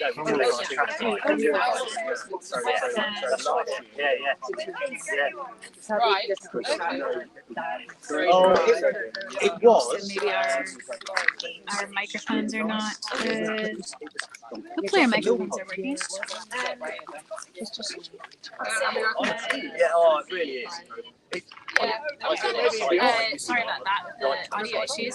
So the boats that have just gone down are the Centurions, who are in K2, coming back now, Pete Clark and Juliet Fuchs, and then the K1 of Gary Johnson. The next boat to come through is going to be Mike and Karina Reese-Clark, who I think are still on the wave paddle for them. There's some other paddlers out on the river today, making it look like they're part of the wave, but they are just out for a we never saw them.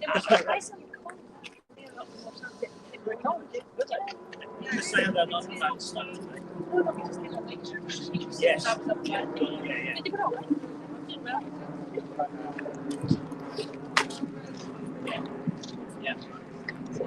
I know. Yeah. Oh, yeah.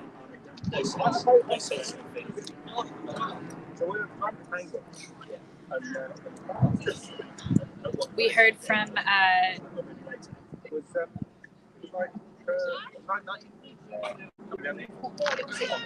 let us give us a minute to see if our sound improves with our audio issues. We've got the weather on that.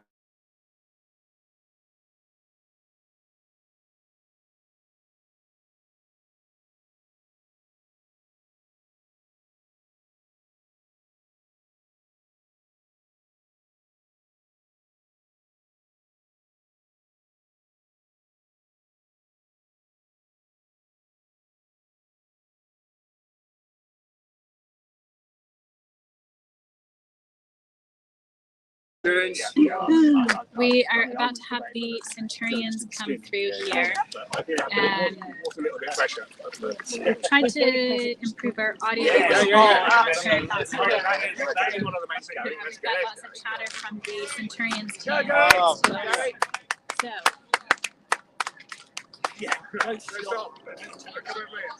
Don't stop, but do turn. That is a Surski paddle out there now. There we go. Good work. There it is. Well done, guys. Good job. Reese-Clark and Juliet Boots, 8th place in the relay. Really well done. And we've got the medals coming in now.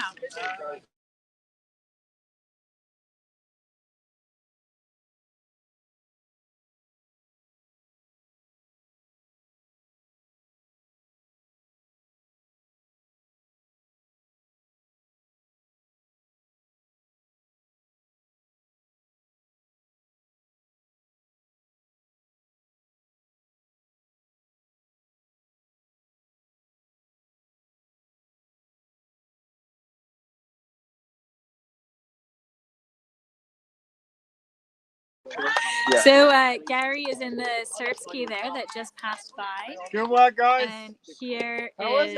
What a lovely morning for it. Loved it. Well done, guys. The Centurions.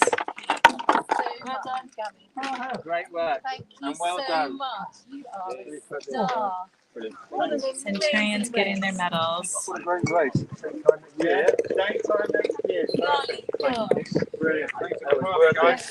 Please you enjoyed it. Really, you're awesome. Brilliant. Well done. Well done. Like the 2000 rowers at the We couldn't see you. I feel like a fighter pilot blew in Dresden. Well, we knew you were up there, but Sorry, we just couldn't see you. Well done. Finger gave up. Let's see if we can get. Can we grab Juliet and Pete? Do you want to have a quick chat with us about how your last leg went? Come on. Buddy duty. There we go. How was that? You did the first leg and the last leg. Easy in doing the second and the fifth leg, which I did, because that was further. We've heard. But, We've heard. That has yes. been complaints already, so Finger held out. Well, My left side. good fun though, hard It work. was. I loved it. A bit lonely though, we really came across one on the boat. Yeah. But it was good fun, brilliant. Yeah. And how He's was done it? a good job How did there. it compare between the first leg and the last leg? Like, what was the? Oh, this was way more fun. This Because was a lot more fun, wide you river, know, okay. deeper. there's a nice bit Yeah. of wash with boats going past and more to see, whereas And yeah, it it's was the last a ditch bit, so on leg one. you get a bit more of an oomph for the last bit, don't you? Yeah. But it was High good. water. It was good. And honestly, doing it in daylight and low water compared with DW24 that we did, everything was just washed out then. And It was good, though. today it was dried up. Completely different. Yeah. August versus April. That's Yeah. a It's big so difference, cool, isn't eh? it? Yeah. Nice. Oh, You that think was- you might Thank you, guys. return to race again? Oh, it's the same time next year. Excellent. But a more structured Excellent. crew this time Just come round. back from the cellar. So And I Lift changed the the go. legs. Changed the legs, Oh, yeah. After you've that. got Change the the. legs. Oh wow, Yeah, you yeah. got some I've got a amazing busy, plans yeah. coming up. Yeah. We've got That blue sounds t-shirt to get. incredible. That's what we did it all for Oh yeah, t-shirt. yeah. Okay. Well, That's congratulations. Brilliant. Thank you very much Congratulations, for a Centurions. great race. Did you get a team Team photo Keith and the with gang. Centurions? Brilliant. Oh, yeah. Good Oh, yeah, let's get more. Thank you, yeah. Don't push me in. Well, that would make a good photo there. Yeah. It would be really fun. Yeah. Thank you. All right, well done, everyone. Nice work. Excellent. Thank you. Thank you. very much. Yeah. Right, we need your. Who's got the? So that was our the Centurions team there. I think it looked like they had a really good time. We have unfortunately not had a chance to talk to their other two crew members of Ludi and Andrew, who did 2 back-to-back overnight legs. I also wonder if that's almost on purpose. I know Ludi's a little bit camera shy, so I think she purposely chose the legs that we can't actually film. I do feel like they chose the most She's a smart woman. difficult She's a section smart. of the race to do back-to-back legs and through the race. But if you look at Ludi's DWs, Yeah, sure. she lives for it, and but I think the last couple of DWs she hasn't made it all the way down, so that's not what she's trying. But yeah, she absolutely loves those nighttime grind out paddles. So I've got a hypothetical question while we're just waiting for the next sort of boats, which I don't know, you guys might have different thoughts, and I'm sure people watching will have some thoughts as well. Obviously, we've been hearing about the different conditions all along the way, and it's twisty and turny at the top. It's just been described as a ditch at one point, and all of that. If we had, say, you took Jimbo and you multiplied him by 3, and then you had one of him doing K1 all the way, and the other 2 doing K2. I wonder if there would make a difference coming down if for the K1 versus the K2 in terms of if it's easier in some sections on a K1 or easier in some sections on a K2. I wasn't orientated. So I've got to go back. You know, I think because we saw Jimbo go up against Will and Alex in that first section. Who are not exactly a mediocre K2. Yeah. They're a very, very fast K2, but they are still juniors. But they're very fast. But they're only going to be a couple of seconds per kilometre down on Jimbo. Well, they they were right next to each other pretty much. Not at the finish and not 30 left. Yeah. Jimbo was racing 2 legs back to back. So, maybe if he was only doing one leg, it would have gone even faster. I think the K2, I think it's the C4, which is where you get really Partly because half the courses aren't big enough to accommodate a C4. Yeah. I mean, even the larger courses with courses such as Hampton Court is not actually big enough to accommodate much more than a K2. So, and the turn as well, that turn is quite a narrow gap around the turn down at the end. So that would be interesting. Obviously, I'm sure they'll get around, but I think it might be tight, which you lose time on with versus a K2 or a K1. Yeah, the residents. I wanted to check in with the Canoe teams as well. And apologies, we're still having some. last time I checked, the C4 was up at Windsor. Oh gosh, that's so a good 4 hours away, and that's if they're going at a good pace. Okay. And Green Machine, it looks like, is actually not too far up. So we thought probably Green Machine would be one of our leaders and potential winners in the Canoe teams, C1s and C2s. And it looks like that's what we are seeing. And we are ahead of the Reese-Clarks kayaks.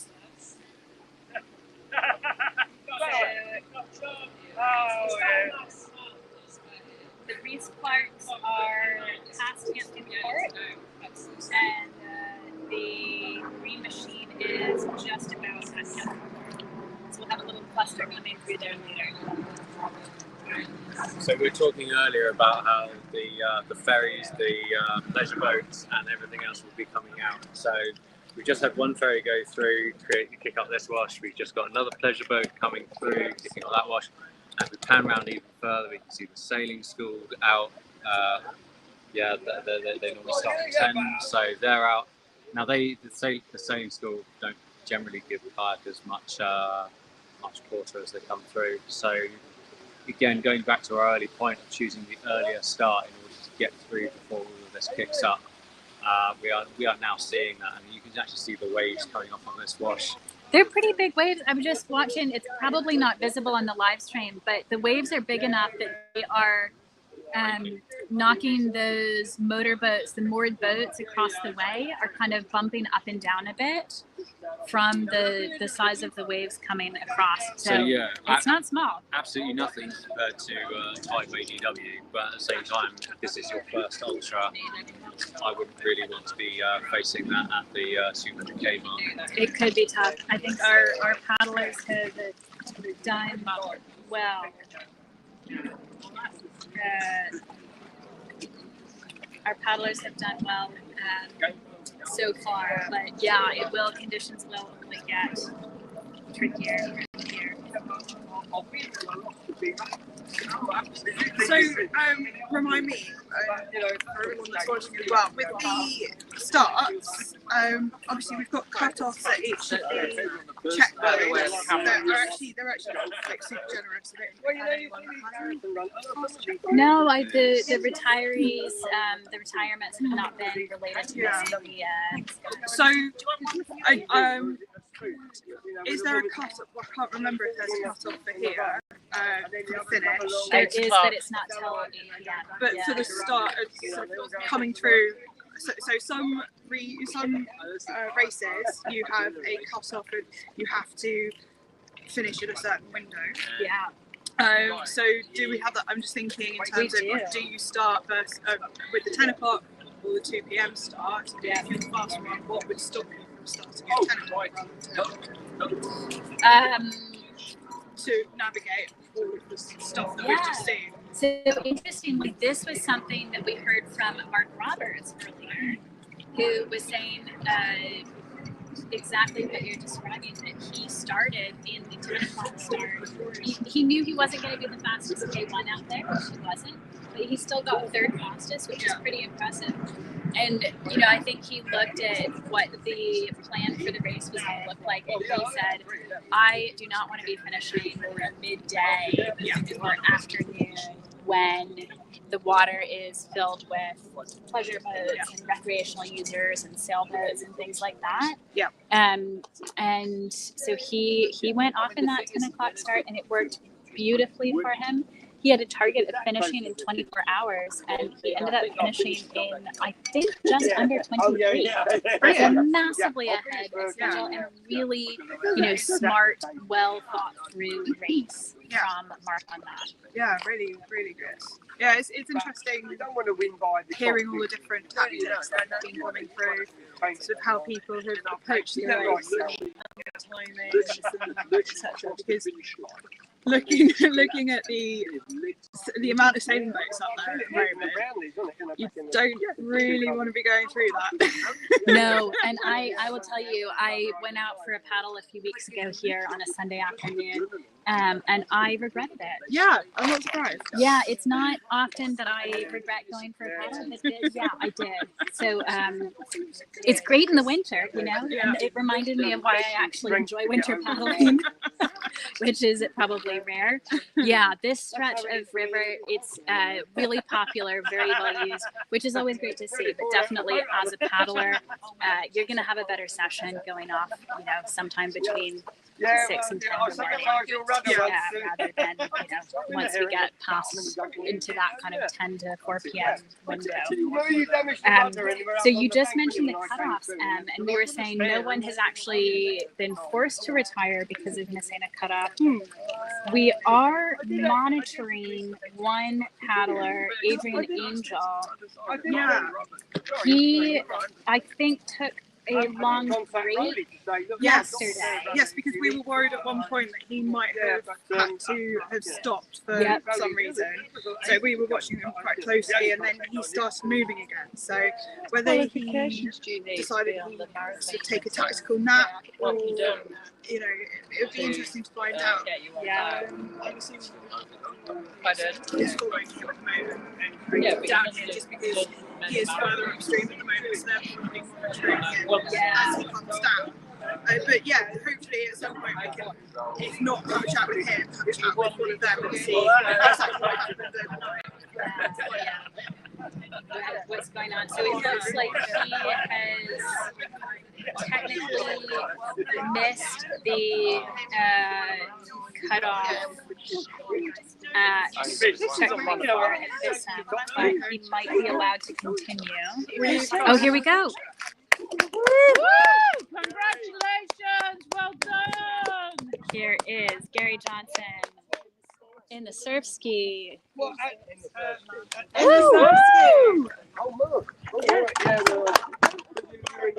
Well done, Gary. Congratulations. That is pretty impressive. He is 4th place, nonstop K1. I've said K1 on the. Down there looking for somebody else shot that. Oh no! We need We need What up, mate? Do you want to run Keith? We're just going to bring Keith in to make sure we catch Gary at the finish. He's got a little bit of help with his foot, but that's good. It is a half point of the race here. It is probably feeling pretty spent. So it's a long way to go in a surf ski. He's in an Epic V9. So a good choice probably for dealing with some of the pleasure boat wash that we were talking about at this section of the river. There he is. Put a smile on my face every time I've seen him. Might not put a smile on yours. Great to see you, mate. Thank you so much. So you got the t-shirt on. How was it? It was tough. Yeah? It was tough because I'm the training guy, just doing it as training and just get used to this new boat. This is the first time you've done it in this. And how would you find it? Tough. Yeah. You know, it's all beginning in that. But I'm trying to attack because I was supposed to be doing the Alabama 650 in this. Oh, you're training for the Alabama 650? Well, no, I just took it on last minute because that's me. I thought, with no training, I thought I'd just try it. You panic entered Thames 200 just to get some training in. No, yeah, for another race that you panic entered. I got sick about 70 miles. I was ill. I was ill for about 40 miles. Just coming down there, which is good. I wanted to suffer a little bit. Prove to yourself you're not made of glass and you can bounce back. Yeah, no, I put relays in as well in my gym. I put in 2 or 3 next year. Lovely.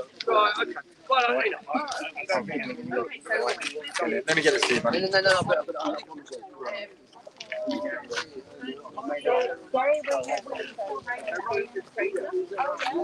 How was it for you guys?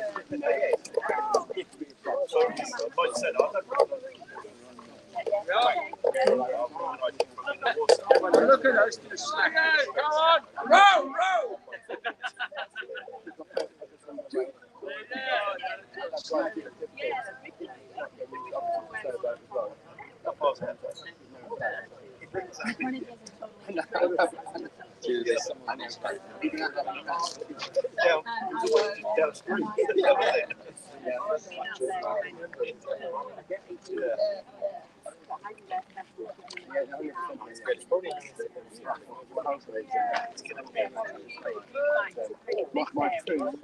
My two guys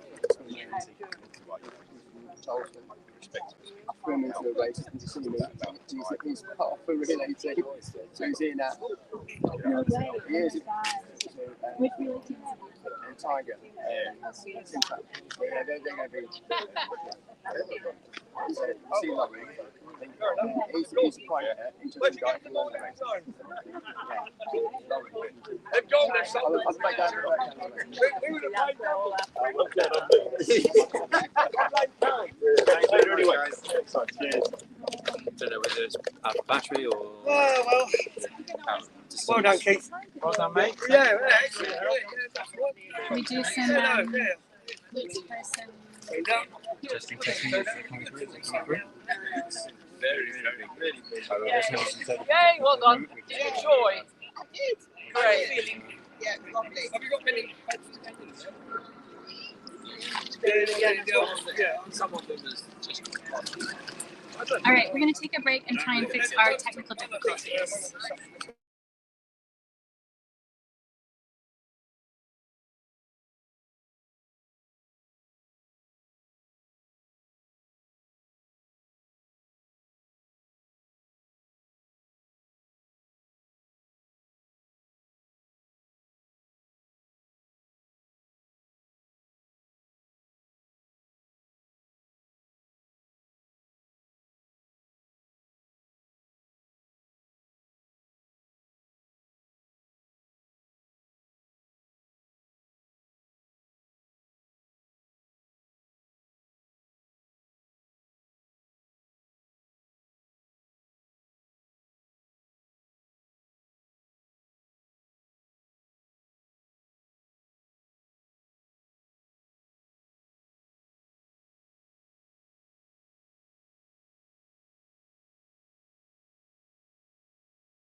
Oh, shit.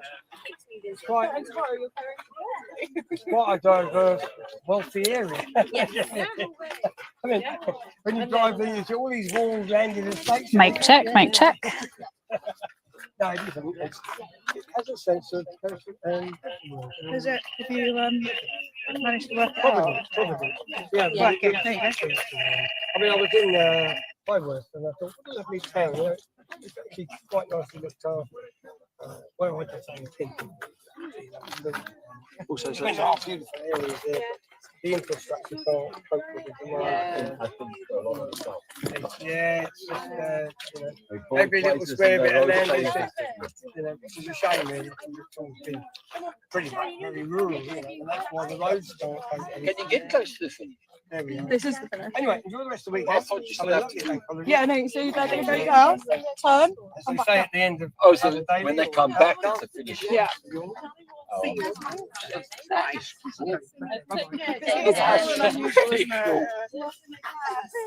So this is your plan.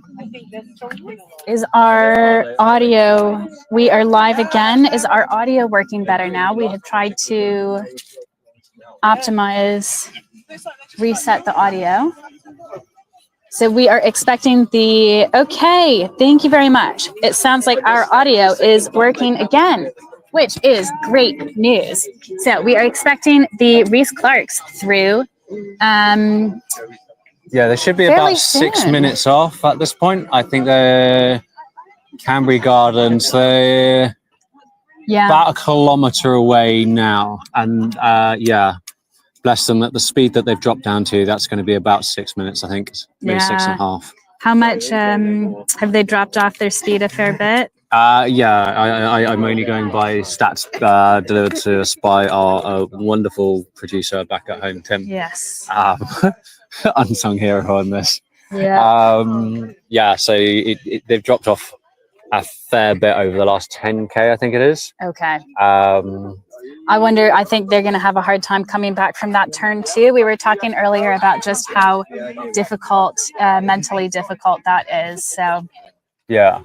Recently married. I think they got married within the last year. Mike is a really top end paddler. He has raced the DW several times. He is the defending champion for the non-stop doubles at this race, the Thames 200 Ultra from last year. Unintentionally going to do it again. Wasn't intending to, but here he is. Yeah, so we had a different non-stop doubles crew who was leading the race early on, but Mike and Karina were never that far behind. And then the crew that was in first ended up dropping out. They retired. Here they are, got eyes on now. They're just coming up to the sailing here field. They come. And then after Mike and Karina, we see Green Machine, which is going to be the first canoe team in. So looking forward to seeing them pretty soon. So Mike and Karina, they are... oh, I had them and I've lost them amongst the staleboats. Yes, they have just disappeared. I think that Mike's steering them away right towards the bank on our left, just to get a gap and away from all of those sailing boats, because there are a lot of them. There are. And they are a bit of a law unto themselves, so it makes absolute sense to. Yes, yes, they are moving slowly, thank goodness. But they can be pretty seriously hazardous out there because they take these just like crazy sharp turns. I say this as someone who's obviously not much of a sailor. Okay, we can see them again. We've got a clear view of Mike and Karina Reese-Clark.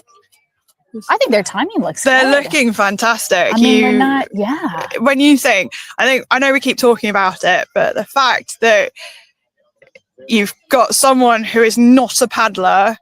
Well, she is now. Well, she is now. She wasn't until yesterday.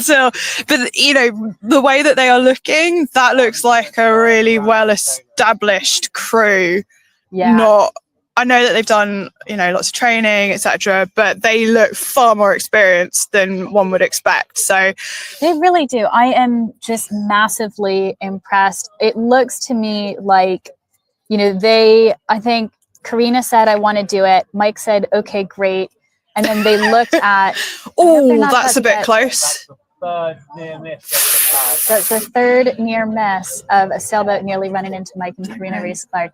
They are just navigating it like pros. So, but they are out of the danger zone now. So yeah, thank goodness. You know, they're nearly there. Yeah. So yeah, I mean, I think they looked at this and said, okay, we've got a few months of training. What are we going to prioritize? Yeah. And it was volume and, you know, a nice endurance technique, stable boat.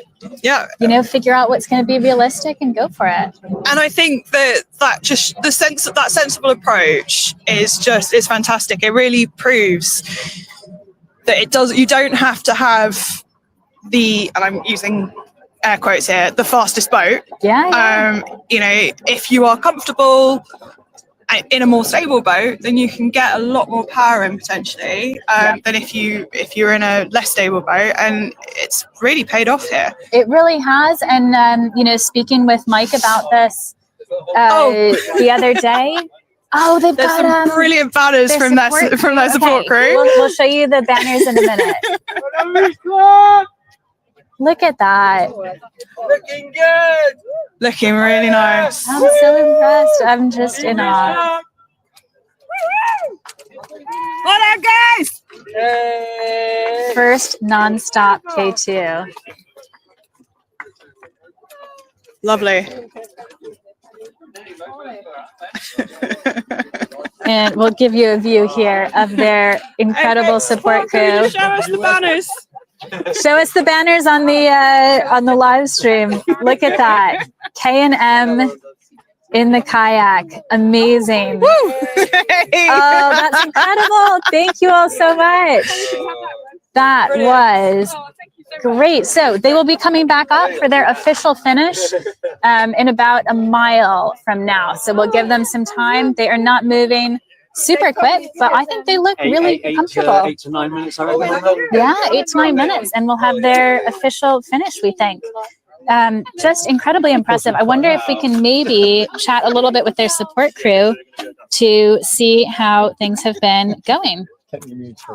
Let's see what we can do. So we're going to go find some of the support crew. Can we get some of Mike and Karina's support crew to tell us how they're doing? Oh, amazing. Have you been following them through the night? Yeah, We've all been through the part of the night. support teams all through from yesterday, all through the night. Yeah. It's been amazing, absolutely incredible. Because to go from 0 to where she's got to with Mike, I mean, he's just been so fantastic. What a coach, what a mentor, what a partner. And she's just brilliant. We are just in awe. I mean, we have been talking about them all weekend. Yeah, she and sets her mind to it. But she comes from a family who can do that kind of stuff. So Are you all related? Can we get Dad? Your Mum and Karina's parents and okay, and her sister. That's amazing. And obviously, Mike is a paddling family. Oh, huge. So, and are you all ultra race athletes? Okay. Historically, very historically now. Okay, because Karina's a bit of a cyclist, isn't she? Yeah. We did hear that she's not coming from zero from an athletic standpoint. That she was. She's got a bit of gumption about her as well. Which is, very helpful in this kind of event. That's hey, look where it gets you to the win. Absolutely.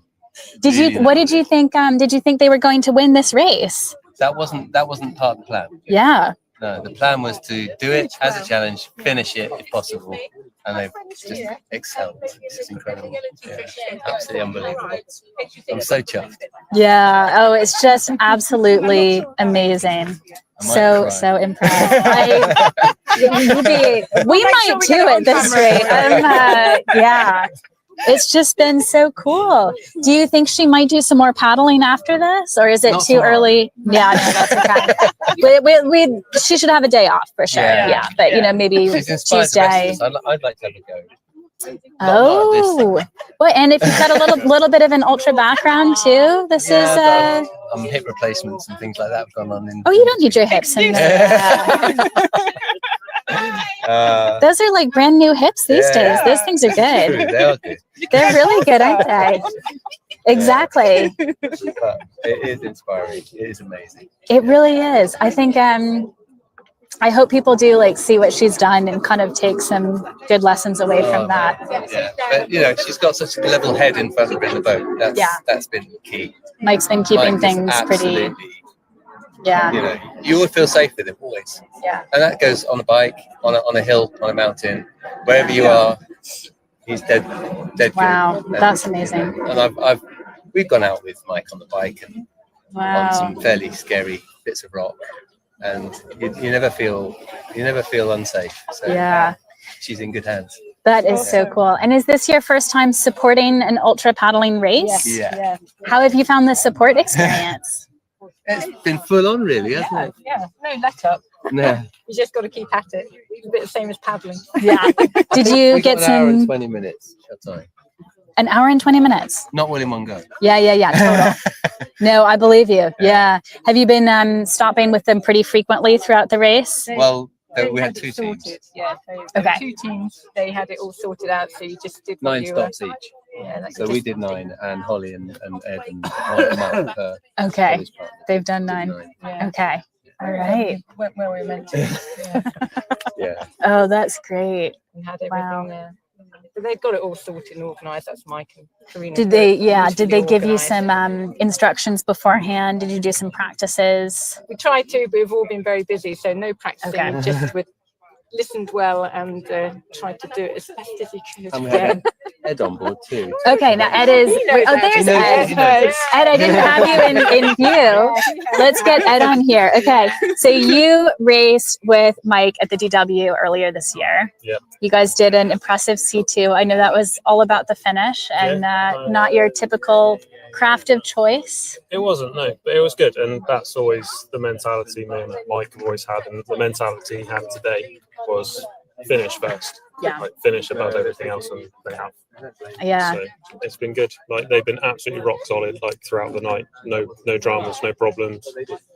Every Wow. time Mike did start to grumble, I just reminded him it was his choice. And no, they've been brilliant. Like it's been so easy following them down. Wow, that's great. What do you think was has helped them have such a smooth run? To be honest, I think Mike is just so easy to paddle with. Like as an actual paddler, to sit behind him, like he's so easy to follow. He just keeps the boat solid. Like so, for Karina, who's done like no paddling, she's picked it up really well. Her technique, even now, she's still paddling really well.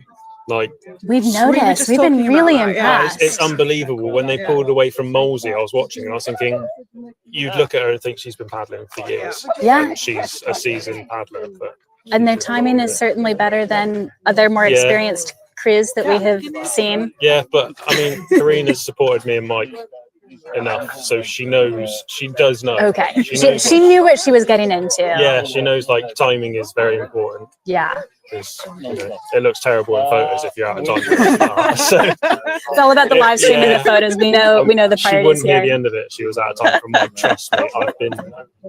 But no, yeah, it's just been great. That's so cool. And like Karina's family, like they said, they've never supported before, and they just picked it up and just got on with it. And there's been no grumbling, no complaining. Yeah. It's been like unbelievably easy. So it's been really lucky. And I'm the weather's really been great. impressed by that. That is it's hard. Supporting is not easy. No. Learning how to paddle in a few months No. is not easy. But as and- well, they were sort of looking to me for help, and I was thinking anywhere above Reading. I was like, I don't know where I am. I was like, I have no idea. I've never been here before. And we got to Hurley Lock, and I was like, now I know where I am. Oh. Well, what do you think after supporting the race? Do you think you might consider getting in a boat for it next year? Well, I don't know. Mike keeps dumping me, doesn't he? Yeah, I know. Every year he comes here and he upgrades his partner, and then Yeah. he crawls back to me at Easter and drags Well, me. we were wondering how many. We were speculating earlier, like, is he going to get through all of his family members? We're like, maybe Charlie is next, brother-in-law. Yeah, I feel like Charlie needs to do something, but maybe Sam's already buttering him up for next year. I don't know. Yeah, Sam might have him booked in, and I mean that would be That would be fast. Yeah, That would yeah, be a yeah. very fast crew. Maybe that'll get you back in with Mike. You and Mike versus Sam and Charlie. Not a chance. I'll say that now in front of everybody watching. Absolutely no chance. I won't even pretend we'd have a chance. Maybe for like the first 5K, and then we'd blow up and be like, nope, Oh, no we've got more. some going. Okay, that is Green Machine in the canoe that says James and Betsy. That is Green Machine. They've picked up some extras with them. Did you know your boat was racing, Betsy? It is not actually technically my boat. It just has my name on it. Oh, right. Did you know your name was in the race? I can't say I'm surprised. I'll say that. All right, let's get Green Machine over here. Nick, Craig, have you been supporting Craig? A little bit. Yeah. Little bit. Okay, can you guys come over here and we'll get you on the live stream. Thank you, Ed. All right, so here we've got Craig, Nick. Come on. You've been racing. You've got a the racer is we've got the Reese-Clarks coming in. Well, tell us sorry guys. How's the racing been, Nick? We'll get you more in a minute. Yeah, it's been good. Yeah, it's couldn't have asked for better weather. Yeah. Could have asked for a better flow, but Yeah. that was to be expected. So yeah, overall, very nice, good experience, and enjoyed it. Sort of. Has it been pretty smooth? Have you run into any issues? Pretty smooth. Luckily, we did most of ours in the daylight, so we didn't have the searching around portages in the dark, which the other guys had. So yeah. Did they get a overall, little bit lost? And I think there were a couple of not really realizing how big the portages were in the dark. But yeah, there was a couple of faffing about in the dark with the other crews. But for me and Ollie, it's been really straightforward. So yeah, really happy. Really nice. Yeah, really, Good. really good. Good. Well, we'll get you guys when your crew comes in Yes. here. Craig has the supporting band. They've done a good job. Yeah, for me, it was very easy. Good. So it was really just they took care of themselves, pretty much. Oh, man. I just had to drive them past. Okay, this is Mike and Karina Reese-Clark. Absolutely incredible. Look at that. Wow. What a race. Congratulations. Medals on. Awesome work. Thank you very much. Great work. Karina's ready to get out.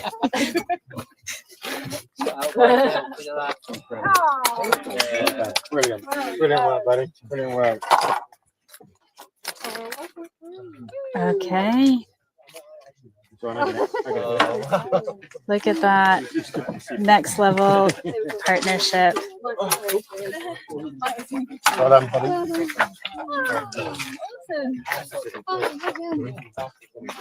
Yeah. Let's go back a bit more. Until I get knocked out. Stay up.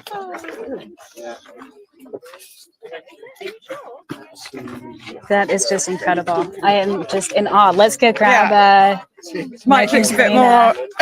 Mike, can we whenever she's ready, Karina too. Congratulations, you two. Thank you. That we have just been talking about you all over the live stream. We are so impressed. Yeah.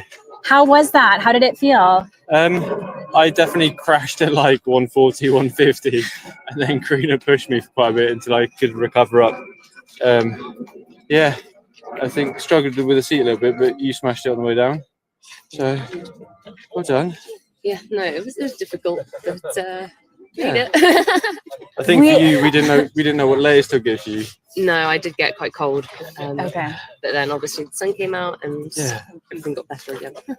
Yeah, it did get chilly overnight, didn't it? Yeah, I managed to stay in just the thermal. I didn't cag, nothing. But yeah, I think it's a bit different knowing what we were up against. Yeah. Oh, wow. Having never gone anywhere near that distance before.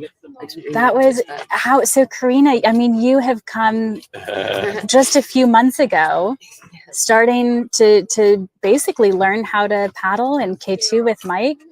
How has the journey been for you? Did you know you were going to get here? Yeah, I was always going to finish. Yeah, we were going to finish one way or another, weren't we? Yeah. It was, yeah, you did a lot of training. Yeah, I had a good coach. So. Well, it wasn't much of a coach. It was a case of we were going to go for a session. But, we were very impressed with your technique. Was that something that you all specifically worked on to make sure Karina was endurance ready? We had a little go on a no-go a couple of times a while back.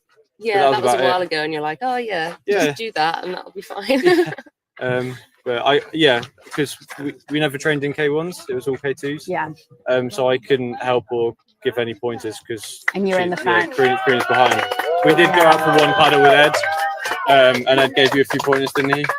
Yeah, and that's the only time that I've been anywhere near another boat while paddling. Yeah. So the start line was interesting. Yeah, you never had a match start or anything, so that was a baptism by fire. Oh my God, that must have been. And where were you in the mass start? Were you in the middle? Hard right. I saw Jimbo and thought I'll go behind him because he'll give me clean water once he's gone. Yeah. So that was my plan. Okay. And that seemed to work all right. Okay. Well done. And then a couple of crews came past us. We had a bit of a kind of leapfroggy for a while with one of the other crews. We didn't know if they were straight through or not. And then I think they're the Southampton or something. Yeah. So we're not sure what happened to them, but they were quicker on the water than we get past them again on the portage. Was that there was a non-stop team who was ahead of you for a while? Yeah. And then they ended up retiring. Yeah, but 54. Yes. Do you know what happened? We don't know, but I think you all were ahead when they retired. Because you all had passed them, and then it was later on that they retired. Goring, and then they did a few burns. Well, they're quicker on the water. Yeah. They did a few burns, got back on our wharf, and then we drop them again on the portage. They'd burn up again, and then we looked back at one portage, and they were just nowhere. So we wondered what had happened. I have to say, I saw you guys go through Goring, and you actually went a different side to most of the other crews I've seen go through, and it seemed to actually be in your favour. So it seemed to work. It was interesting to see the different ways around it. We had to. We did a lot of recce runs on the river, and we had to get you figuring out how to do a high get-ins and get-outs pretty quickly. I know some of them from supporting you doing DW. Yeah, the Reading Downs. Yeah, you've been good support. The upper section was definitely difficult supported. Yeah. But even then, our support crew, like they were all, apart from Ed, first timers. So your parents and then your sister and her fiance, and so like none of them had supported before, so they all turned up kind of Friday night, and we just gave them a tray of bottles and said, "This is what we want." So they smashed it. That's amazing. Yeah, everyone has done so well. Yeah. What was Karina? What was like something that you were not expecting about the race, either good or bad? I have absolutely no idea. You're still processing. You're just like. I think I kind of knew what to expect. Yeah. But it was just actually doing it. It's, kind of completely different to what you expect, but also the same thing. You done like, what was it, 56K? Yeah, that was my longest one before. Yeah. That's it. I mean, that's a good long training paddle. So that's.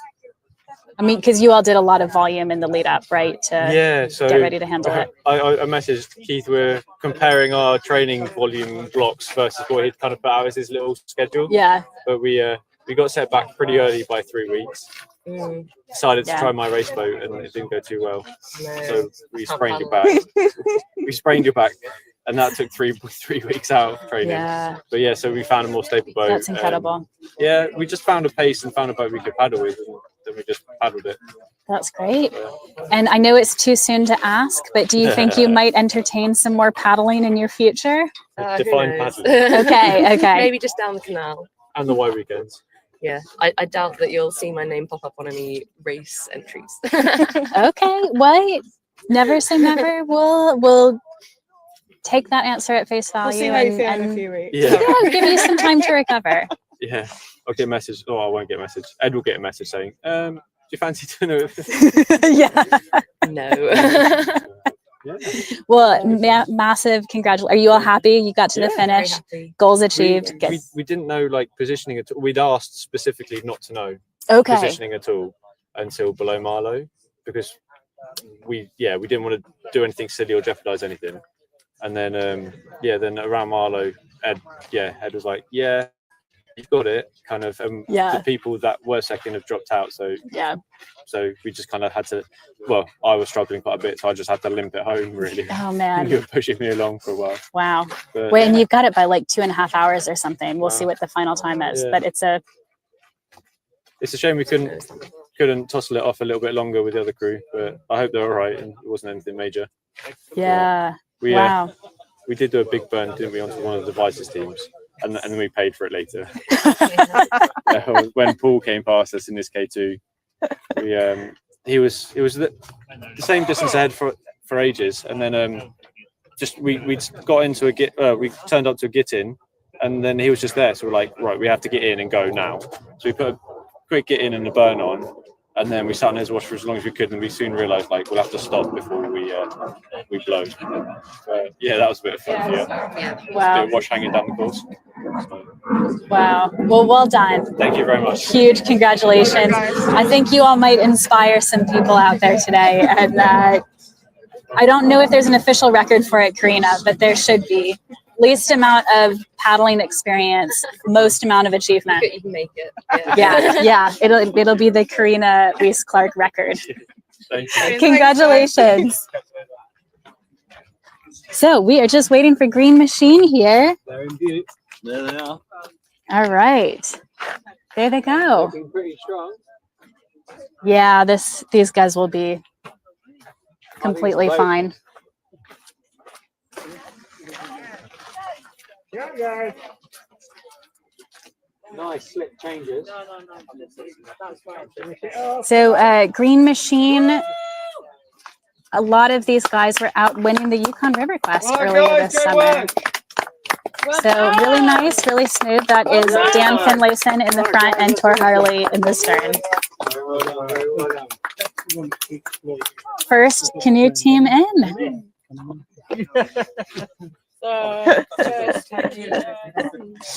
Richard, how are you? Are you happy with your team's performance? Oh, it's been good. Yeah. It's a nice thing to do. It's a nice race. A little bit easier than the Yukon River Quest. Yeah. I guess that I had a like lot more flow. the relay does take a lot of the sting out of it, which is quite nice. Yeah. Because we've got another one in 2 weeks' time over in Canada. So. Oh, which one are you doing Classique? No, River Quest. The Muskoka River Quest. Oh, the Muskoka River Quest. Yes. Yeah. Oh, that's great. So me and Richard are up doing that. Nice. So this was just a warm up. There you go. Just a warm up for these guys. Top job. Top work. Guys, that's awesome. Well done. Brilliant. Great work. Brilliant. Well done. Yeah. Peaceful. Give me on it. I'll take you around. Just go back. Yeah, I got the vote. Brilliant work. Great to see you guys. Cheers. I had a safe plan for the last, I don't know, 3 hours. You guys ready to, you want to chat a little bit or catch your breath? No, we're good, we're good. Just good not to be sitting down. Oh. Very happy not to be sitting down. Okay. Yeah, we'll leave that. We had a disheartening moment when we saw what looked like a K2 coming up behind us with our being caught, and it was the 2 Richmond K1s turning around and coming back. Oh gosh. Oh man. They were just off for a training paddle. Yeah. Yeah. When I looked quickly behind me, it looked exactly like a K2. Yeah. Nice. That's fun. Well, and Tori, you did this race last year, solo, nonstop, C1. Now you've done, and you guys did 2 legs together, right? Yes. It was the last one and the 4th and the 6th. Yeah. Okay. Yeah. So how did the experience compare for you going from? It's a lot easier, a lot quicker, I think. It's nice being able to race the portages properly. Like last year, towards the end, the last 8 hours or so, I was limping my way through the portages and just in so much pain. But yeah, we could burst them and push it. That's just someone else to talk to in the boat as well. So I'm going to bet you. You talked in the boat. Yeah, we discussed passes by on the bank, and race runners and things. It's musicals. Yeah. And, time The just goes more quickly usual. when they. This is not your first ultra together. No, it was fun. It was really good. Nice weather, headwind though. The last, yeah, that last bit half, with the headwind is the last 100 tough, isn't it? Yeah. But that is getting hot, so you can do that as well. All right, guys. Nice work, guys. Nice work. Nice job. There it is. Bisson paddlers, they are in. We knew we had a 15-minute start on them on their last leg, and they caught up. Oh, really? Yeah, so we knew okay. and we were talking to them before, and they were like, Yeah, they were yeah. talking about chasing us down. So we knew they were going to pop up somewhere. Yeah. And that's why we thought the K1s were them. But spurred us on. You held them off. Yeah. Well done. Well done. Dan, what did you think? This was your first Thames 200. The relay format is new, right? I don't think. I would have rather just smash out a very large distance and call it a day than have the break. Like Yeah. 5 a.m., I felt great. Yeah. And then we sat around for 2 hours and I felt horrible. And then we paddled, and then it's our home stretch, so we sort of knew what we were doing. Yeah. That's tough to take the break and go back, especially because you guys started. I think 4 and 6 is tricky legs with your sleep schedule. Yeah, so definitely getting very sleepy towards the end of it. I think maybe having slept and then done 6.5 hours straight would have been possibly easier. That was my. There were some crews that doubled up back to back, which on the one hand sounds harder. On the other, it sounds like from what you guys are saying, maybe that's actually a bit easier in some ways. Yeah, it makes the logistics a bit easier as well. Just means you go feed. We got lost about where we were meant to stop. And I was like, oh, we yes, we forgot that they changed to Bishop. I thought it was still Hilly, the changeovers. We were very confused. I think I heard that happen to another team too. Yeah. So we thought we overshot, and I was like, well, we just have to paddle to the next one then. That's fine. I'd rather just get it done with, and then they'll pick up at the end. That's fine. Oh man. Well, well done, guys. Thank you. Thank you so much. Great job, Green Machine. All right, Bisson paddlers. Let's catch. First leg, second leg. No, first leg. And then last leg. Yeah. Sorry, first and last. First leg and last leg. I was just last. Right, well done. Yeah, right, let me arm you with one of these. Good job. Oh, thank you. Brilliant. Yes. Okay. Oh, very good. Brilliant. Well done. Thank you. And we got the rest of the team here. Congratulations. Now, am I right that you only knew that you were going to do this last week? Yes. Yeah. Whoa, very much. 1 week notice. And this is only the second time you guys have been in a boat Really, together? yeah, but he's like paddling with this kind of paddle demon. So. Wow. We paddled at Bisham, and I said, so how was I? And he goes, you're not the wobbliest person I've ever been in a boat with. Oh boy. That's a. Damning with faint compliments. Yeah. Oh man. But no, he's great. He's great. And have I heard that you have some athletic experience outside of kayaking? Yeah, I'm not a kayaker. I'm a skier, alpine skier. Yeah. Are you an Olympic level? I am, alpine yes. skier, is Yes, that right? I was, yes. Yeah, That's 5-time amazing. Olympic skier. Fantastic. Wow. How does it compare? Oh, it's a lovely sport. It's a really open sport. Every paddle stroke is different. You know, that's the key to it, and it's balance as well as endurance and as well as power. So it has everything really. It's really cool. Do you feel like you've gone from legs to arms, or is it There's still a little bit of legs if I get my technique working. Yeah, there we go. Yeah. It's probably similar to skiing. Fraser would be saying not enough legs. Congratulations, well done. I'm feeling amazing. Hey, I loved it. I came to do it for fun. Because my background is I do sprints, so I was just at the Worlds. Yeah. So coming here to do long distance, I just came for the fun of it and to enjoy it. And you got to do it with your mates, and then you got to do it with me. So I have to admit, I loved it. And That's awesome. being partnered as well. Yeah, it was cool. Was just incredible. I loved it. Oh, that's so Absolutely cool. loved it. We had one little moment where at Chertsey Lock, we got in and I forgot that there was this big gravel bank, and we paddled straight into it. Oh Yeah, no. that We was- grind that to a was a halt, fun- and then I was like, oh, I remember that from the DW. But other than that, everything It else was went cool. quite Yeah, smoothly. Yeah. Good speed. Good speed. Nice. And this was your first Thames 200? Yes. You didn't paddle last year, right? Yeah. No, this is my first, marathon race in general, actually. Because you're such a sprinter that this is just not even... So okay. I usually go from about 1,000 to 500 to 200 meters. Yep. So doing yesterday afternoon start to then the finish as well, it's just been an absolute roller coaster, but two, so much fun. Oh, that's awesome. Well, there's a lot of sprinters who do marathon. Exactly. So I just interviewed Melina Anderson recently, and she said marathon made her sprinting a lot faster. Yes. So Yeah, couldn't agree more, actually. see where you go, maybe, if you're going to do a little more. Thank you. We'll look forward to it. Cool. Thank you, guys. Well done, guys. Congratulations. Team photo, please.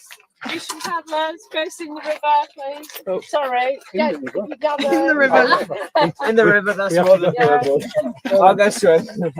Right, so is anybody missing, guys? Are you all here? Well, yeah, but you've got So what was it like having the legendary Harding and White in the team? Nobody knows that Well, we do now. We're advertising it. My God. Well done, guys. Fantastic performance. Thanks, Catherine. Hopefully you all enjoyed it. Oh, it was a lot of fun. It was brilliant. Yeah, well done. Well done.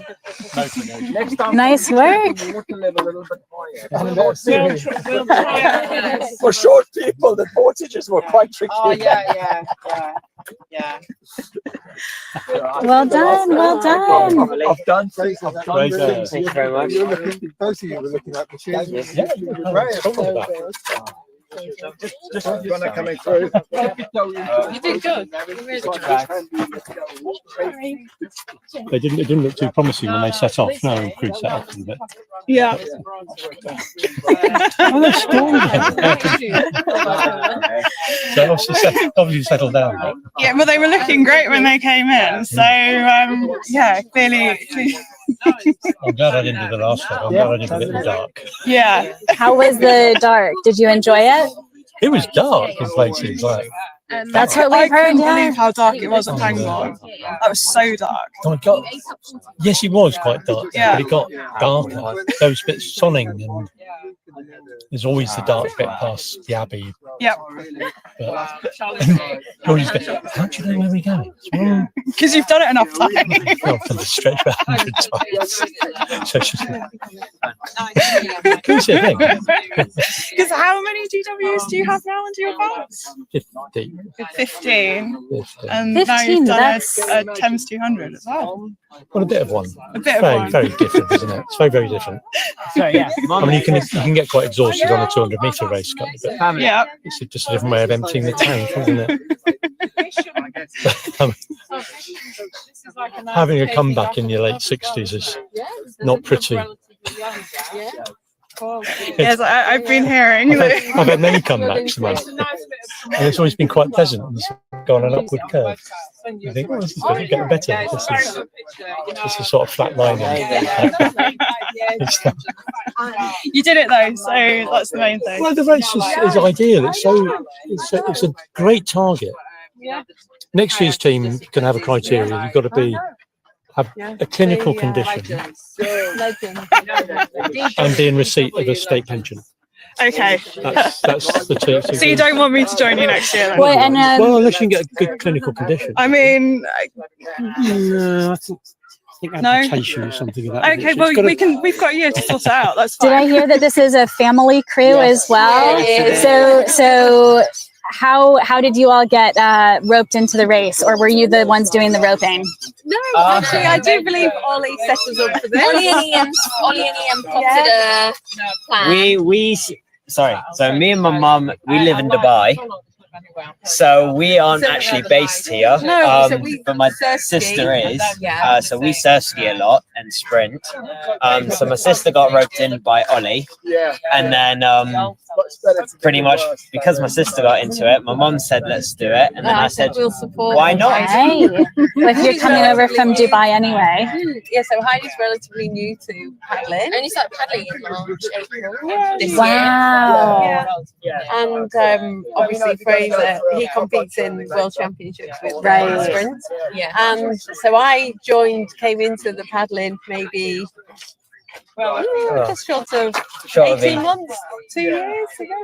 And really to support these because I was, so that's how it went.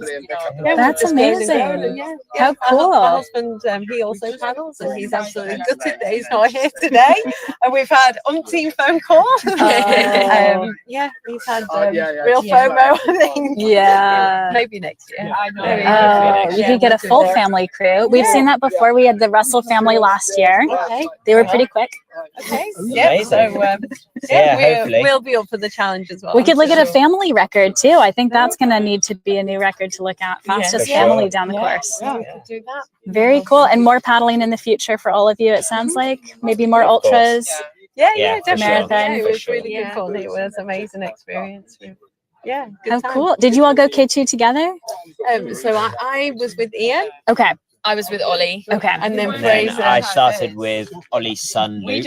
Yeah. And then I went obviously. Okay, so we haven't had family K2s. No, No. not this time. Not yet. Was okay. All right. You're working up to it. Yeah. Okay.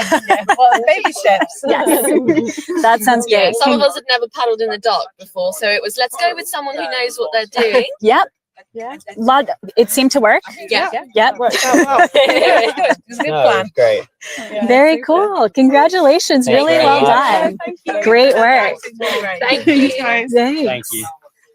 Well, I think we've got quite a gap now before the next teams come in. So I think what we're going to do is take another little break on the stream and then ask you all to join us again later on when we get some more crews through. So thanks to everyone who has tuned in.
Hello, hello. We are about to be back on with the stream in time to catch Red Thunder. So they just passed through here a few minutes ago, and then we are going to catch them when they come back at the finish, which should be in about 6 minutes or so. Team Red Thunder is one of the relay teams.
Five.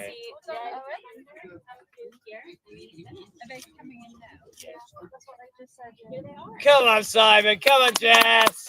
Woo!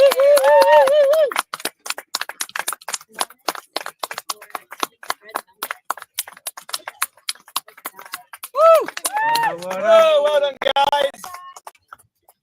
Red Thunder looking really strong. Good to see that. Well done, guys.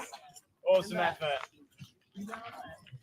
So I will double check. I think they were maybe the relay team, something like that. We'll see if we can confirm that with you. Looks like maybe pulling him for a second. Oh, hello, Joe Hart. Comment. Thank you. Very well done to Team Red Thunder. Love seeing that Emmes get to finish. It's been a while for them to get here, but that was a really strong finish from that crew on. We still have more guys coming in here, but we can try to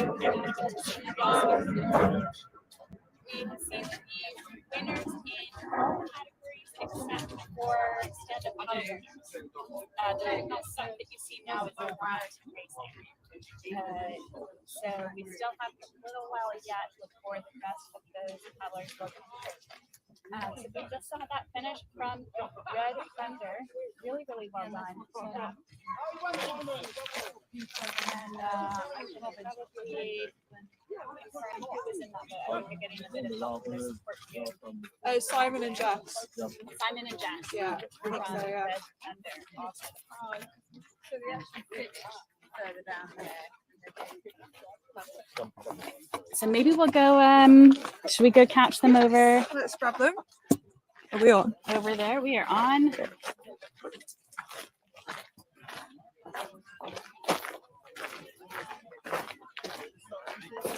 I like that they respond to a sheet. So, hopefully comments they were.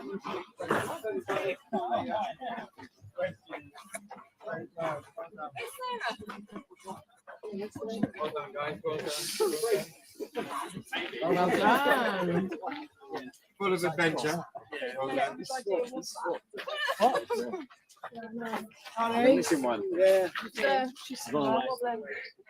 Congratulations, Red Thunder. Well done. How was that last leg for you? It was all right, actually. I mean, the other guys set us up really well. Yeah, we had a few issues early on, which put us behind a few crews.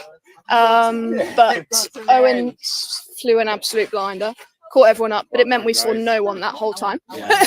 We've just done 2 back-to-back and saw no other boats. Not a single other boat. It was yeah.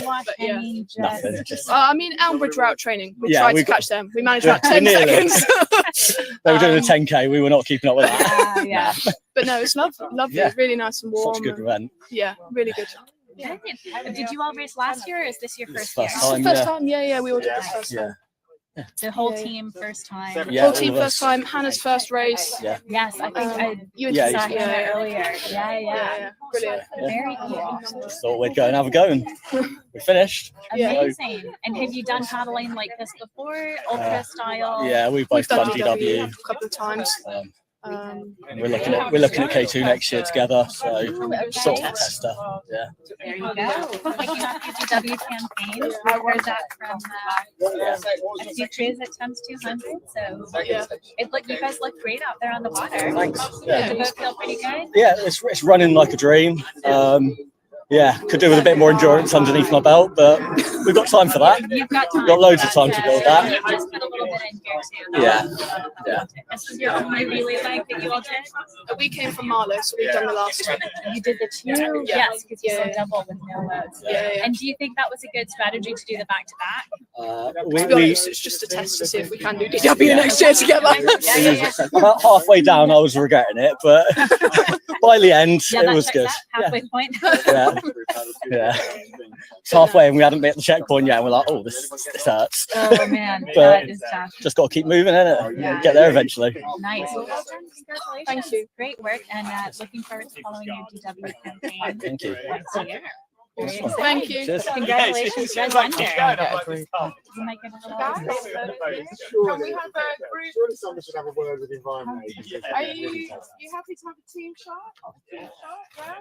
Should we against the river? Yeah. Backdrop the river. This is the crew of Red Thunder. We ain't got I'll tell you who is Yeah. You want to do that? So that final grab them unless someone knows the there size. who we saw was Jessica Long and Simon Tilbury Clark, and they did those last two legs back to back. The prior section was Owen Barker, and then we had Matthew Westall and Sarah Westall, and Henry Westall, Richard Winstanley, and Hannah Cross. And Hannah, it was her first ever kayak race. Pretty Impressive, yeah. Really, they all look really strong. So I think that's a good sign for the potential DW campaign for next year for Jess and Simon. I think so. We'll have to double check who they've paddled with previously in their DWs. I can't just remember. Yeah.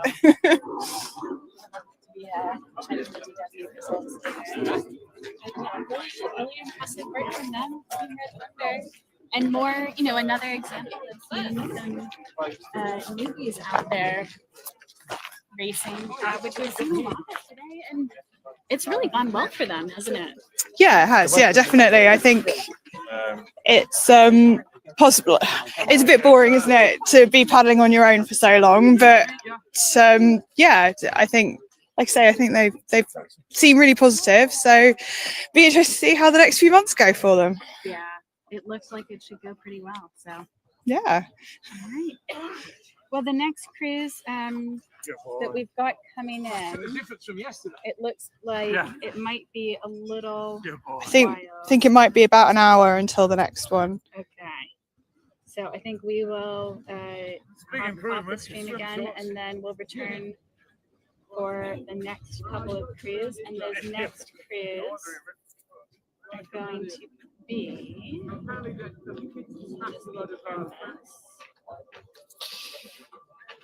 So according Kingfishers, Chelmsford really average characters, and so that's a good four cruise that we should have at the end of the cruise. Yeah. I tried to. This one is still in intense demo. Brilliant. Take a little break until maybe 45 minutes to an hour from now, and the next cruise come in. Yeah, absolutely. So about 45 minutes, and see you then.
And any second now, we should be getting our next relay crew coming in here. This is going to be PPC Kingfishers, boat number 116.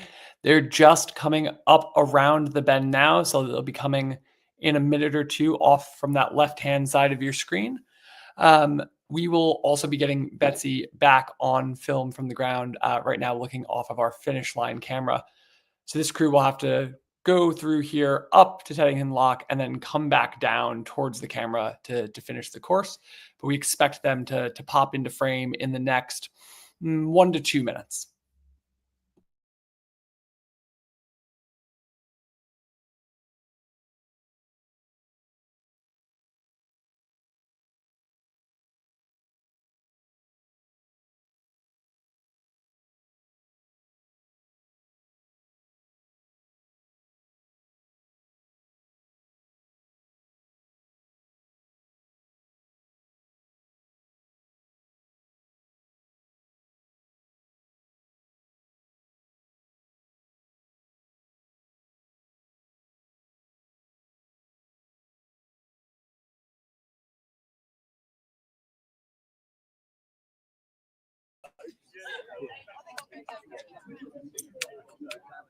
That is PPC Kingfishers heading down towards the finish.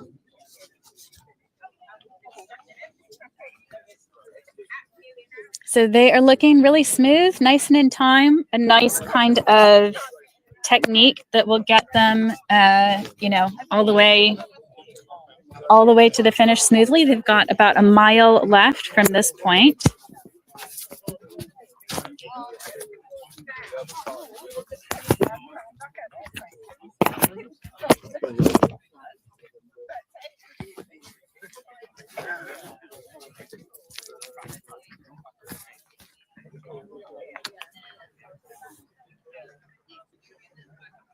It looks like this has been a really, really good leg for PPC Kingfishers, and we think they maybe have overtaken a couple of boats.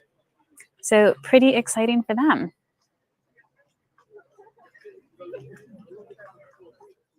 Next up is going to be the other Chelmsford crew. So it was Chelmsford Empire Strikes Back who won the race at just past 5:30 this morning.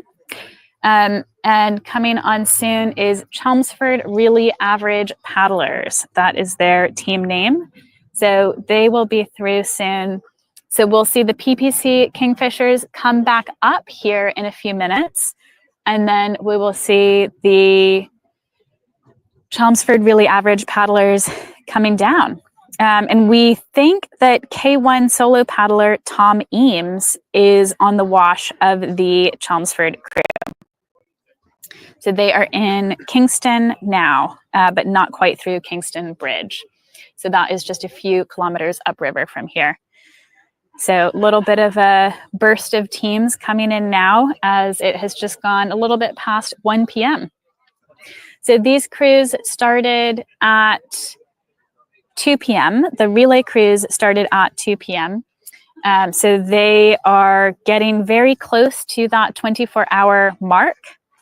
And Tom Emmes is the nonstop K1 who is, we think, paddling with the other Chelmsford crew right now. And Tom Emmes started at 10 a.m. So he has, that 24-hour mark has come and gone for him. He has been out on the water for a really, really long time. And that's a really long time in a K1 too. It's a tricky craft to balance for that long. I think we are seeing that the conditions have actually gotten a little bit gentler here in the last hour or so, where earlier we had a bit of a breeze. It was a tailwind for the paddlers on the way down until they get to the turn at Teddington Lock. They have to turn around and come back up to the finish. And at that point, they had a little bit of a headwind. So that was really tough for some of the paddlers earlier. But what we've got now is, I would say the same wind, but a little bit calmer. There's not as much coming down. It's definitely going to be changeable. So I do think that the team who's coming back now, PPC Kingfishers, is still going to have a bit of a headwind. You know what? As I was saying that, the wind has just kicked up. So pretty typical of this spot here. So they will still have a bit of a headwind, but there's a lot less boat traffic, at least in this section of the river compared to earlier. We had a near miss with the sailboats when Mike and Karina Reese-Clark finished. So that had a lot of us a little bit nervous, but they managed to make it through. Mike was driving like the pro he is and managed to keep them safe amidst a huge number of sailboats. So this is going to be PPC Kingfishers coming up soon. We also did get confirmation that Adrian Angel, who was the last stand-up paddleboarder out on the course at the end of the race, has retired at checkpoint 4. He unfortunately missed the cutoff there. So that's a bit gutting for Adrian. I know he was a little bit worried about those cutoffs, and although he has done some very serious ultra paddling, he has not done so much in the ultra racing side of things. So I think it's probably been a little bit tough for him to kind of keep up that pace without having the, kind of breaks that he's used to with some of his big ultra adventures, where he told me on the preview episode of Paddlecast that he is typically able to he'll kind of do a day of paddling and then have a nice sort of pub dinner or something and then go back the next day. So this is definitely a lot more racy than that. It's still, of course, a pretty big adventure, but too bad for Adrian Angel. Disappointing for him. We have seen a number of retirements in the nonstop category. All of the relay teams, it's looking like, will make it through. So the cruise coming up next is going to be PPC Kingfishers coming up the river here to the finish. They've already passed on their way down. Then we will have the Chelmsford Really Average Paddlers crew with Tom Eames K1 Nonstop on their wash. They're still a few minutes away.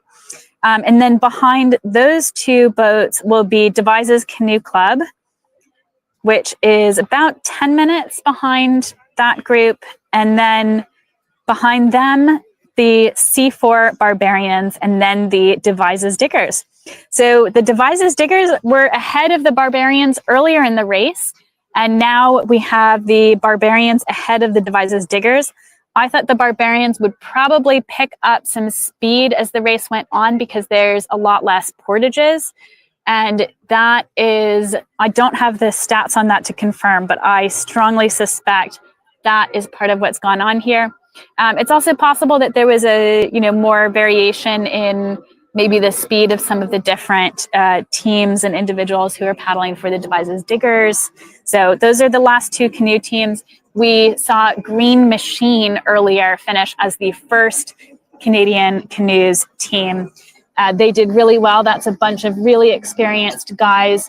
A lot of them were just out in Canada a few weeks back winning the Yukon River Quest. So super quick paddlers on that Green Machine crew.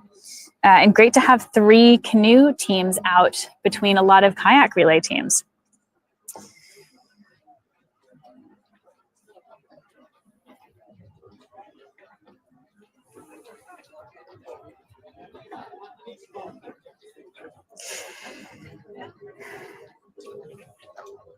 We also have the K2 of Passmore and Kelly.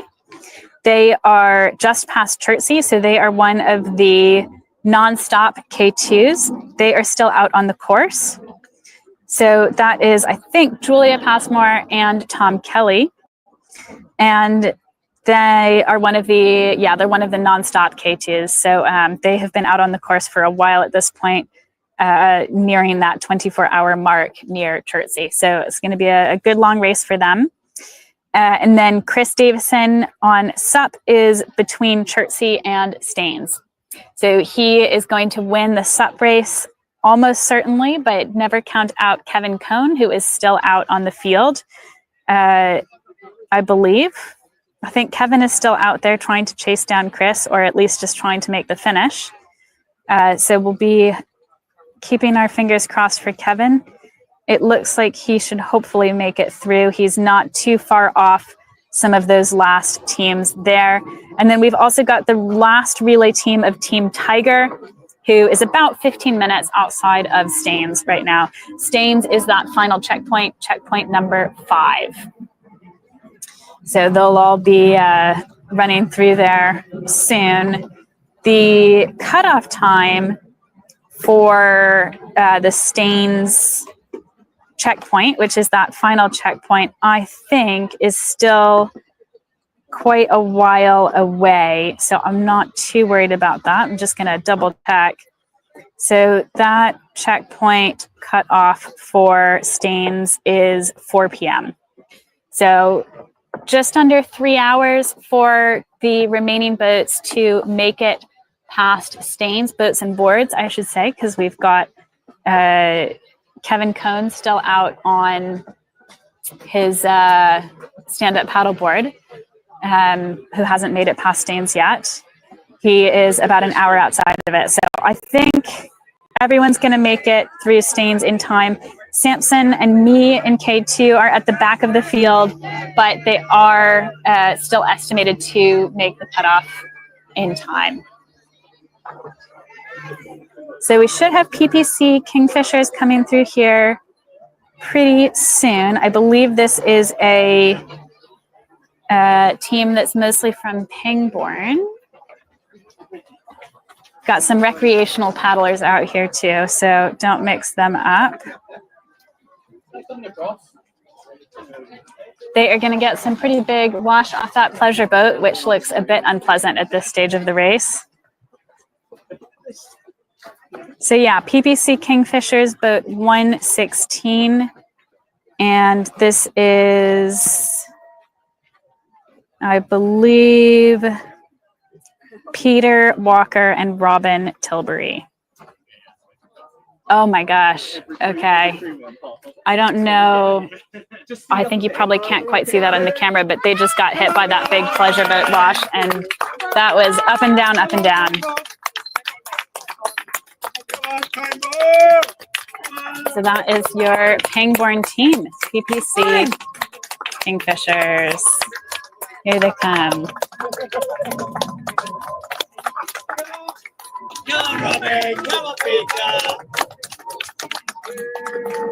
Robin and Peter.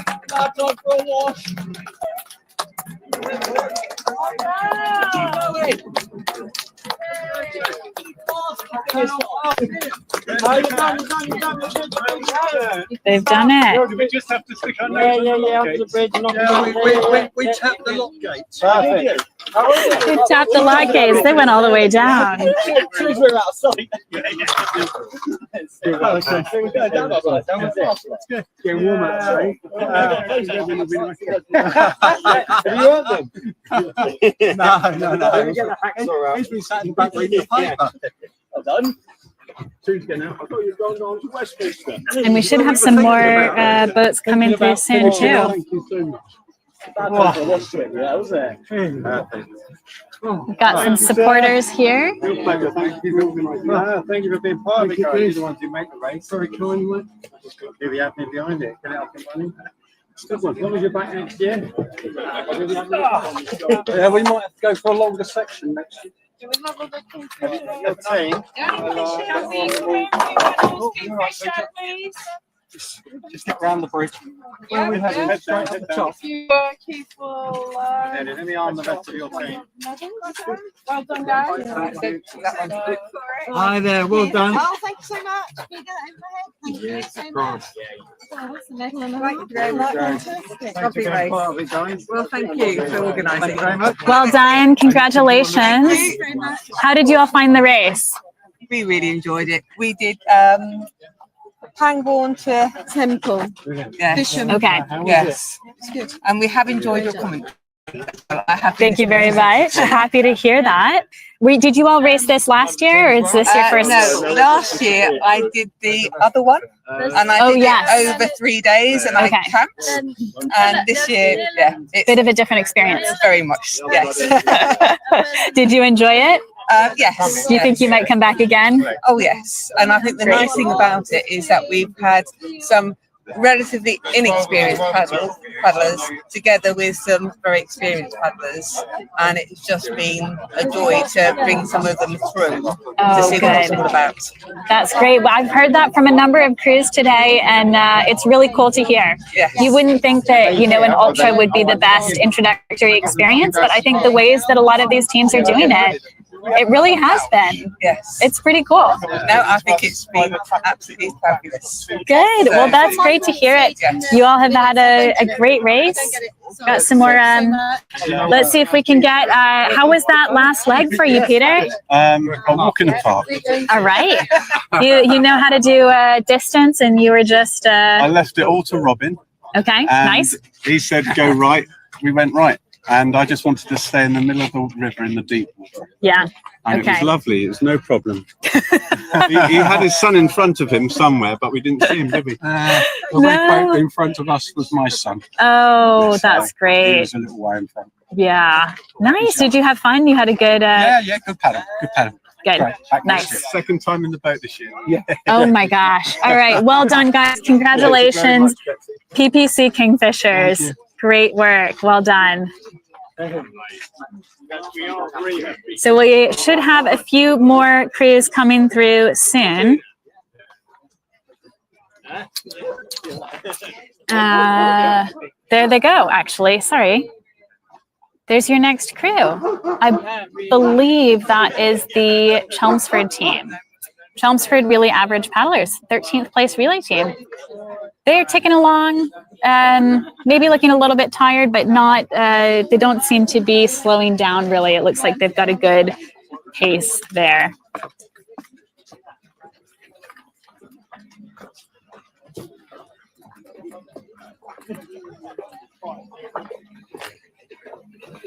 So that was Chelmsford Really Average Paddlers, the second Chelmsford team who have just been through.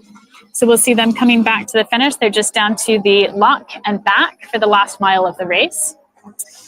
And then after that crew, now I think we kind of thought there would be a K1. We thought that Tom Emmes maybe was on the wash of that Chelmsford crew, and I'm not sure if I've just missed him or if maybe he ended up dropping off a little bit back there. So I'm keeping an eye out for Tom Emmes in nonstop K1, who should be coming through here fairly soon. We have got the Chelmsford relay team have just passed by here at the finish. They have to go down to Teddington Lock, turn around and come back. And then we'll see them here at the finish. And Tom should be right behind. So we've got some more boat traffic that's picked up now. It really kind of ebbs and flows here. So there's some more kind of, oh, there's Tom. Okay. I have got eyes on Tom. He took a different line. So he should be coming into shot right now. There you go, Tom Emmes. Really well done to Tom. So he is the 5th place nonstop K1. He started at 10 a.m. Pretty sensible. I think especially given the pace we've seen him at here, that was probably the right choice. Yeah. And it looks like maybe he was wash hanging the Chelmsford crew for a while, which was probably also a nice thing for him to get for that section of the race. And then we've got the Devises Canoe Club team. So that's the Devises relay team in kayaks. And then following behind them is going to be the Devises Canoe Club team, but I believe the C4 Barbarians are in between them. We'll see how that plays out. So these teams will be hitting the final stretch of the race now. It should be familiar water for a lot of paddlers, although not all of them. It's certainly a popular section of the Thames. I think I have just spotted the next K2 team off in the distance. So that is, I believe, the Devises relay team. I'll try and put the camera on them, but I don't think you're going to be able to see because they are pretty far off still. But I can definitely see a K2 all the way out there. So you might be able to see just a little bit of a flash of paddles. And then coming up from the other side, we will have the second Chelmsford relay team and the and Tom Emmes coming up shortly.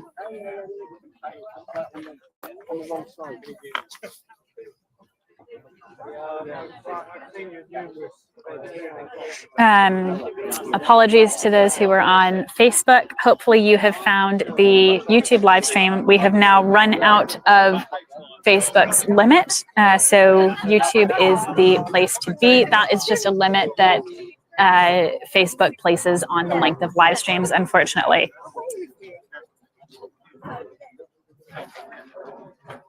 So that K2 is just kind of out of sight now, upriver. So we are pointed upriver to the left from the finish line.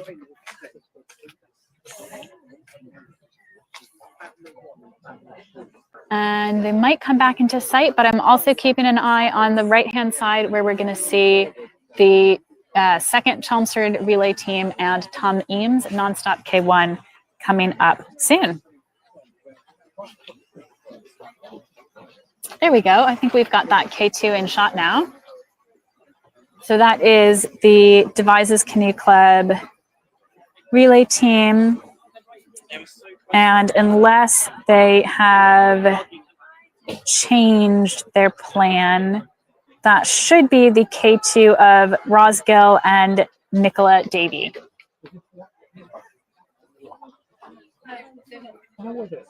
14th place.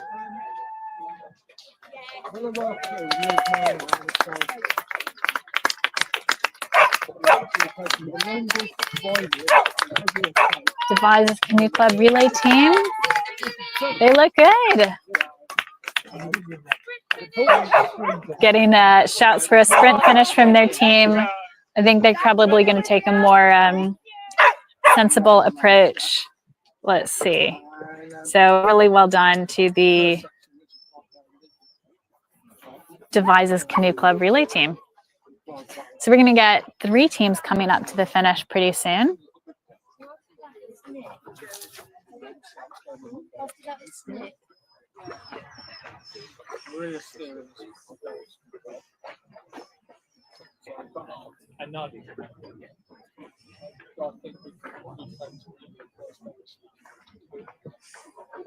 So Chelmsford really average paddlers, the second Chelmsford crew. I believe this is going to be Sean Woodley and Tim Chamberlain. They should be coming up here to the finish line any minute now.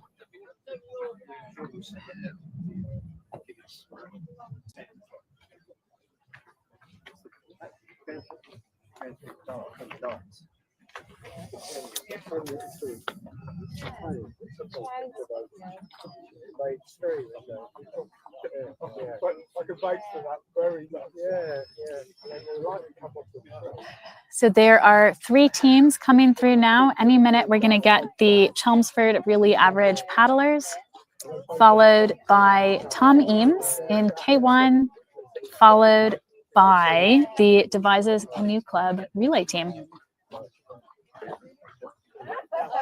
And then further upriver, we haven't seen them yet, but it should be the C4 team, C4 Barbarians. They had a 4-person canoe for the whole race, and they have been swapping between men's and women's teams. down the course. So the Barbarians are right around Kingston Bridge right now. So they will be here in not too long. And in the meantime, it looks like Chelmsford has just hit the turn at the bottom. And the Diggers, so that is the Devises Diggers relay team. They are probably trying to chase down the C4 Barbarians. So that's the women's team now of Maria, Nadia, Liz, and Muka. And I don't know if that Devises Diggers team is going to be able to chase them down. I think the C4 at this point, this is their third leg, so it's quite a lot of distance because they've split, their crew split the 6 legs evenly between 2 crews of 4 people. But yeah, there's no more portages left for them here, and it's nice deep water in this part of the Thames. Even though it's relatively low flow compared to what the Thames can get to, it's still enough flow to help you down, especially if you kind of stay on a good line in the center of the river. So yeah, I think C4 Barbarians is going to be our second canoe crew in behind Green Machine. Green Machine did have a really big lead on them, so definitely multiple hours, but still some pretty good racing there. And Team Tiger, the last relay team has just made it to Staines, which is their last checkpoint. We've got a few more teams still going through that last checkpoint, or I should say not teams, but a few of the non-stop solo paddlers who are still out on the course.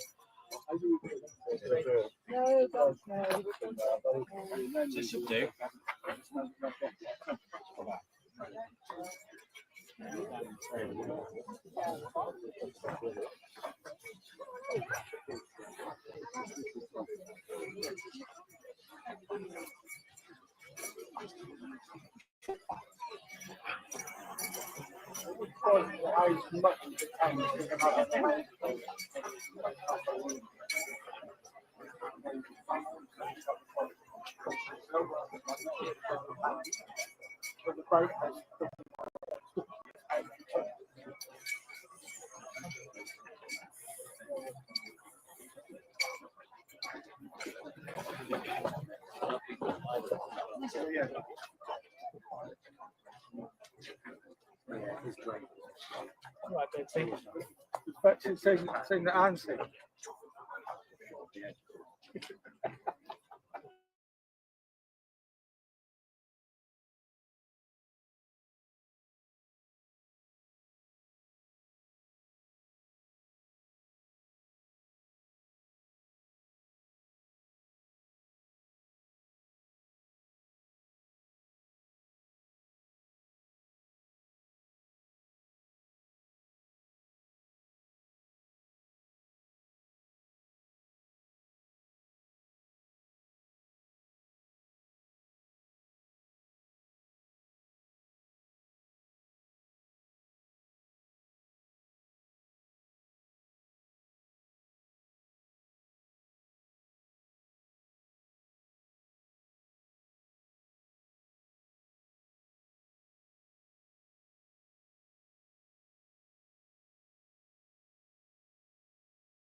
So we are just waiting for 3 boats to come up to the finish here.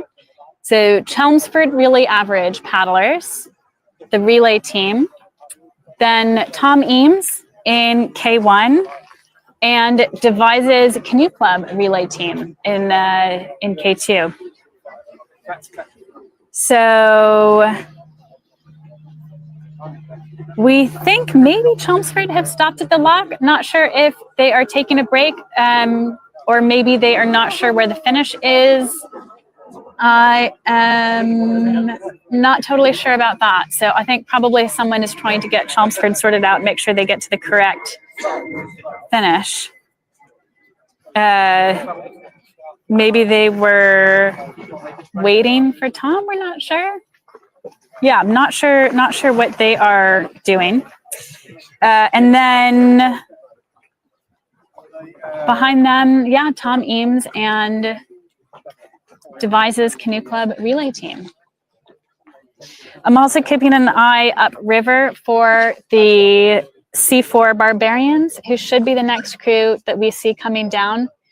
That is going to be a very distinctive boat, which is nice. We do have some more river traffic here. So you can see a lot of these pleasure boats, motorboats, people out enjoying their bank holiday Sunday on the river. It does mean the river is a little bit more, not quite choppy, just kind of a lot of wash coming off, bouncing around. It can get pretty unpleasant in this section of river when you've got multiple motorized boats coming around, going different directions, making wash in different ways. So the lock cut, though, down where the crews have to turn around, that is protected. And so that's kind of a nice little break that they get when they go down, dealing with some maybe slightly less pleasant water conditions, especially after a lot of racing, whether that is a 30K leg, like these relay teams have done, although some of them have done multiple legs of racing, or 200 kilometers like Tom Emmes has done. I think Tom might be, I mean, he looks really smooth in his K1. He seems to have really good balance, so I don't know if he is struggling with the river at this stage, but it's not going to be the most pleasant stretch to come up and finish on. But because they do get that nice sheltered bit of water in the lock cut, that does give them a little bit of relief. Unfortunately, coming out of that, they are then coming into a headwind and some unpleasant motorboat wash. Still waiting for those crews to come back up. It's a little slower than I expected for them, but yeah.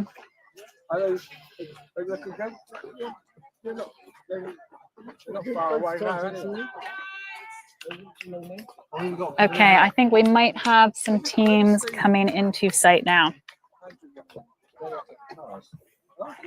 We might have all 3 at once. Here they come. Here they come, here they come. All right.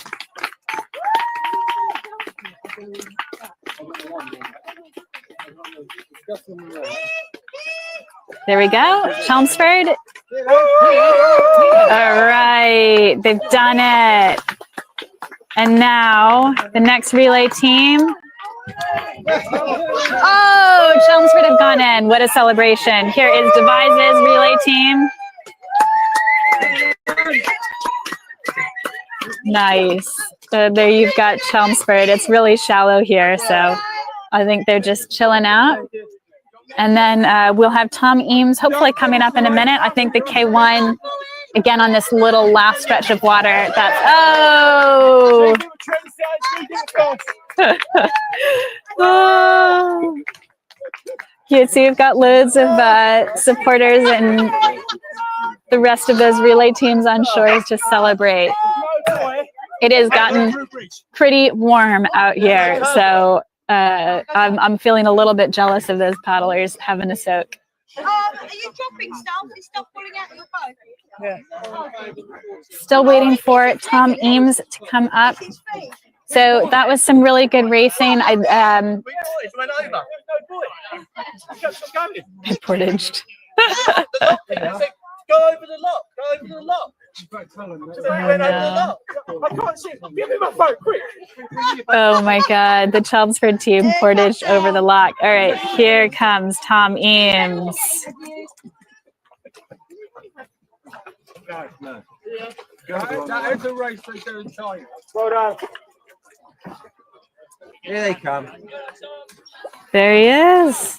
Okay, he's done it non-stop. Hugely, hugely impressive.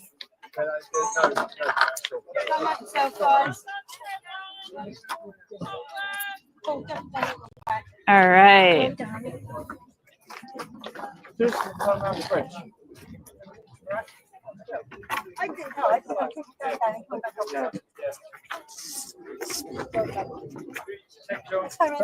Our crew are coming out. We're going to tell them to turn around on the bridge. The blue bridge, yeah. Yeah. There's no boy or anything. A little bit of confusion from the Chelmsford team. Yeah. 27.5. Well done, guys. Chelmsford really average paddlers, best team name this year. How was your leg? Yeah, eventful. Big cruisers out there. It looks like it has gotten a bit spicy. Yeah, and then interesting running with a lovely cruiser that was doing well over speed and nearly checked us in. Yeah. Oh my God. But, yeah, and then missed the turn. Yeah. I was following the GPS and. Cheers, Keith. Good work, pal. Good work. Yeah. Yes, great work. Big cruise to take that K2 that got us on the turn. Yeah. Oh man. So they caught you when you portaged over. Yeah, they fought it. You came back and you were like, "We got competition." The lock, and the guy says, "Stop over there to the left." So Tom got there, got out, got down. Yeah. Then it's just. Yeah. No. Quick phone call. Did we do the time? Yes, you were. You were just in 24 hours. You were just in. Yeah. Yeah, it is Awesome. 1:42. You started at 2 p.m. So you are within 24 hours. Congratulations. Well done, guys. Nice work. Was this the only relay leg that you did, or did you do one earlier? This was it. Yeah. Okay, so you just went all out. We've been shuttling the rest of the team around. Oh wow. Till the beginning of the race. So you weren't exactly fresh at the start of your I leg. had about 3 hours sleep last night. Okay. But we slept on the sofa in a sailing club. Yeah. Not bad. Not too bad. They're worse places. Yeah, definitely. Yeah. Nice. Well, I'm sure the rest of your team appreciated having you guys there, and then finishing it off with them. Yeah. We wouldn't have done it if they hadn't stuck those legs in for us. So. Yeah. Yeah. Nice. Well, great work, guys. Congratulations. Thank you very Nice much. job. You think you might come back again next year? Yeah. Possibly. Yeah. I give you some time to think about it. Yeah. No, not tonight. I'll tell you that now. Well done. Good work. Thank you. And here are the C4 Barbarians. Distinctive boat, as expected. Looking pretty good. 1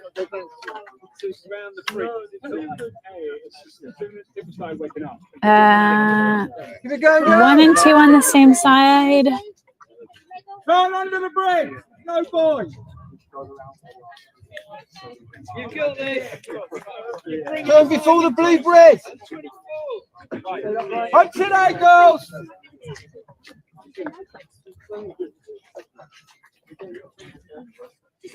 Oh, dig deep.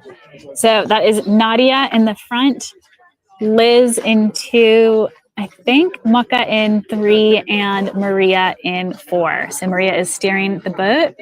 They're looking pretty smooth for having done quite a lot of distance.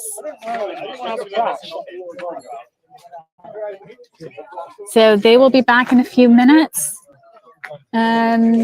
Oh, there's Tom. Let's see if we can get Tom on the stream. So nonstop.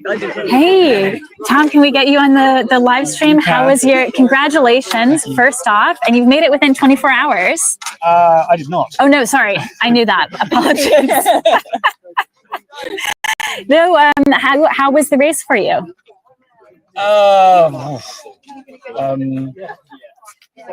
It was long.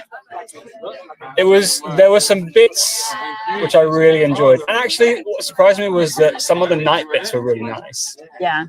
You didn't get lost, did you? Actually, only once during the day. At night, I managed to go pretty much the right way every time. Okay, that's not I had a bad. little lock cheat sheet. So I think without that, I might have gone a lot of different ways. But no, I think I probably did do 200 rather than 220 or something. Yeah. No, coming into Henley especially was nice. I was looking forward to that bit, and it helped that was about, I think, 2:30, so middle of the night. And I think that's probably what got me through the night, is getting through the bit which I knew, and I liked that bit of river. Yeah. And so when I hit the lock, I think it's Marsh Lock. Yeah. Then getting over there and doing that stretch was sort of the little boost I needed to get me through the rest of the dark. That's great. Nice. And you've got your support crew. Did you support all the way through? I had a bit of a sleep in the middle. But, okay, nice. Yeah, Tom did a lot. How did he? As normal people do. Yeah. Not like this one. Yes. How did Tom do? Was he pretty consistent? Yeah, so well. Just like kind of kept going, plodding along at his pace. Yeah. Like, nice. Like, very much applaud. Yeah, but it's a huge accomplishment. Thank you. How are you feeling right now? Tired. Yeah. I don't think I don't know what this means. I have no comprehension of what just happened. Yeah. I'd like to sleep. Yeah, that is And the fair rest enough. of it will sink in later, I'm sure. Yeah. Well, really, really well done. You can be excited and happy and proud once you've slept, maybe. Yeah, that'd be nice. If it's not how you're feeling already. Well done, Tom. Great job. Congrats. All right. Very impressive there from nonstop paddler Tom Emmes. We've set him back about. And we've got C4 Barbarians coming in pretty soon. So just waiting for them.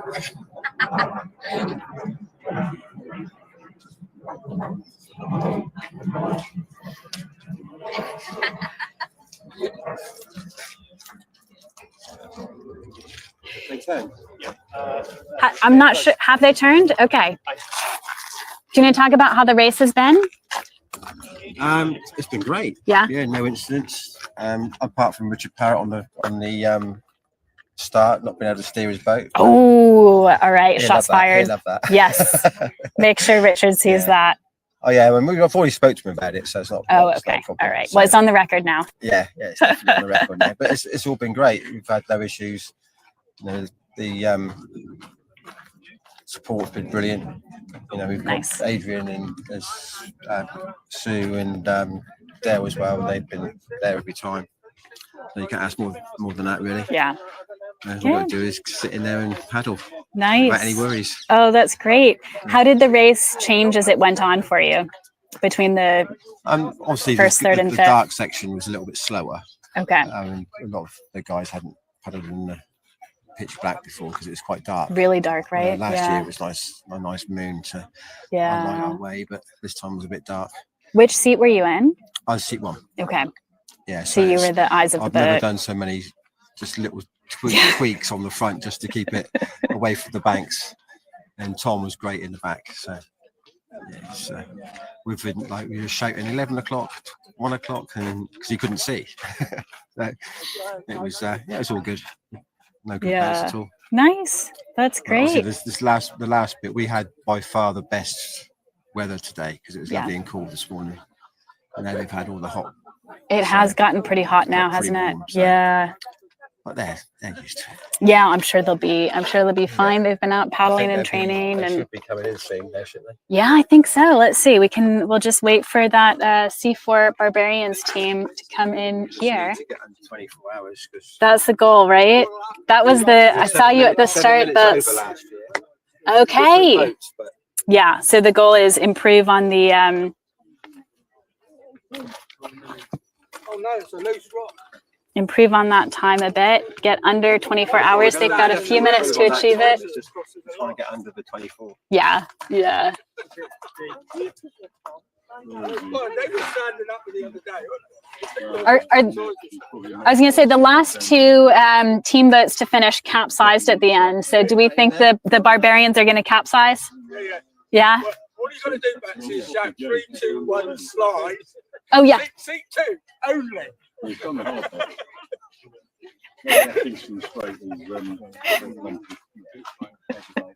want this live, so you're going to shout. It's 2 only. 3, 2, 1, slide. We're gonna send them right into the water.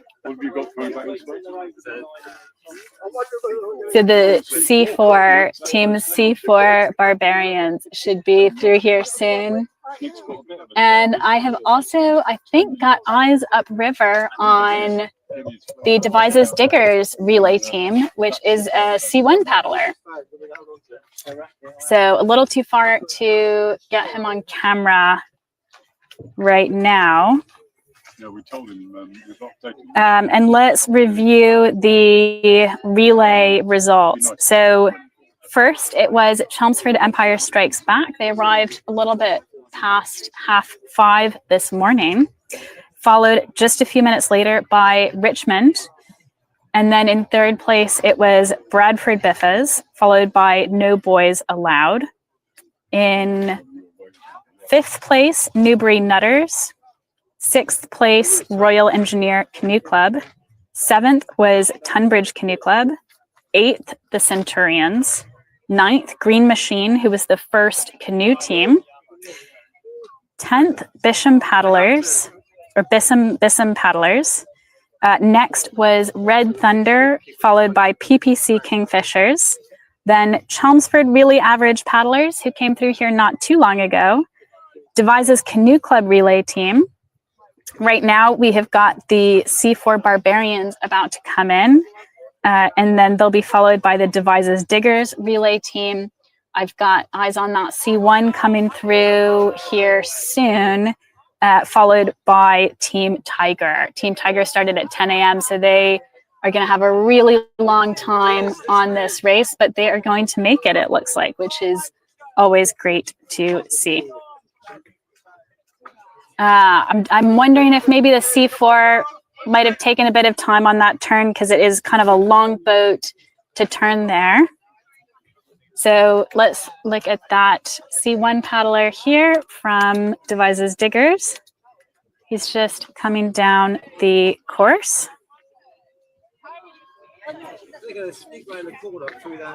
And that paddler is Nick Poole.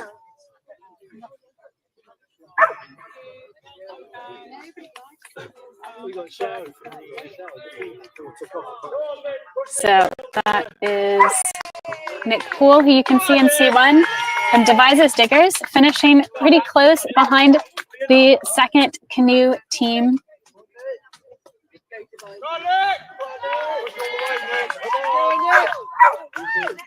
So Nick Poole looking very solid coming through here. Lots of supporter shouts for Nick.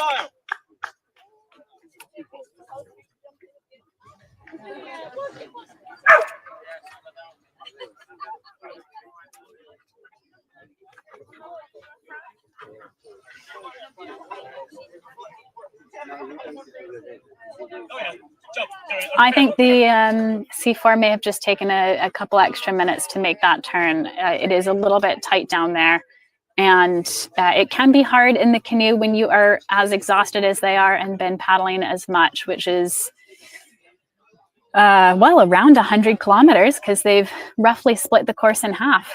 So 3 legs, around 100 kilometers total in the last 24 hours. They are trying to make that 24-hour cutoff. They have 6 minutes to make it. So I'm hoping we see them pretty soon.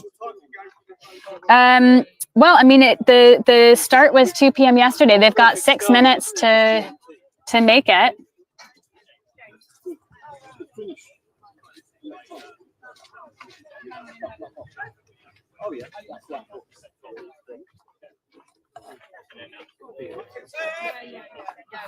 All right, I think we've got eyes on the C4 Barbarians women's team. Got 2 minutes.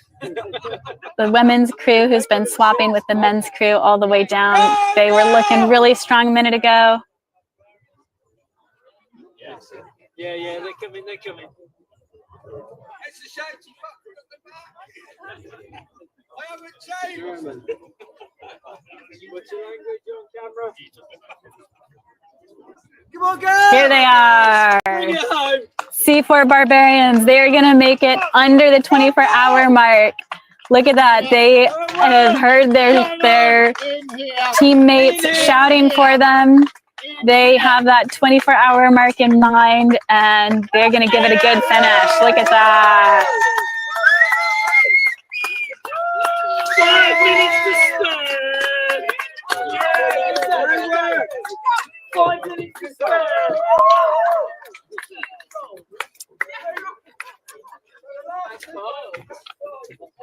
Nice boat.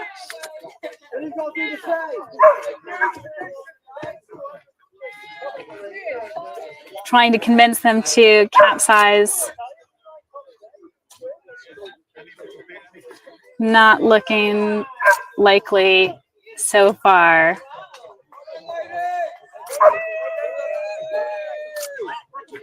We had the same pose from Maria last year, which is great to see.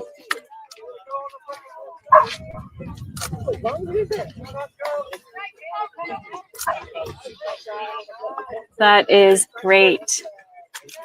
Devises, diggers, brilliant. Hello, hello. Congratulations. That was the C4 Barbarians.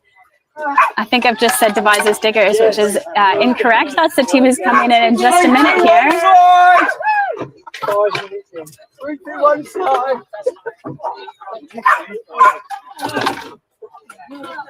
Great job, girls. Oh, thank you. Well done, well done. Congratulations. Thanks for picking me for this one. We made it. Well done, Liz. Oh, thank you. 24. Way to go. You did it.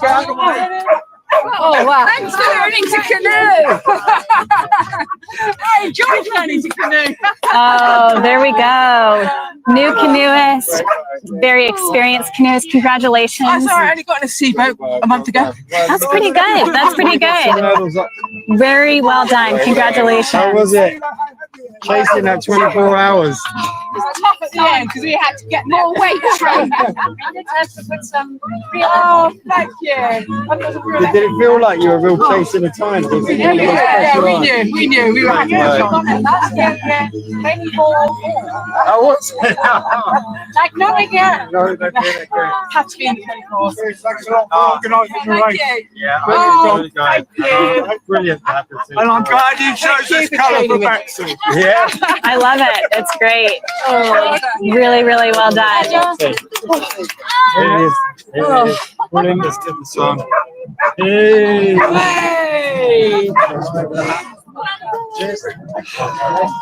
Brilliant. Nadia. Oh. Well done, girls. Great job. Great job. Thank you. Well done, Liz. Jumping in. Well done. Well done.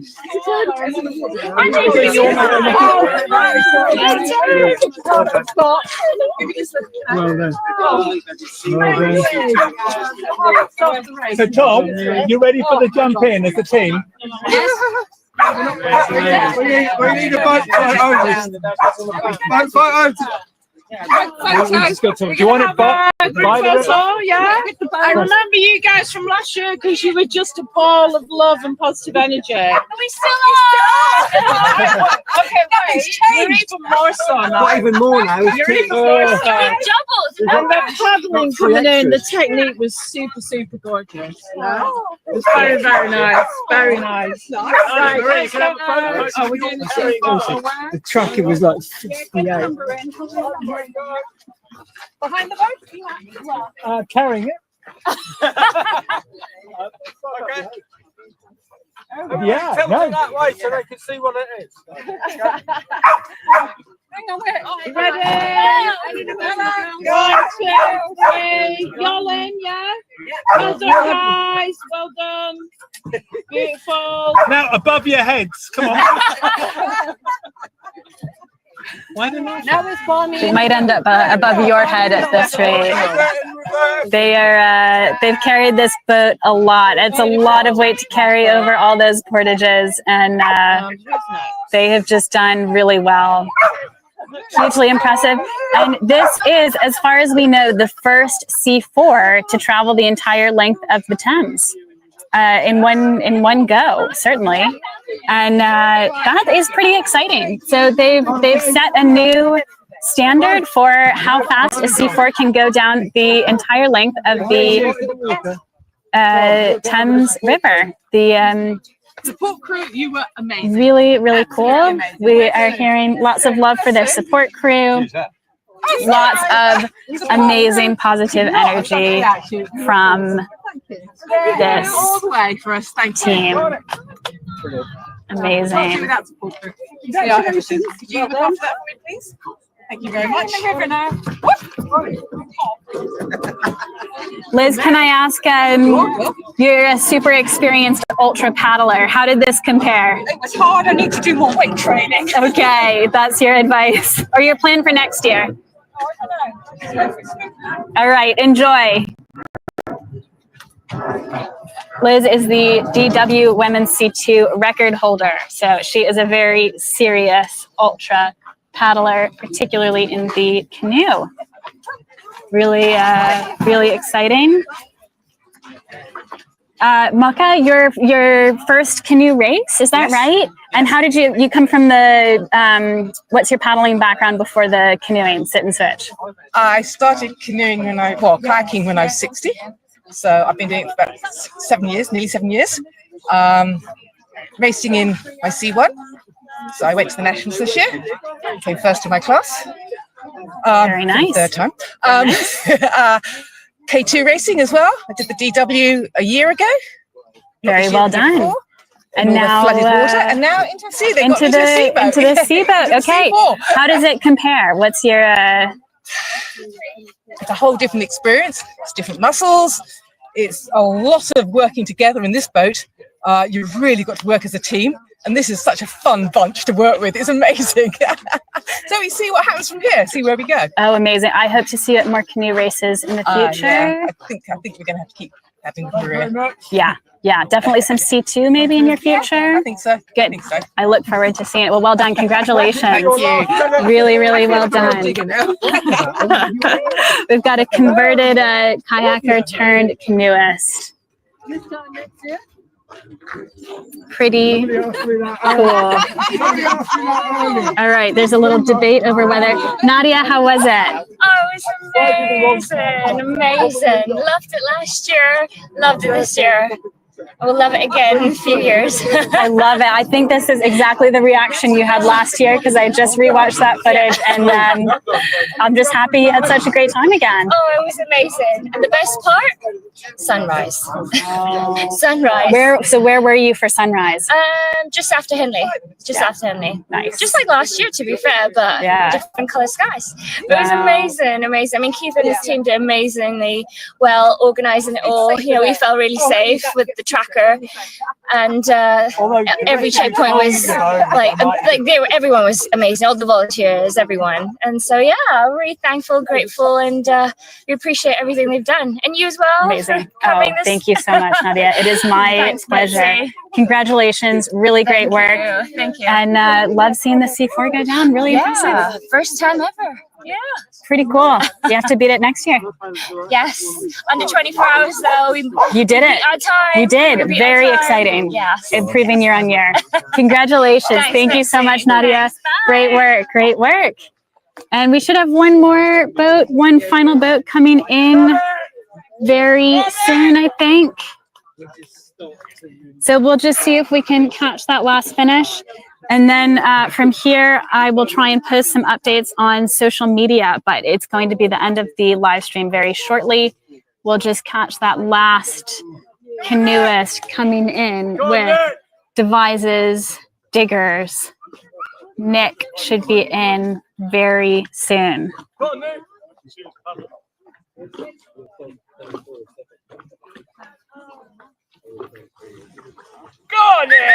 There he is. He's just behind that willow tree there. Looking strong. All right, look at that. Hard finish, really, really nice. It's a long paddle in C1, and that is very impressive. Look at that energy, nice.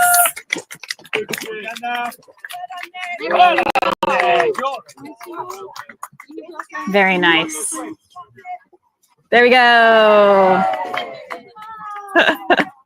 Well, what a way to finish. I think we're going to leave the live stream there, and be sure to subscribe to the channel, the Paddler Media YouTube channel. Make sure that you also follow Paddle Daily and Sup Racer on social media. We still have the Sup finishes coming later, so those will be on socials. And yeah, follow along for the last few bits. We'll do a recap. I think there'll be some cool stuff coming out on YouTube. Stay tuned. Thank you so much to everyone who tuned in. It has been an absolute pleasure.